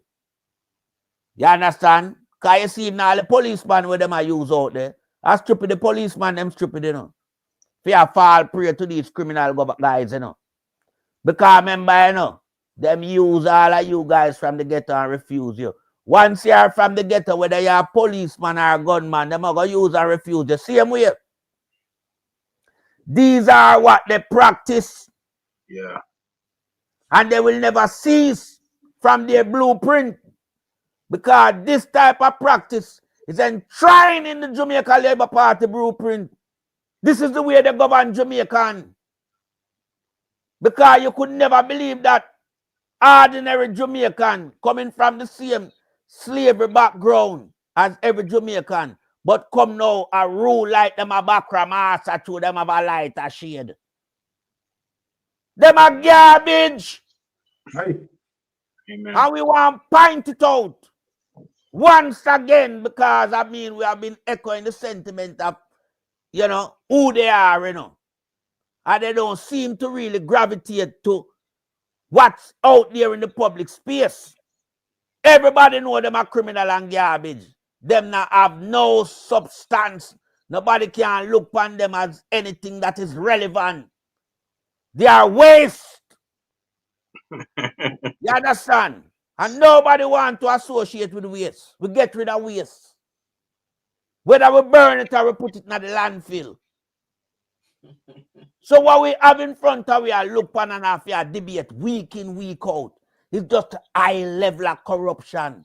And when you look, you see people from all description. You know, as it relates to people giving them the power. And then what them do? Them use the power and abuse the people them. It's like, you know, you journey down on a road for go look for somebody, you know.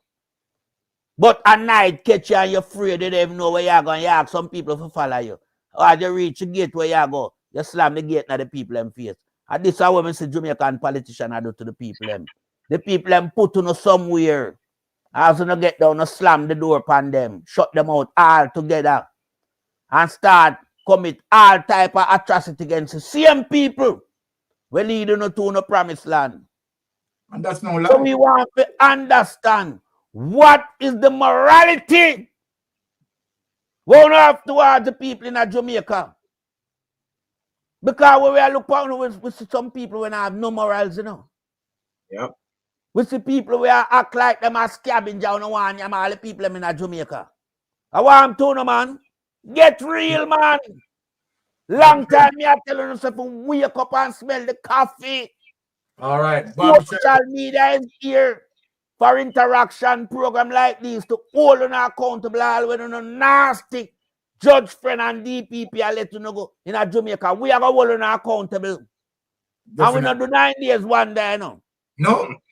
Because 9 days are something we don't know about. Yeah.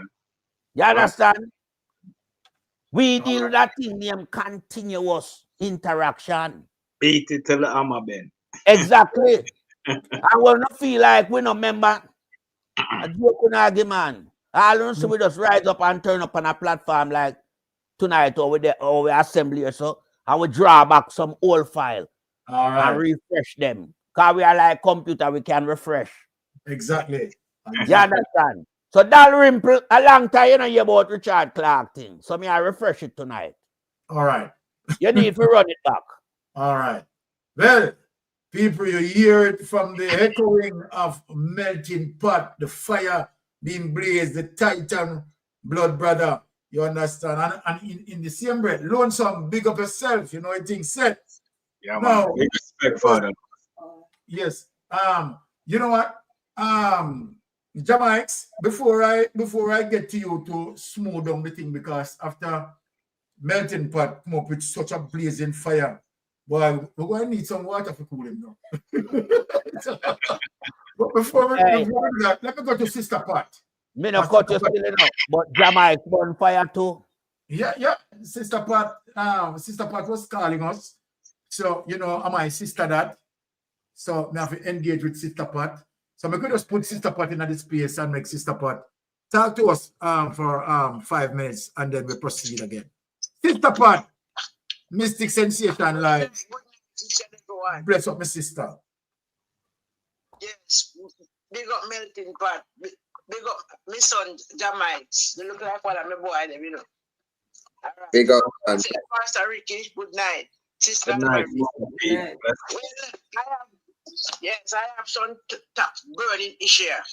Yes. First thing I want to say to Andrew Wallace, our dear Prime Minister, if Matthew Adam is your child, or your children, and you can put them into this, what you wouldn't do to we? No, you are a Prime Minister, sir. A chief servant of the people. You say you're 21-year-old son, one place where you never walk nowhere, sir. Sir, I know whether we go a university, but we have common sense. Hello, sister. You see it? I feel so you cruel. Oh, heartless you be. Oh, stupid. Use everything that is negative. I have kids where I bear, and I will never at no time put my kids and grandkids in predicament like this. If I get myself in problem, I will come to my kids and say, guess what? I have done it. I will do my time. And you do that. That's one. Next one. Two, Miss Dana Morris, whatever, Dixon. You come out on national TV and everything and make a statement. Miss, you look good. But I can't tell you as a woman, he's one of the most disgraceful, wickedest, cruelest thing God ever brought in. You say the visitor them love Jamaica. I know Jamaica you're born. When you go downtown now, why do you go downtown? And downtown look like when a country did in a war and some bomb drop there. No, Mr. Shreby take it back to me and say, he must take time to clean up, and I fix up. And you are saying, Andrew Wallace is the best Prime Minister. Andrew Wallace led us through COVID when Andrew Wallace about 140 million cash in a bank and we lock up. Andrew Wallace say, and we are buying on a chicken back and quarter bread, spread COVID. Christopher Tufton make 3,000 people dead because they couldn't get no respirators. You think we forget? We know lack of people have charged 700,000, 100, 200,000 for mass. And you say the best Prime Minister that? The Prime Minister will tell lie. Nothing. France God make creation ever lie so. You take with idiot. Little girl go sit down. You fool until Fairval Williams come out of education and put you in there and the money can't get or you still come out of that. When you're not going to school, I don't believe you come from a rich family. You're supposed to come from a poor family or a middle class. You remember the sacrifice for your parents and whoever go you put it through? And this are the pay you come pay them. And this are the pay where you give to Jamaica people. You are helped kill out 10 generation. These are disgrace to Jamaica and the Jamaican people. Why won't all about Andrew Wallace? If Andrew Wallace is a good man, Pernell Charles Jr., which is Pernell's senior son, and little cranny man, don't a man to go be named Chopper John, I wouldn't call him. Silent Pernell Charles, he could call him Pernell daughters. You see? Imagine, and nothing come out there, but let me tell you no, there is a God who the Jamaican people serve. No, because you hear them go on with a little pie and go on, you know. Jamaican people go up in a church and different denomination. So if they don't know nothing down to the Rasta man, them go to church. Rasta man know cry of the people is upon uno. The cry of the nation. When people work, people don't want nobody go hand out nothing from them. We Jamaican people, we we bossy like cheek. We work, we can't buy food. And you can tell people about a good country. You walk, if you walk and your foot are broke in the hole. Not even my jackass can't manage your road them. Prosperity. Woman make you so wicked. Woman make you so cruel. And the whole of who no labor right. From stand to bow. You all are the old one. Uno is a disgrace. Uno wicked. Uno cruel. Paula Llewellyn, you are going to see death. And death are going to run from you. Then the innocent man who you lock up a prison. We don't get so far them people out there done war, gunman and all because of you. And you're negligent for money. Them the mothers hold them belly like when it turns, it 3 seconds, a push.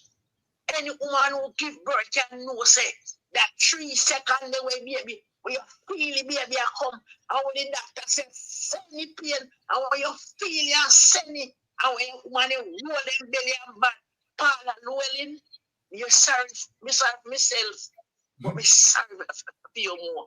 You're a wicked, you know, cruel to the Jamaican people, and God what you know, me can't tell you no. You see, you know, Miss Dalrymple, you, it's a leg that a whole heap mix up you know. And you see, God slow but in sure. The cry of Christine, you with Pitney and Grand Pitney. Christine, you with Ghost in a grave, Mr. Roll. Put the dots together. You want to take the country and do it like you know, parents dead left it, you know. ISAT, anyway, you then big up yourself. And you tell we say, the only standard Jamaica is the Constitution. And I prove it and I live it.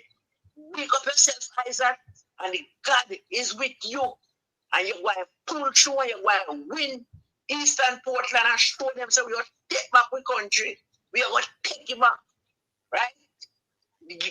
You want to get 8 counter charge and walk in a court and just walk out, so oh you man, right for sure. So we have some liar, we say them a big liar, them is nothing.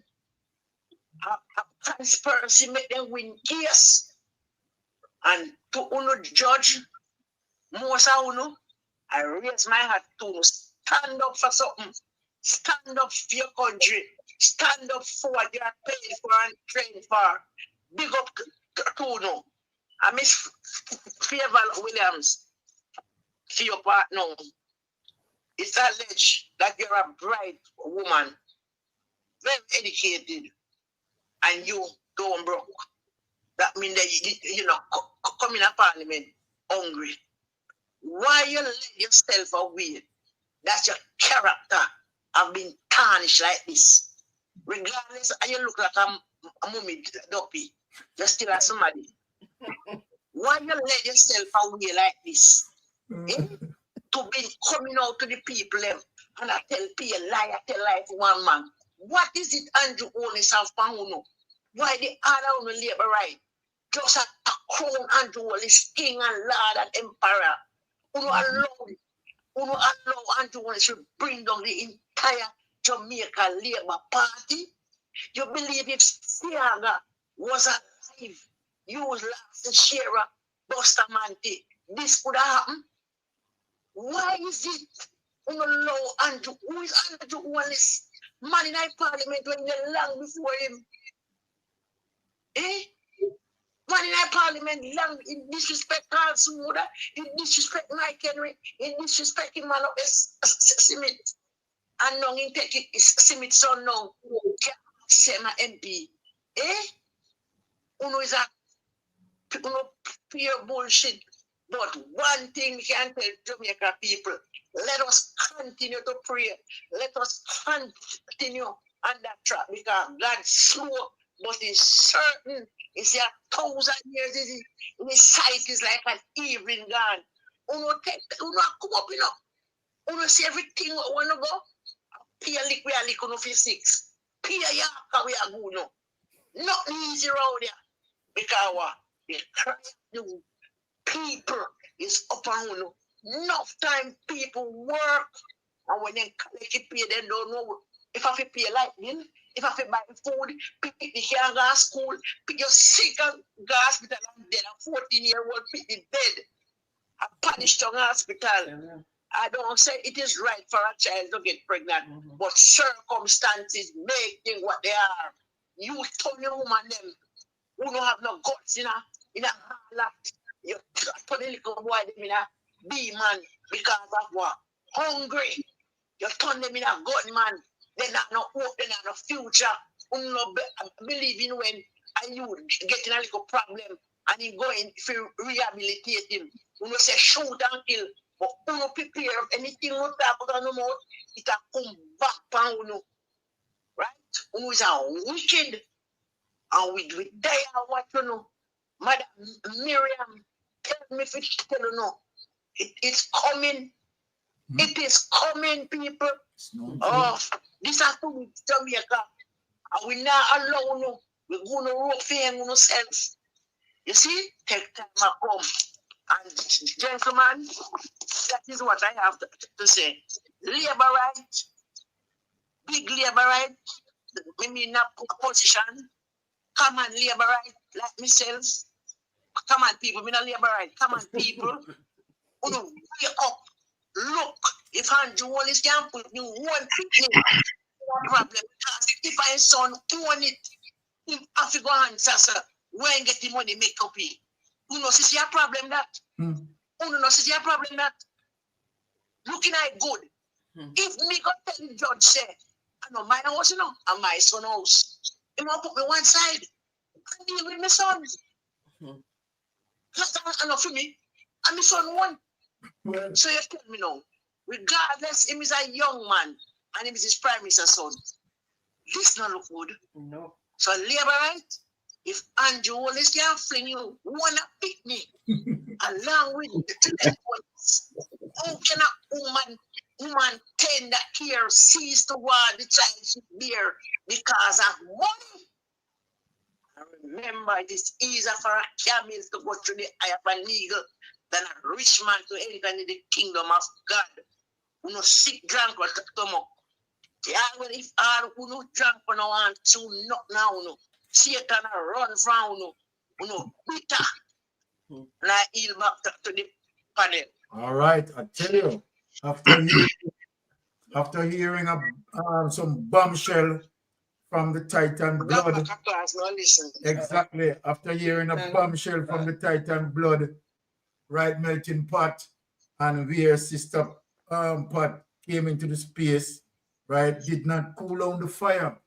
And so then, of course, we need, right, to level the playing field. We are going to take in, of course, Jah Mikes, right, to level the playing field for us. Jah Mikes, the floor is yours. Hey, thank you. Thank you. Free business again. Free business. Now be careful I walk on the ground because the ground hot. The ground hot, man, and the ground hot for a good reason. We want to say, you see, we live in Jamaica and we are watching a Jamaica from far where it's shunned and ignorance is being rewarded. And it is a crying shame to see who is leading us and to see where they're actually steering us to, because there's no leadership. It's just steering there, here, mixing information. And we came out of a pandemic and now we have an infodemia where they use information, spin it, twist it to confuse people because they can only lead through confusion. And illiteracy have to be high, right? Hence the reason why we see 18% of our youth passing 5 subjects or more. So we really have a problem in Jamaica when it comes down to education and more so comprehension, because we have people listening to things, reading things and don't understand one thing what them just read or one thing what them just hear. So we hear the Prime Minister speaking about battle for the mind. So it's nothing about empowering people, and it's nothing about moving the country forward. It's about battling for the minds of the people. And if you keep battling for the mind of the people with their mind not having substance, then you're now creating a demagogue. Instead of leading the people, you're actually moving about and dragging them along through fear. So fear come in the sense of there are a lot of Jamaicans now that are very unhappy and dissatisfied with the state of the country, but are fearful to speak about the grievances. And therefore we have corruption continuing, and it make it look like the whole Jamaica support all of them foolishness. Because when you look at the mainstream media apologize for some what they need to. The mainstream media doctor some report, and it's just lead to the degrading nature of our country. True. And as the DPP tell you that she's not wise, because what she wrote, she read and said a wise person would do. Her action is a clear contradiction. Definitely. And we want to go back at Miss Dora, because Miss Dora thinks she's smart. But the thing is, in communication, there are 3 different types of communication.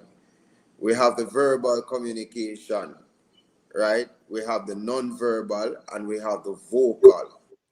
And when we hear what Dora is saying, sound pretty. But when you hear what she has said, it sound right. And then when you look at her face, she looks so uncomfortable. She look like somebody will need to get this done. Get this done, get this out. Yeah.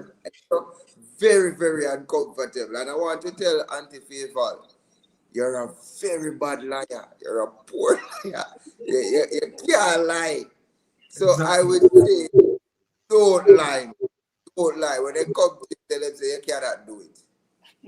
We have a country of pure liars, man. And when you come and you speak about these things, I say you need a better Jamaica. They are the labor rights telling you that no, the best thing since sliced bread, but we can't get good road for drive, man. But we can't. The ladies, Auntie Pat spoke about the 14-year-old that has lost her life. Let me tell you of a personal story where my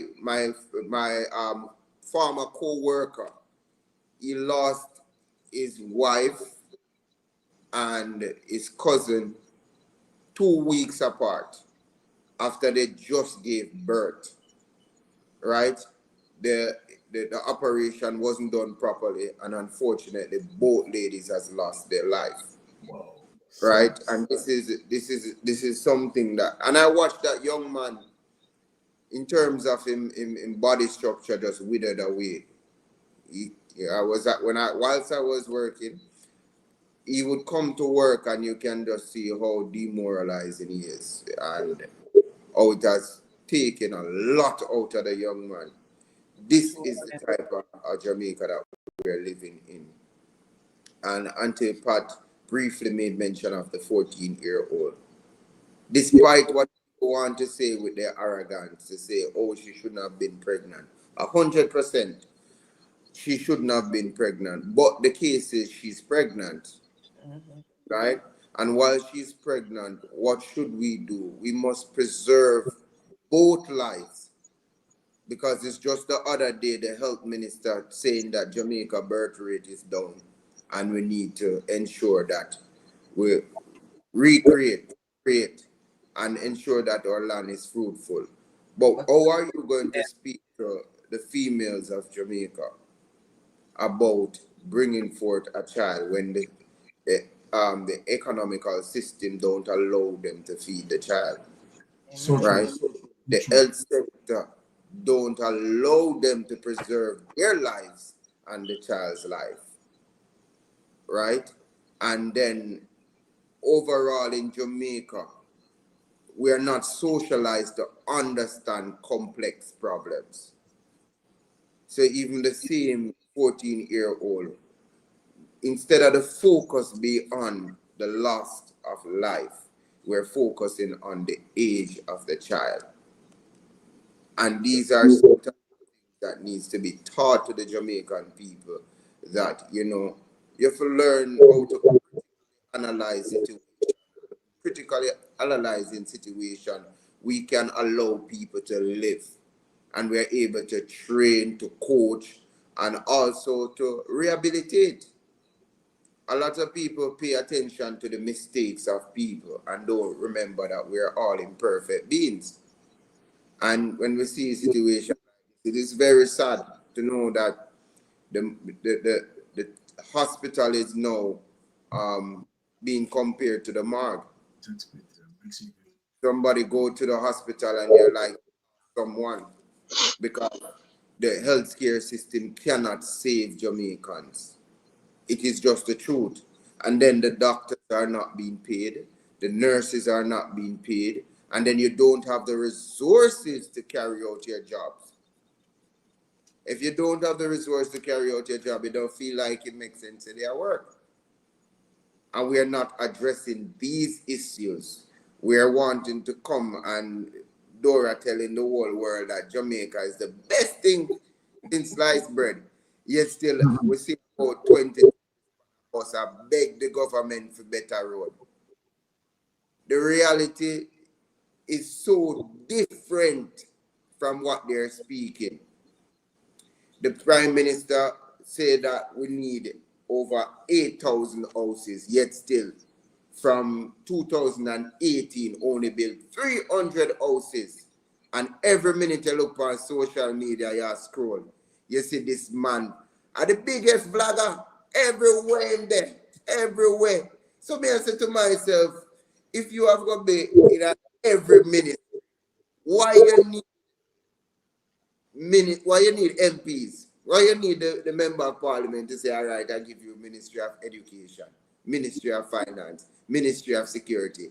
We can't see the Minister of Security as speak as a mass shooting, because it's a common thing in Jamaica these days, you know. 2024, turn on the channel Jamaica, you're going to see over and over mass shooting. And when you see the mass shooting, trust and believe, you're going to see your favorite vlogger Prime Minister right there for the camera. This is what is happening in Jamaica 2024. Instead of we having ways to mitigate against crime and violence, because we cannot fight crime. It's just the truth. What we need to fight is poverty, corruption, and illiteracy. These are the things that you need to attack. When you fight these things, you mitigate against crime and violence. But these type of complex labor rights are most definitely for the Prime Minister to understand. Because when he was seeking election, he said that the PMP said that they can't do much about crime. There's a lot that can be done about crime. And we're going to make people sleep with their windows and their doors open. I'm paraphrasing because they love to pick every word for a word, you know. Yeah? So, and when they come in power now, they're saying that crime can't stop. So it just goes to show that he never understood what the crime situation that Jamaica is facing, that we're facing more of a psychological warfare than a physical warfare. Because what is happening, they're killing the killers, but not killing the mentality. And if we see it over and over. I was born and grown in the ghetto. I see after somebody gets shot down, one Dan gets shot down, another Dan rise. So therefore, you in stronger measures, and you're going to tell them you're going to charge them more for illegal firearm. This is not going to deter them from trying to get food for themselves and their family. This is not going to deter them from not able to understand conflict resolution. This is not going to deter them from saying that, all right, I'm not illiteracy, I'm going to take up a book. These things need real work, real thinking.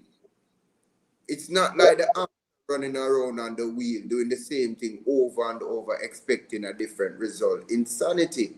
So I'm asking the labor right, the green brain people, come off of the wheel, man, and look at Jamaica and say Jamaica is in a bad position.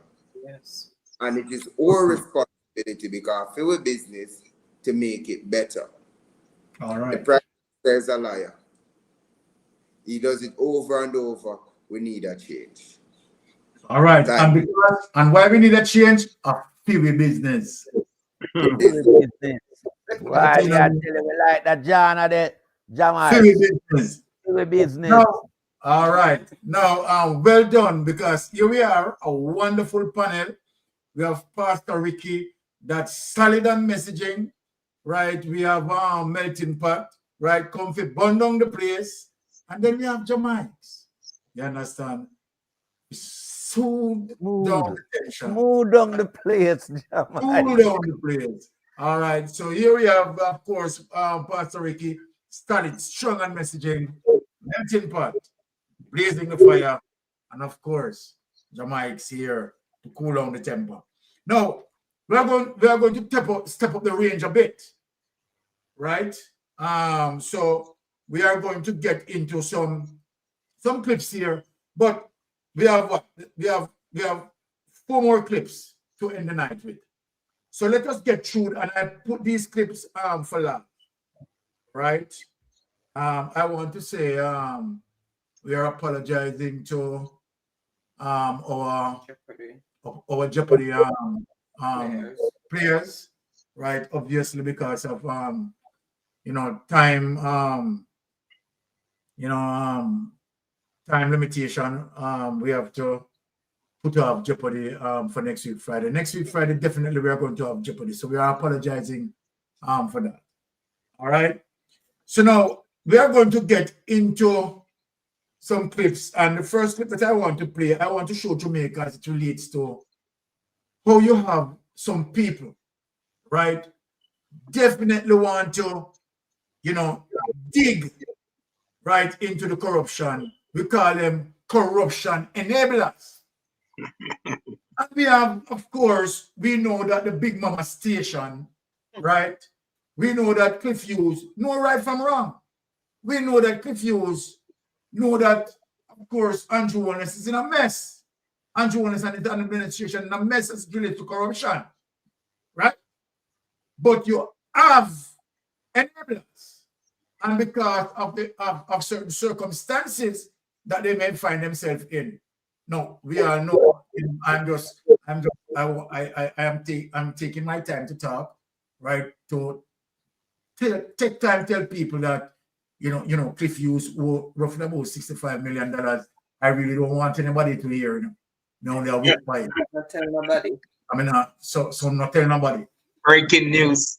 The reason why Cliff Hughes is behaving like this is a secret. It's a secret I'm talking. I don't want a lot of people to hear. Let it stay among us. Just let it stay among us, right? Cliff Hughes was $65 million, so we know it go, right? He's working in order to make sure that he's in good faith with this administration. But I want you to hear this as it relates to this corruption enabler and Cliff Hughes program. Without any delay on it, let us pick up that. The Integrity Commission false report. Want to hear how them put it? Right? Disrespecting the Integrity Commission. Out of order and bright. All right. What was it? Let me see. I wrote something misread it there. Let me try. Okay.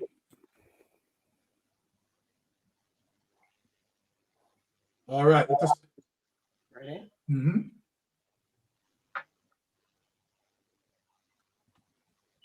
The Integrity Commission false reports will lead to their ultimate demise.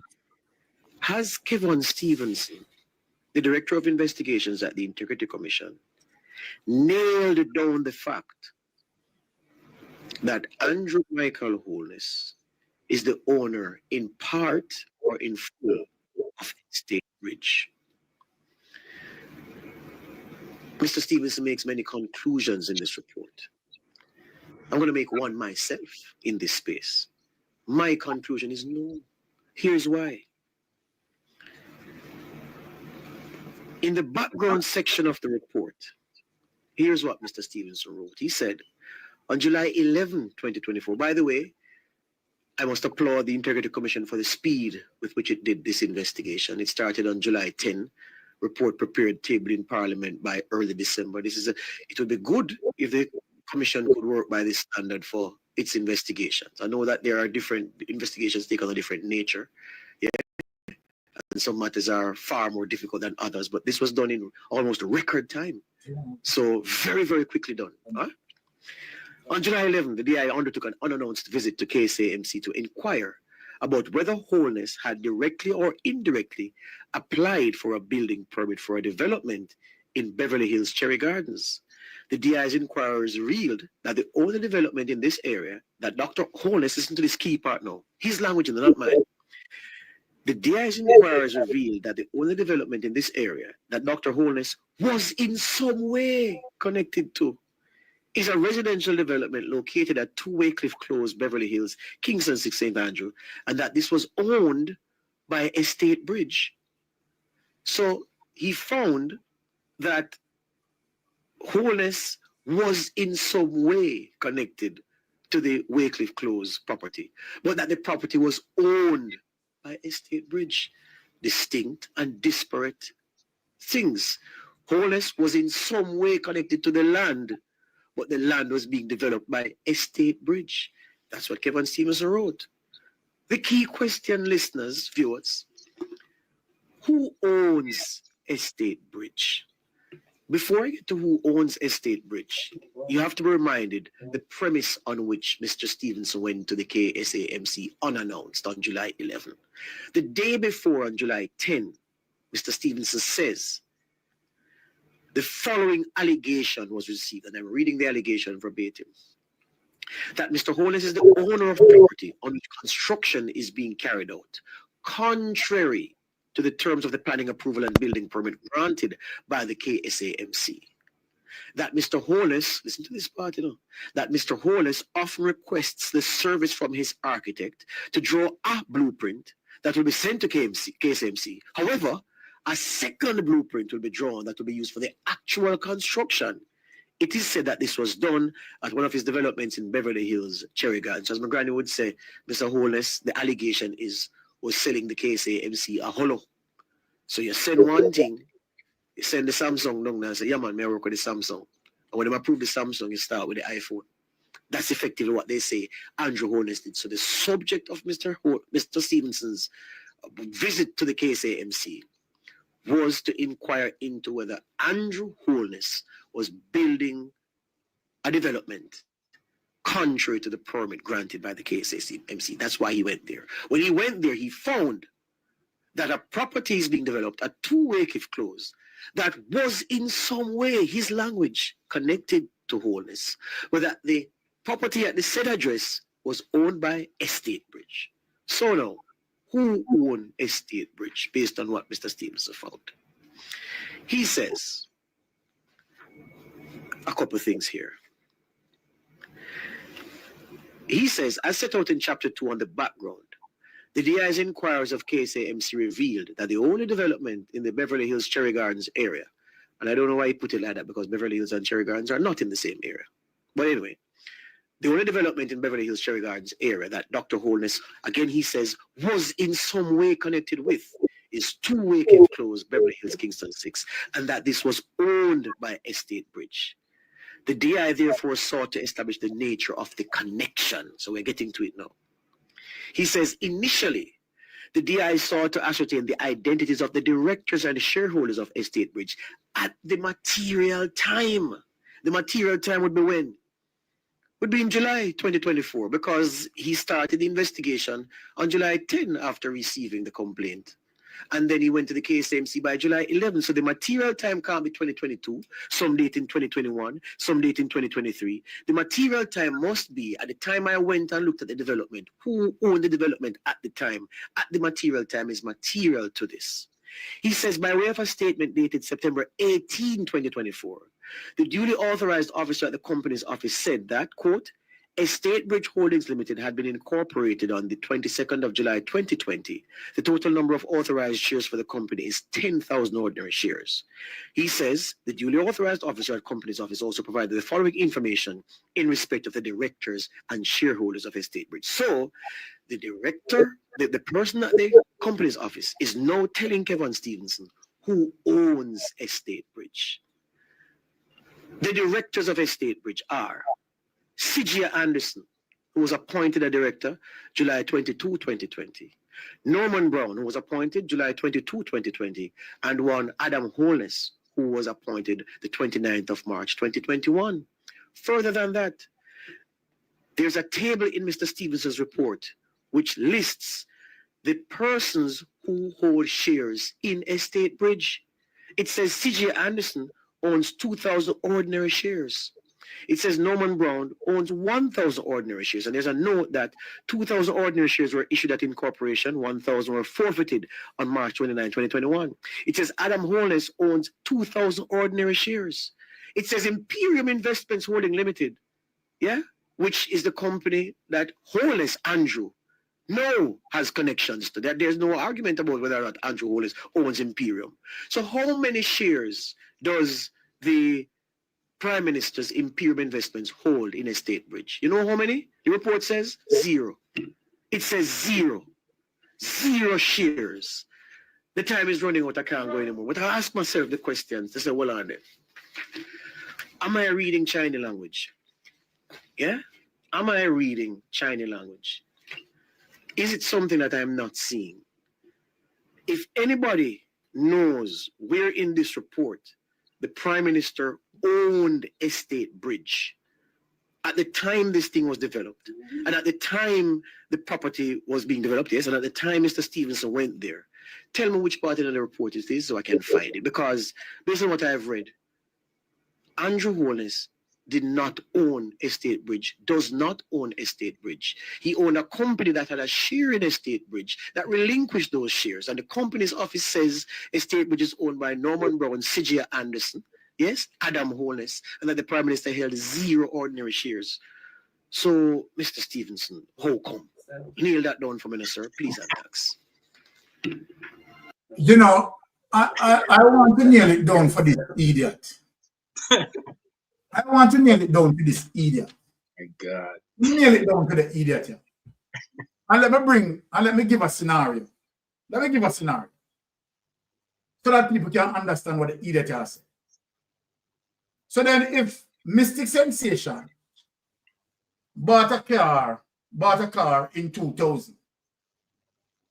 And in 2000, I used that car, right, to commit, set a number 3 by hitting down somebody, manslaughter.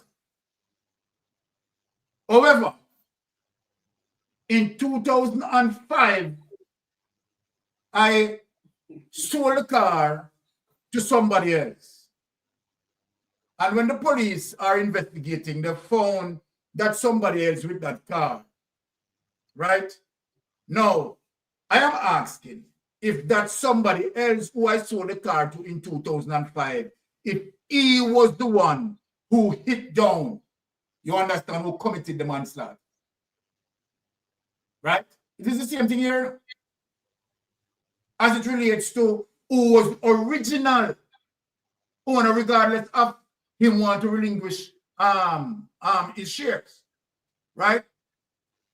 So then that doesn't really make any sense in terms of what he's saying. That's why I said that when people looking on this thing, don't just think of Estate Bridge. Think of Andrew Holness empire. So people must understand my line of argument when we said, think of Andrew Holness empire with ADMAT buying up all of these properties, right? And in extension, you understand, also absorb Estate Bridge. Who is the principal person in all of this? It's Andrew Wallace. That's why the Integrity Commission investigators said that he's connected to. He doesn't understand that term, but before we engage, hold on.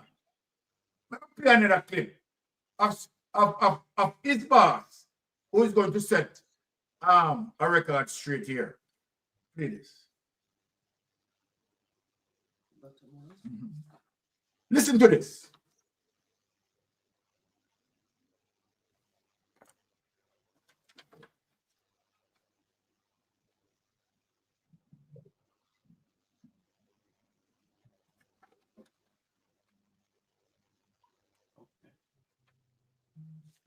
All right, listen to this as it relates to, right, what that idiot is trying to explain, as if like the Integrity Commission investigators, they don't know what they are doing, right? They are stupid, right? Because Andrew Wallace has nothing to do with Estate Bridge. Stupid.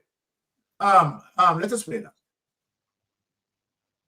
Look at what's happening with the KSAMC and building approvals. Yeah? The Barnett case. And before that, several other court rulings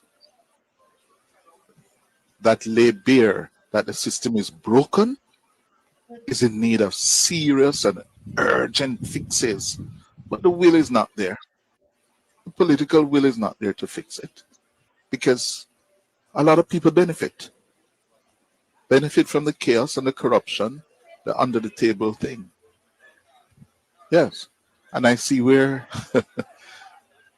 the Delroy Williams-led Kingston and St. Andrew Municipal Corporation issued a statement saying that they're going to be investigating and doing their own review of what the Integrity Commission and the DPP have found in relation to the Barnett matter.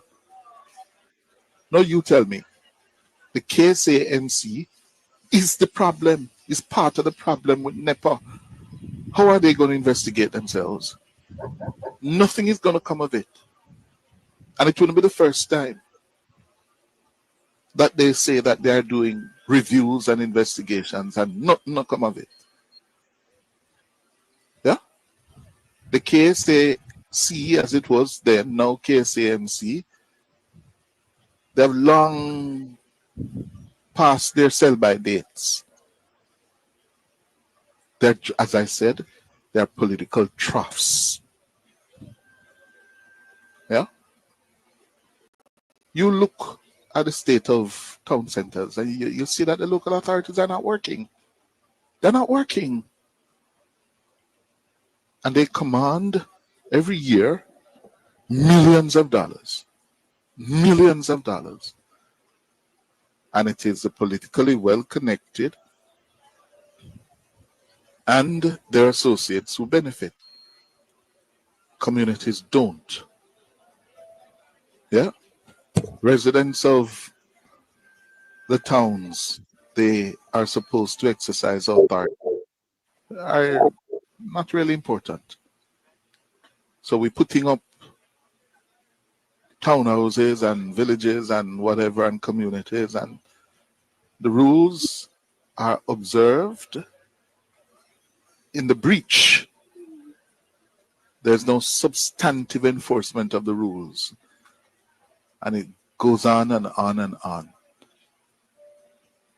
And you hear any outcry, you see any real definitive action from the Minister of Local Government and the Ministry of Local Government or the Office of the Prime Minister to deal with this matter that has been laid bare by the Integrity Commission and now the ODPP, the DPP's office? Nothing. Yes? The KSAC tells us, oh, they're going to be investigating. Investigate my foot? Huh? They're going to be investigating. They can't investigate themselves. That's rubbish. The KSAMC cannot investigate itself. And we have had too many examples. Huh? Some time ago, it sent some of its technical officers on leave or suspended them. Yeah? And what has happened to those? You remember the incident that went before the court? The Roseberry Drive issue? Nothing. Now the Charlie Mount Barnett issue? Nothing. And it continues. We're not serious. We're not serious about local government. At all. Not serious. So you will never hear Well, me take bad it away. mind nobody for them Finsack house. You will never hear me bad mind nobody for them squatter.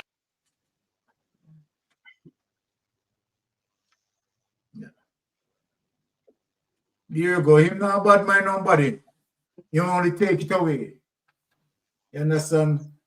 Dip into the treasury and take it away. Him not bad mind nobody. Right? So here we have, you understand, some of them burning out the Integrity Commission. But we have people who are honoring the Integrity Commission, right, and applaud them for excellent work, and including myself, including Pastor Ricky, including Jah Mikes, and including my Titan brother, right, and all the other platforms too, right, applauding the Integrity Commission, right, for excellent work being carried out, right, based on the obstacles that they have to deal with. They have to deal with section 53, subsection 3, right? The muzzle clause, right? They have to deal with all sorts of obstacles as it relates to the corruption prosecutor, right? Whenever the Integrity Commission investigators work so hard and bring forth a case, right, to the corruption prosecutor is nitpicking, right, dealing with convenient justice, right, but always overlooked by using abuse of process, right, to free who she wants to free, right? We have seen that done. We have seen the DPP likewise, right, using statute of limitation in terms of case statute bar, even although the DPP said the prosecutor and the investigator need to work in tandem, need to work in collaboration to ensure that all the I's and all the T's have been, the I's have been dotted, the T's have been crossed, make sure that they do all what needs to be done. When you have a statute of limitation, a 12-month period, knowing that you have all of that you need to work in accordance to make sure you collect all the evidence that needs to be collected, and so then put the case into the judiciary, anticipating the statute of limitation, right? And so then you are going to tell me now that Paula Llewellyn, who is in charge, who aware of a statute of limitation, who aware of abuse of process, right? Where is her voice, right, in speaking to the relevant authority as it relates to the investigators to give an ultimatum to say, okay, all right, by this month, I need this. And if I don't get this, you understand, consequences are going to be followed. This is my argument. Right? The DPP, cognizant, right, of all the obstacles that can go against an ongoing case, such as statute of limitation, as it relates to the timeline, within a 12 months period, right, that both prosecutor and investigators need to work together. You have heard it. She's explained it in the seminar. I want to ask Paula Llewellyn this. What is her input as it relates to the Patrick Bailey's case? Because you know what? Paula Llewellyn, that's a felony. That's a felony. So you realize now, DPP, that you can use statute of limitation when it comes to a number 3. And you can use abuse of process when it comes to a number 3. So what you do? Sit there in silence for years. Let me ask you a question, DPP. How long this case with Patrick Bailey, how long this case was committed? How long? Are you saying that the DPP have no interest in this case? Someone being killed. 21 stab wound and a gunshot to the head. And you have that gentleman out there being walked free. Because what? He was Andrew Owen's attorney. And because he set up shell companies for Andrew Owen. So we want to ask you a question, DPP, based on what you said. Have any of your prosecutors dot all the I's, cross all the T? Have any of your prosecutor is working in collaboration with any investigator to solve the case with Patrick Bailey? Talk to the DPP. Talk to Jamaica DPP. Talk to Jamaica Paula Llewellyn. Eh? Now, this case that we are seeing with SSN, right? You could have stepped in and based on evidence. Remember, Gina Pantan said in a statement, and said, you cross-carry coerce me in saying what I said. But before you deliver justice to Jamaica, the system have Gene and Pantan under secrecy. No one knows what is happening with Gene and Pantan. And if Gene and Pantan charge as it relates to what happened. What happened to Gene and Pantan court date? What happened to Gene and Pantan court date? Jamaica totally the citizen, right? Totally oblivious of what is going on with Gene and Pantan. So, Paula Llewellyn, you don't think you owe Jamaica the right, to explain as it relates to what is happening with the case? A lot of people, billions of dollars being taken from investors.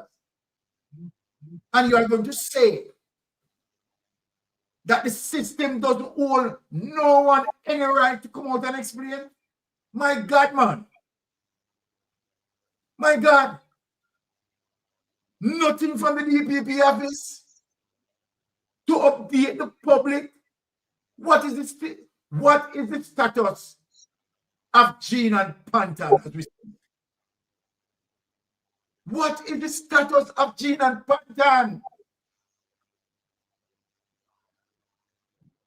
Right? Who were the persons that were recommended to be charged as it relates to FID and CRAW, who had completed their investigation and recommended that persons are to be charged? Who are these persons who were recommended to be charged? It is not fair to the Jamaican people. Cannot be fair to the electorate that you are saying to the electorate that they need not to know. Come on. We are not running a democracy right now. I have to call it a banana republic.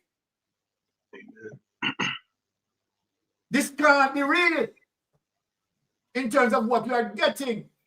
You are not the DPP for Andrew Wellness and Andrew Wellness administration, Paula Llewellyn and Thompson. You are a DPP for the entire Jamaica. Why we can't get any justice? Why can't get any justice?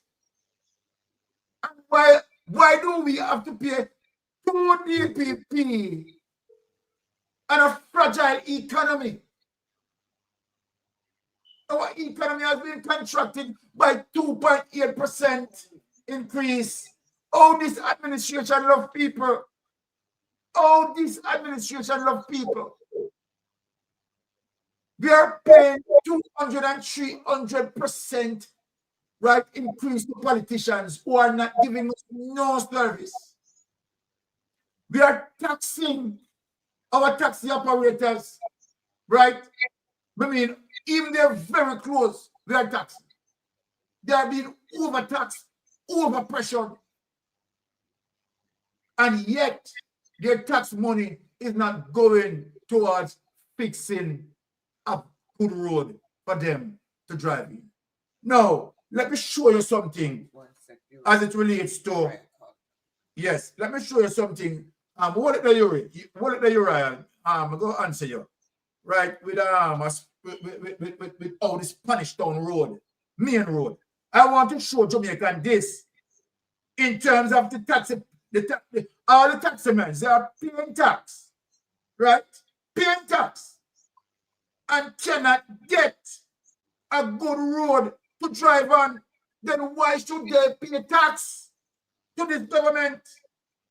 It is unbelievable. I want to show people this. I want to show people this because trust me, I am not making it up. Look on the Spanish Town Road, people.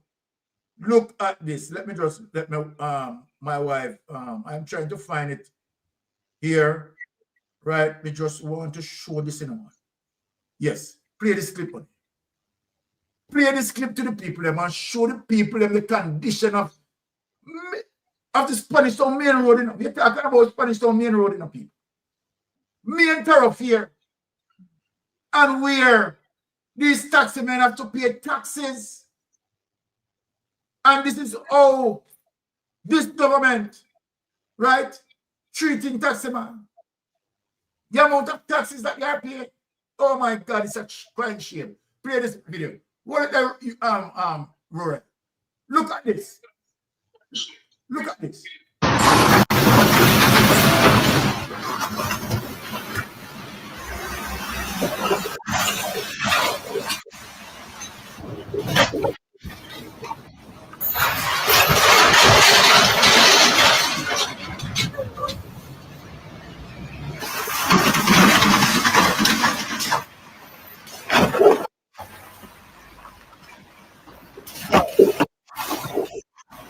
Take it away. Take it away. Take it away.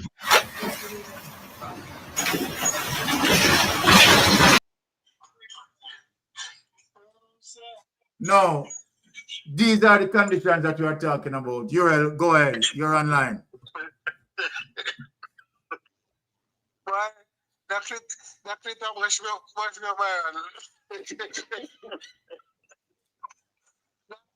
that look like a cross country is the one. But go ahead. I'm serious. You know, I don't know. I want to be more calm-headed sometimes. You know, but you see, ungrateful people will always be ungrateful. Right? And I say that because anybody who joined the Labour Party after the 1980s, right? I would put them in a class of ungratefulness against their whole country and their leaders who have sacrificed so much for them to know, you know, at this point where we are Armstronging the people who push to put you forward, you know, in life. You know, nobody, I don't think nobody there in Jamaica right now that can point out anything of substance that the Jamaica Labour Party has ever done for this country. Nothing. Right? And nothing. Right? So I don't know how people join the Labour Party. We don't know. We can't understand the party.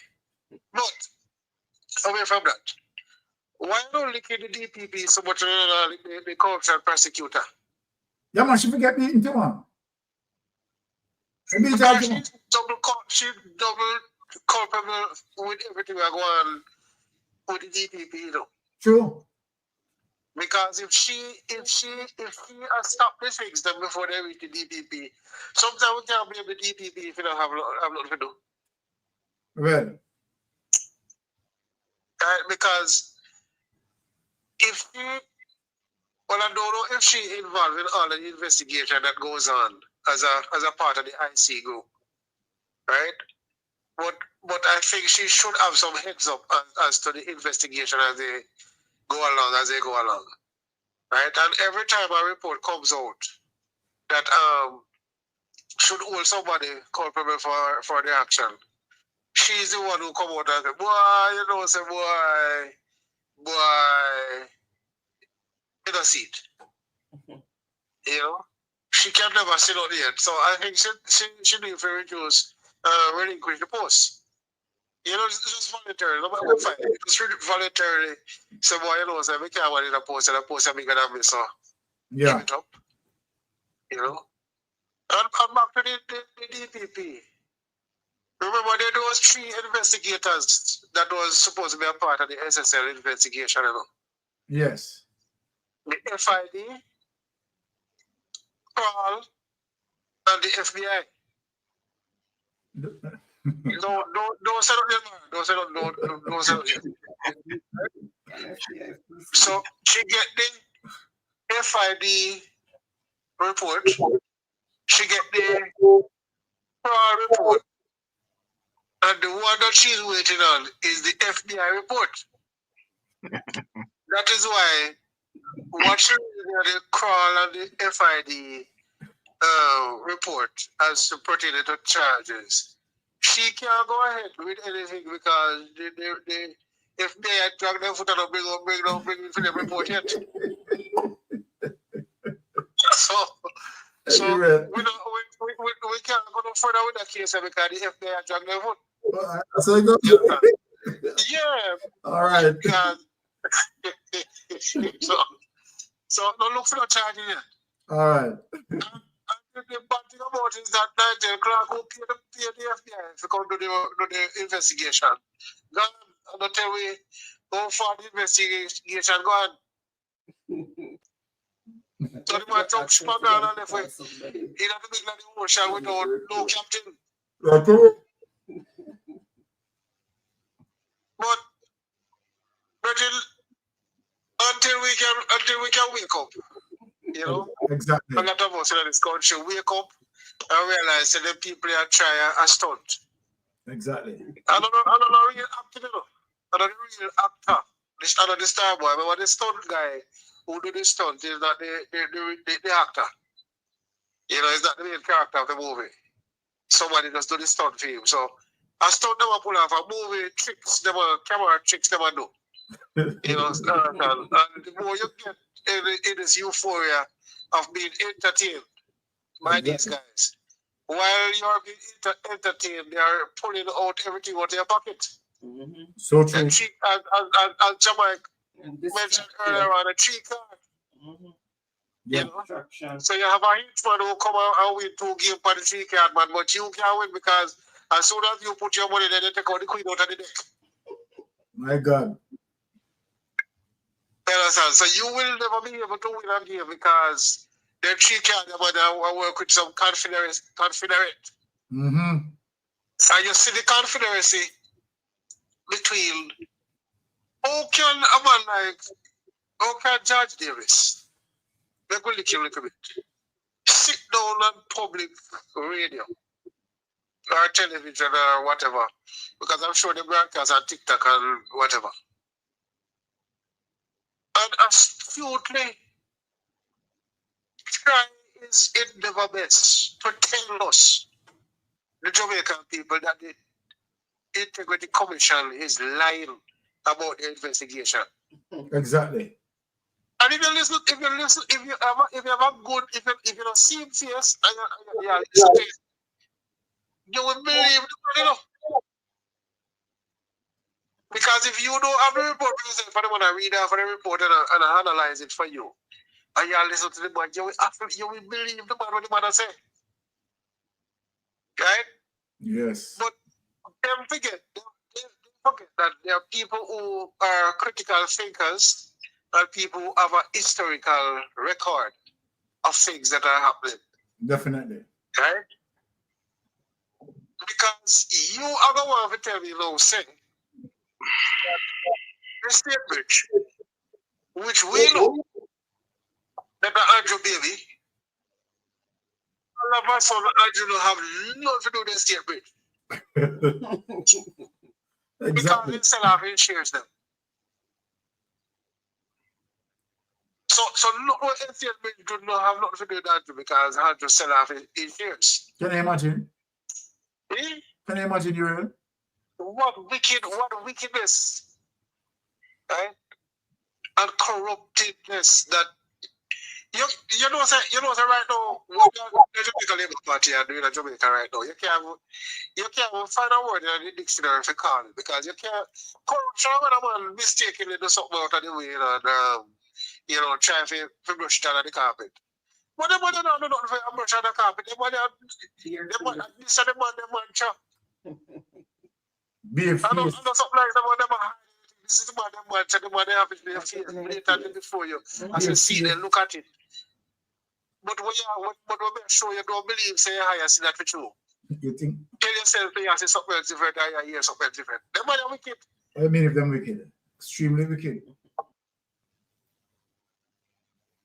I mean, I don't know who, and when I say the public, the media corporation of Jamaica, when they call it MAJ, whatever the name. No PCJ, PBCJ, Public Broadcasting of Jamaica, PBCJ. Public Broadcasting Commission. Yeah, PBCJ. Yeah, that set of people is a wicked set of people. They're not supposed to have no license if they do not do in Jamaica. Because if you can have a media, I spread so much propaganda and people are thief left, right, and center, and you don't see it. Right. And who the thief, over here, somebody said the other day, they talked to somebody and they said to them, I just always joke in the person and say, you're keeping Prime Minister because I know the person that live right. You know, the person bring up to me, where am I going to get $20 million to give to somebody? We don't know who I'm going to get $20 million to. But you have to understand, there's such a person say, me trying to figure out who as labor right now, because I don't understand how to think. But I'm going to the Prime Minister of Jamaica. Madness, man. I'm not for the public funds. But I'm going to the investigation for fraud sanitary declaration can certify. But I'm going to have none of the history. So all the TP coming at the discussion. Look, you know, we're going back to class. May I finish this up with a story? Yeah, I'm there. All right, my brother. The people just get your righteous soul, just indignant. They'll make you lose your salvation. Yeah.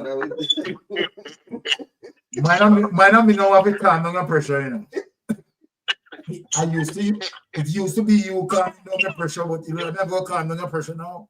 You know, sometimes you listen to because you don't know, sometimes you know, you know, when we say labor, when we say not for labor at attack anything politician when we go on the PCJ, I listen to the not PCJ. I listen to the House of Representative. Yeah, PPC. You know, anytime they start talking, turn off the TV. We just can't listen to the people, but the people that have nothing to say. Yeah, well. Diana Morris has the misinformation, disinformation minister. A reporter asked her one simple question. And she never answered the question. She got all over time about the Prime Minister. Foreigners love Jamaica. What? The question that is asked. Because she can't answer the question honestly, so she's deflecting. Well, I mean, if you listen to Diana Morris saying to you, and you know, no money is missing, right? And at the same time, right, they are saying that ministries have not submitted the appropriation account. So then, in terms of she saying that, you understand what assessment that she had done to verify that no money being missing, when you have ministries that don't complete their appropriation account. So what did she look at? She don't have to look for anything. This is madness. She doesn't have to look at anything in her. Sorry. All she need to do is to listen to me. All right. And once anything when Big Mama say, that is law. Exactly. You know? All right. Anything that she go to post-cabinet meeting and listen, that is what she goes with. Exactly. The cabinet understand what kind of information they back give out. All right. All right. That is my case. All right, my brother Uriel. All right. Because wife you have to get ready. She'll be going to work later. So of course, bless up yourself, Uriel. Really love the input. Yeah, right. So we are just now. We're just gonna close off. Right. We are just going to go around the panel. Right. To ask for our final words. But before I do that, in terms of Jamaica, I want to burn down the Integrity Commission. I want to tell Jamaica that we have people outside, right, who have recognized the hard work that our Integrity Commission investigators are doing. And I am telling Jamaica, right, to ensure that we support the Integrity Commission investigators, right? Stand behind them because they are the ones, right, who are lifting up the flag of Jamaica.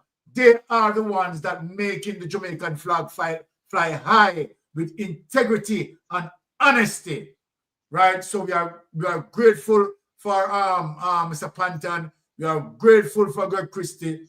And we are grateful for all of the members, right, into the Integrity Commission. But let us show, right, our Jamaican people who are, right, abusing our Integrity Commission, that outside entity are endorsing our Integrity Commission.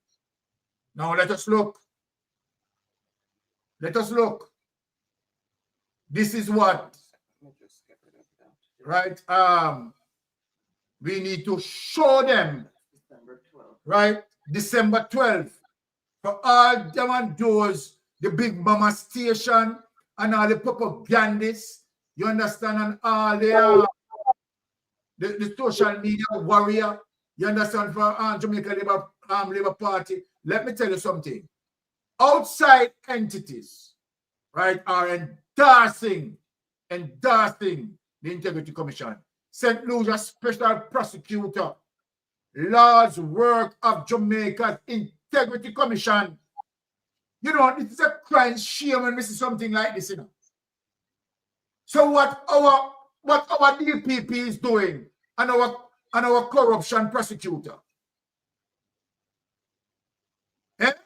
outside of Jamaica, St. Lucia Special Prosecutor, Lord's Work of Jamaica's Integrity Commission, and our DPP and corruption prosecutor want to burn down our Integrity Commission investigators after doing hard work work in the fields and you want to just throw out the man them work using statute of limitation and talking about abuse of process after the man them work so hard and diligent in the field. May I tell you so wicked. Kingston, Jamaica Special Prosecutor of St. Lucia, Robert Innocent, has expressed admiration for the high standard of work of the Integrity Commission, unlike Big Mama Station, following a 2-day visit at the IC offices on November 25th and 26th. Oh, you mean? Applaud them, yes? Innocent, who wrote a formal report of his visit, which was submitted to the Attorney General of St. Lucia and shared with the Integrity Commission. Praise. Let us reiterate that. Praise the IC for its work and accomplishment during its short years of operation. Look at that, man. Look at that. Now hear what Mr. Innocent said. Open quote. I marveled at the amount of work accomplished and the quality of results produced by the Commission. This, no doubt, is due to high quality of experience, skills, passion, and commitment of the directors of the statutory divisions and executive offices under the prize expert leadership of the executive director and the August Board of Commissioners, Innocent said in the report.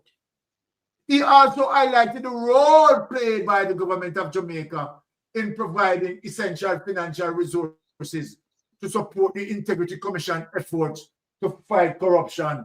And in the meantime, him is an old dirty hypocrite. You understand? You want to burn down the criminal corruption, the Corruption Act.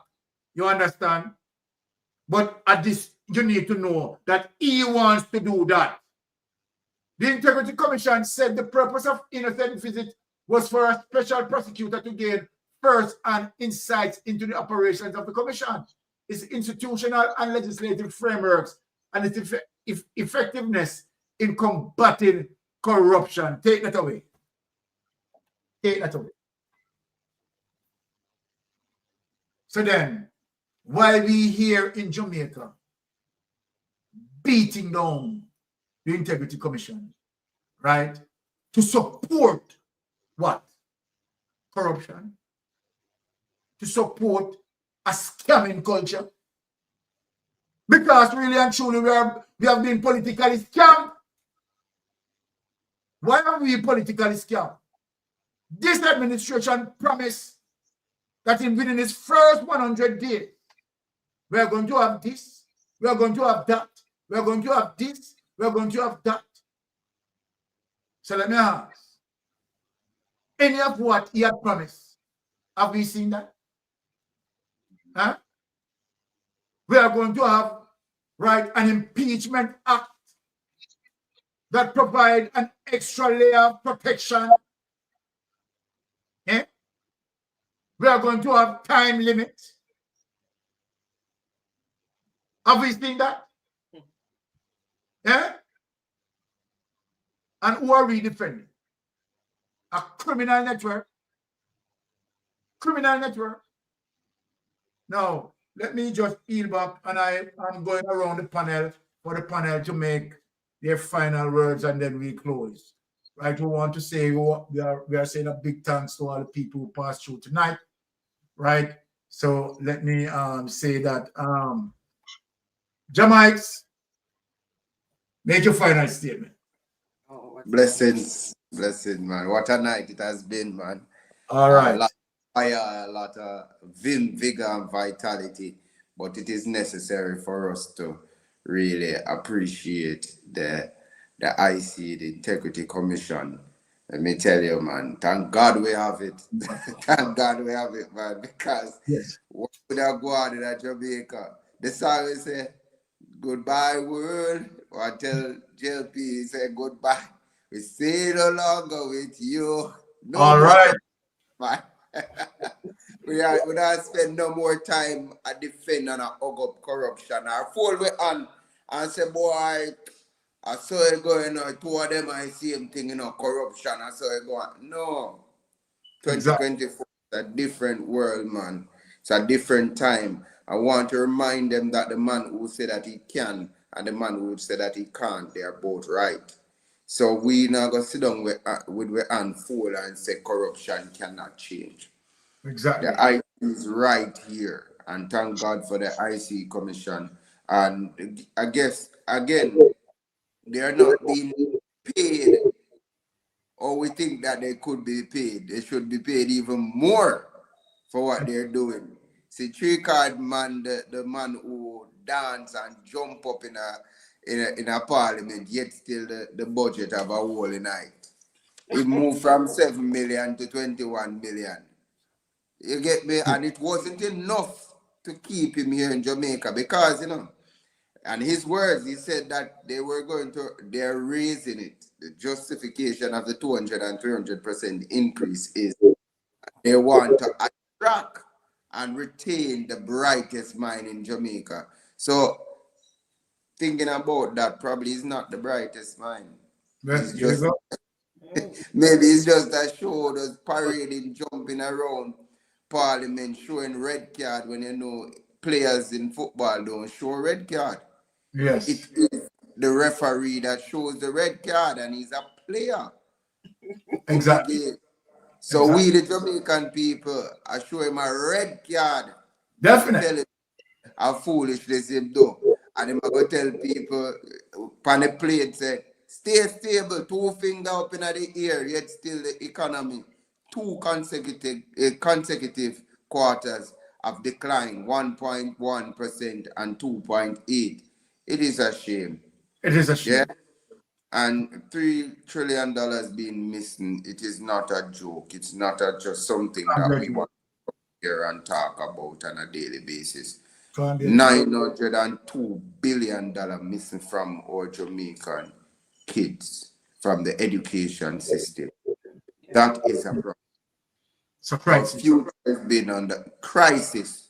Our future is under attack because our youths are not smart. So when them tell us them dunce are real. Them say it not song, but it's a reality. They're unable to have proper conversation. They're unable to comprehend information. And then we have misinformation. Dora come and stir up the pot again more and more each time with our foolishness.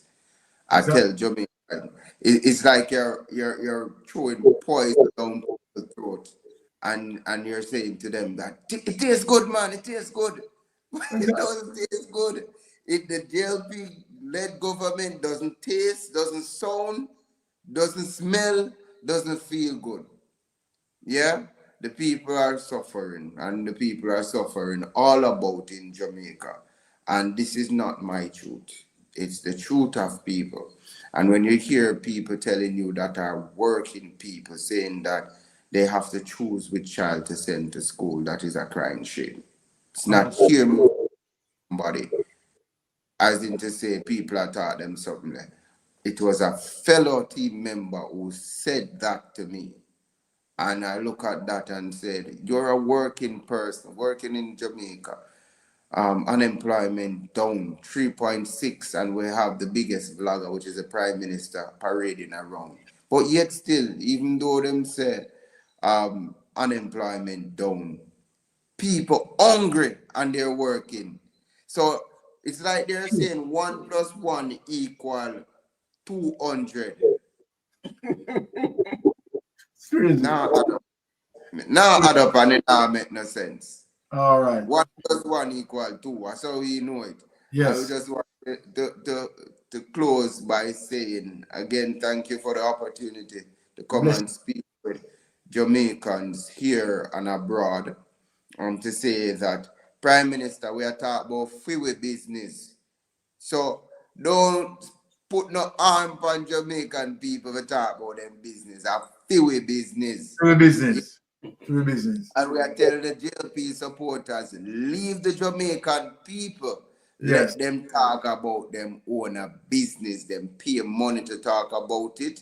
And I will say the word is love. Thank everybody. And we'll chat one more time. Big up Pastor Ricky, big up Melted Pot, big up the great duo of Mystic Sensation. Blessings, love and honor. All right, blessings. Just to say something that of what Jah Mikes said about the Duns, because I remember just was it last year or the year before where they were actually giving the Duns back to go to school, and it was like a branding thing. Yeah. So you can see the mindset of the parents too, who buy these Duns bag and put on the back of their kids to send to school, and then the school allow it in, because that is like branding the kids. That's been done. All right, we have 15 minutes to wrap up because wife have to go to work, right? So of course we are going to squeeze in Melting Pot in this place. All right, Melting Pot. Yeah, man. Just want to say in closing, you know. Yes. That if we look at how Andrew Holness, you know, can the Jamaican electorate when it was opposition to get the prime ministerial role. It's just what we are seeing today. Him still canning him way through society. True. Because remember, you know, as part of his mandate, as it relates to the first 100 days in office, I'm going to use one of the significant lines that he chose when he was talking about time frame and minister and the MP them. Yeah. You know, the time frame I would say I use right now, the time frame as it relates to the DPP using the status, you know, due process of time to suppress certain cases. Yes. You understand? That's the only time we see where, you know, really manifests itself. But also in keeping with everything that is going on, we are seeing where a certain media house has always seen fitting to come out and back Andrew Holness regardless of how severe a crisis he finds himself in. So we have to dismantle and dysfunctionalize these type of entity in Jamaica because they're not doing Jamaica any good. They are hindering Jamaica from you know, accessing its true potential. So true. As a country.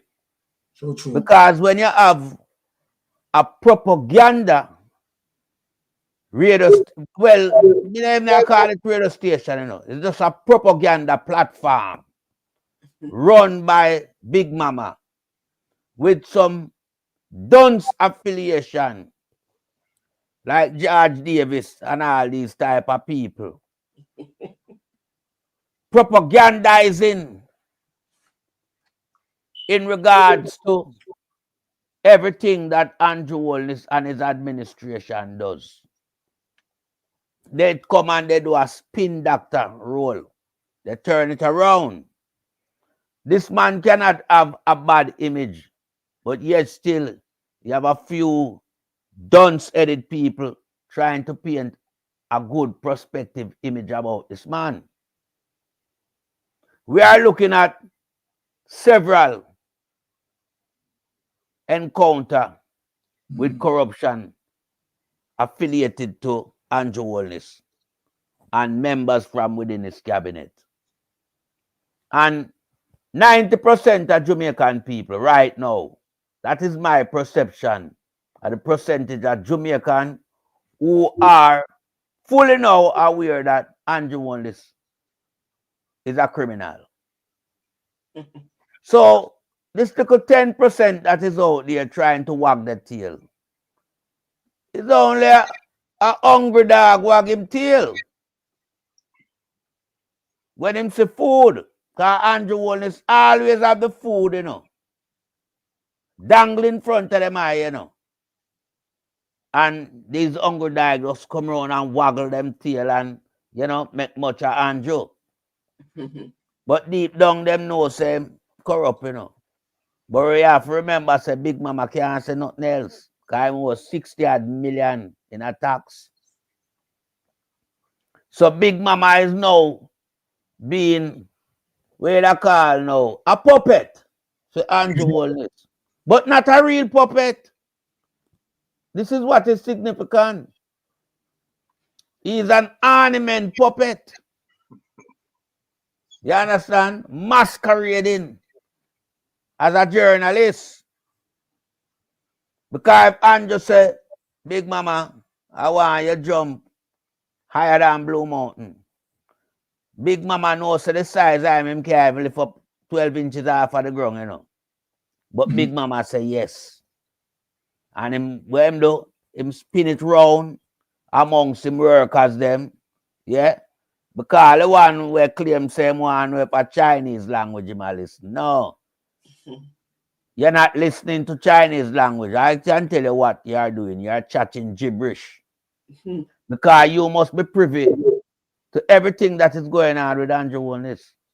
And if ordinary people from way up near the mountain can know say Andrew Holness a criminal, oh, you in a media house and you don't know. So what want to do with the information when them come in front of you guys? You look like you and Big Mama lay down for the information. Because I see one little earthquake and Big Mama, the first place him run for and eat somewhere for lay down. So it look like a lay together and a correspond. We don't know individual journalist, man. Because you have to come out and say the garbage where Big Mama talk about. But me, I go make you know, say, you what me know. 90% of Jamaican, woman abroad, know that Andrew Holness and this administration rip off Jamaica. And that is just the fact of the matter. So regardless, who not come out, nobody not listen to you. That's why on the percentage dwindle, you know. Because social media kill you, you know, dead in the water. Definitely. Yeah? Drown social media, drown phone, broadcasting empire in the water. And this is why Andrew Holness now cannot stick nor twist.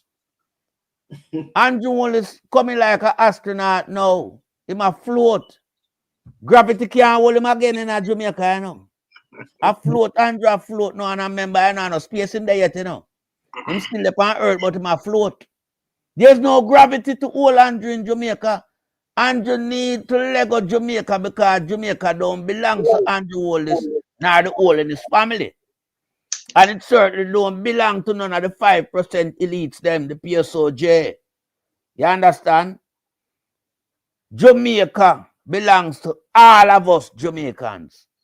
And where we find we have this honest people serving in capacity role as it relates to leadership, we're going to have to call out these people and ask them to relinquish their posts. So once again, I'm saying to you, Andrew Holness, rather than sitting there and, you know, I take all the debris them where everybody are throw up here, because everybody are beat, you know. We don't just walk away and left the Prime Minister office, man. Give it to one of your minions, them.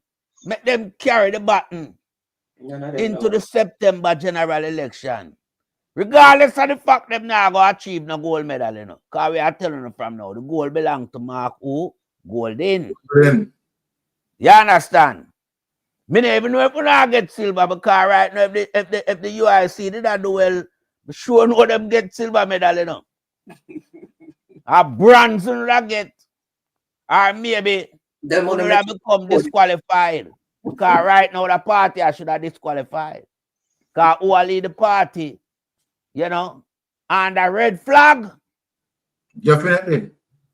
So, you know, we should have not participate. This is why we're not so stupid that we don't just have a one man there. We draw down the party, plunge it in our precipice. How no still there applaud him? Where's the substance of moral thinking?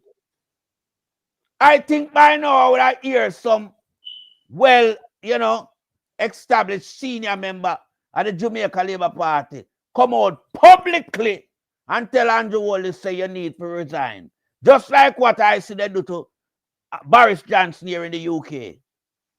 Boris Johnson was forced to resign by his own member of the Conservative Party. So that is showing you the process of democracy and real democracy.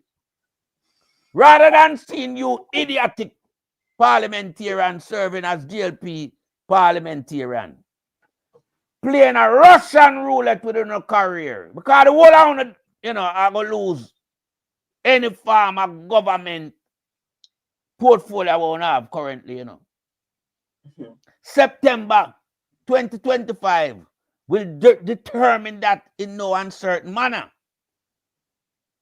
So we are saying that if there is no people of any morality within the Jamaica Labour Party to come out and speak categorically to the criminal leader we want to have, same need for go, then we are going to echo the sentiment once again. Andrew Wallace, pack your bag and go. Right. Because the Jamaican electorate are tired of your nonsensical leadership role. Because you're there just literally playing Al Capone in Jamaican life. Yeah. You're doing a Jack the Ripper. You understand? You're ripping off the country. And what you have done to Jamaica, you have left Jamaica in a sorry state for the PMP to come and administrate and pick up the pieces. But we will deliver. Yes. Because Mark Wallen mentally strong and within his own space and time, what Mark Wallen has done to repair the damage that you create in Jamaica is to carefully plan and orchestrated a well-professional team of men and women to go and represent the people in the upcoming general election. And these brilliant-minded Jamaicans certainly have the will and the capacity to emerge Jamaica from the doldrum that you Barabbas has left the country in. Definitely. And I yield to the All floor. right. Heavy messaging there. Pastor Ricky, right? Yes. You're closing the curtain for us tonight, right? Amen. Please go ahead, sir. Praise the Lord, everybody. Here Amen. you go. Thank Yeah, man. God bless you, Blessing, Lady Pastor Ricky. Marie and Sir Byron, Mystic Sensation family in the chat. Thank you for having me. I'm normally in the chat. Much appreciated. It's a privilege and a pleasure to share with the likes of you and your wife tonight. Jah Mikes and I, we share on TikTok, different platforms. And Virgin Light, aka Melting Pot, we share on Father Lonesome Show. So, we're all no strangers to each other. But let me first, I forgot, I should have said this at the start. Happy heavenly birthday to the greatest prime minister that ever walked the foot of Jamaica, Sir Joshua Michael Manley, the one who made me become a comrade. Amen. I'm a Michael Manley-ites who's supporting comrade leader Mark Golden. And then happy birthday to Mama P. Big respect, even though, it's a couple of days, 2 days, but I just felt the need to say that. Now, as it relates to Monday past December 9th is the annual International Anti-Corruption Day, where many different countries around the world celebrate their anti-corruption agency in their country that holds corruption people, government, public servant accountable. And we have video evidence, document evidence of the criminal Chapter 28. We know the Integrity Commission was a law that was passed in the Parliament in 2017, enacted in 2018 when they start the work. So then in 2019, the Chapter 28 began to praise and sing praises to the Integrity Commission for the awesome job they're doing, defending them, and even telling the opposition to support them as well as his government. So every year since then, 2020, 21, 22, 23, up to last year, he's always praising the commissioners for the wonderful work they're doing. So hashtag I stand with the Integrity Commission, because we have to stand with the Integrity Commission, at every aspect of the way. And so we have to go back to ADMAT. This despicable, deplorable, abominable, the desperate and low guy is going to say, show him where the Chopper 28 is the owner of Estate Bridge. Go back to ADMAT, man. ADMAT was set up in St. Lucia in 2008 by the former Prime Chopper 28 lawyer. And ADMAT, and give thanks to Zara Burton, a brilliant investigator. She interviewed the former lawyer and Chopper 28 right after he just won the 2016 election. And in her interview, she made mention of the Wycliffe property, half an acres that he purchased for 15 million Jamaican dollars at the time. And it's the same location that they established Estate Bridge on. There is no documentation that I've seen or heard of that is existing that he sold the property that Estate Bridge is currently on. So if that's not proof that he owns Estate Bridge to that idiot that doesn't know what he's talking about, then God help him, because since the IC announced that there were 6 members of parliament in their annual report in 2023, this Chopper 28 government and all of those who are aiding and abetting corruption and criminality, and that's the charge Wally Padema go pick up, aiding and abetting a crime, a criminal organization. They've been in a cover-up scheme since last year till this year. And so their cronies are a part of they are accomplices of criminality that's happening in Jamaica. So when you look at, the former speaker before the court, the current speaker, I believe her case is coming up next week before the court. Chopper 28, he's before the court with a hearing scheduled for January 7th. You have MPs that are barred from entering the United States, which one of them is the Minister of Security, National Security, who cannot enter the United States, or else our prison him gone.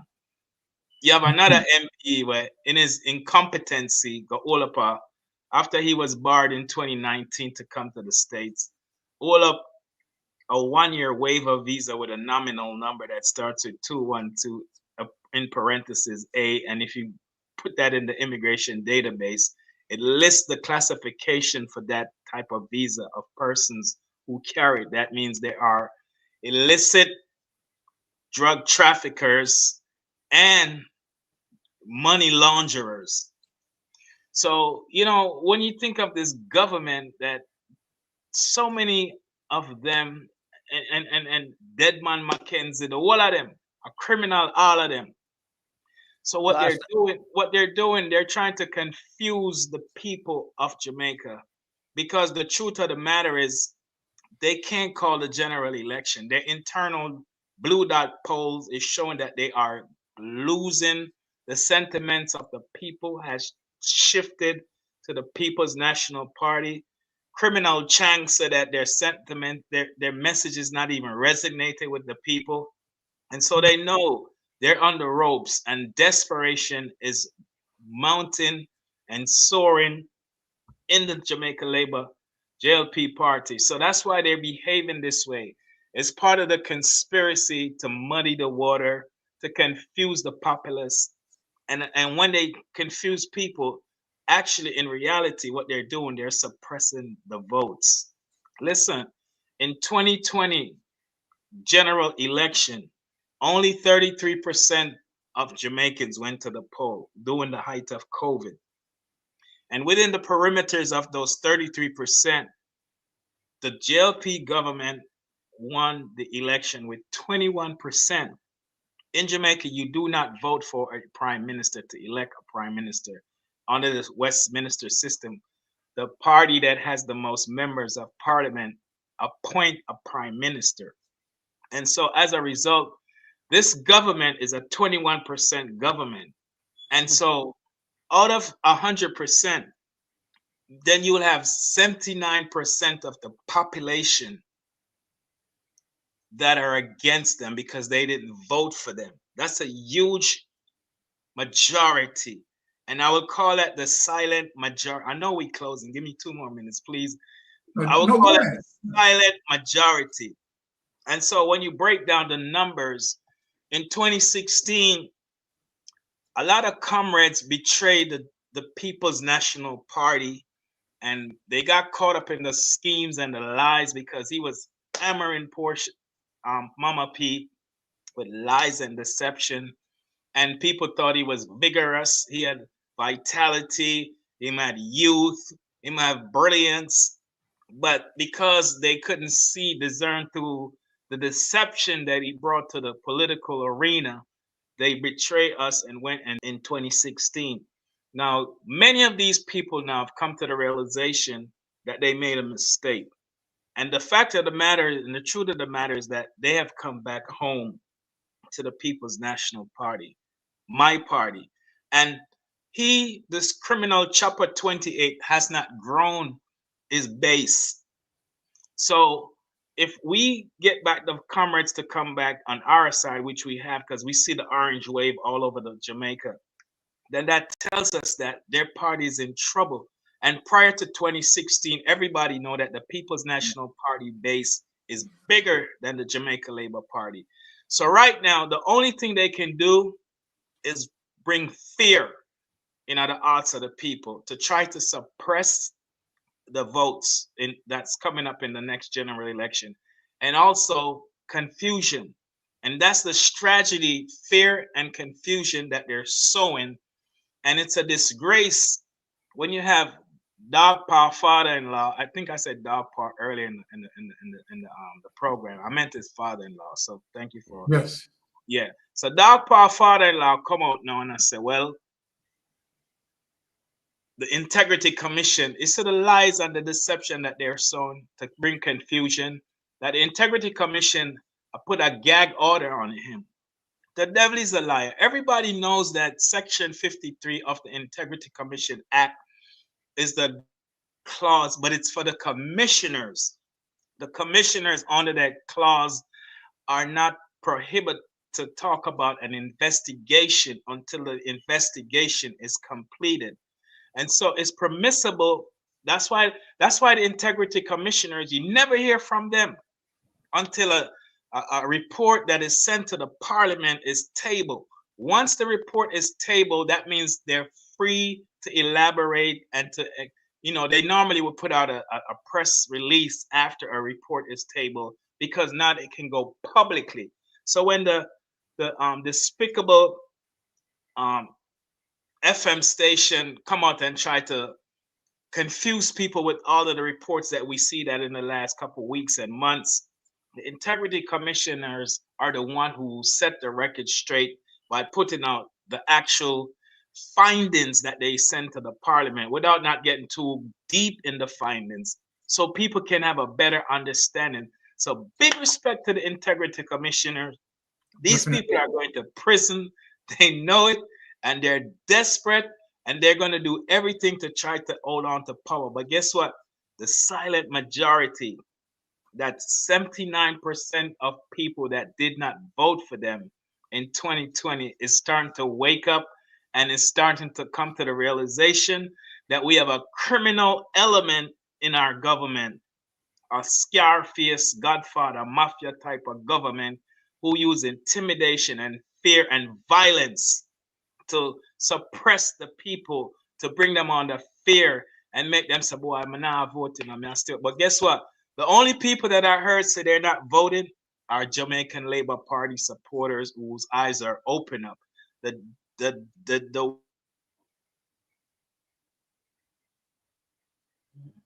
party that get transactional bets, they're just doing it for the money and for the benefits they're getting. And so I just wanted to close with that to say we are going to win.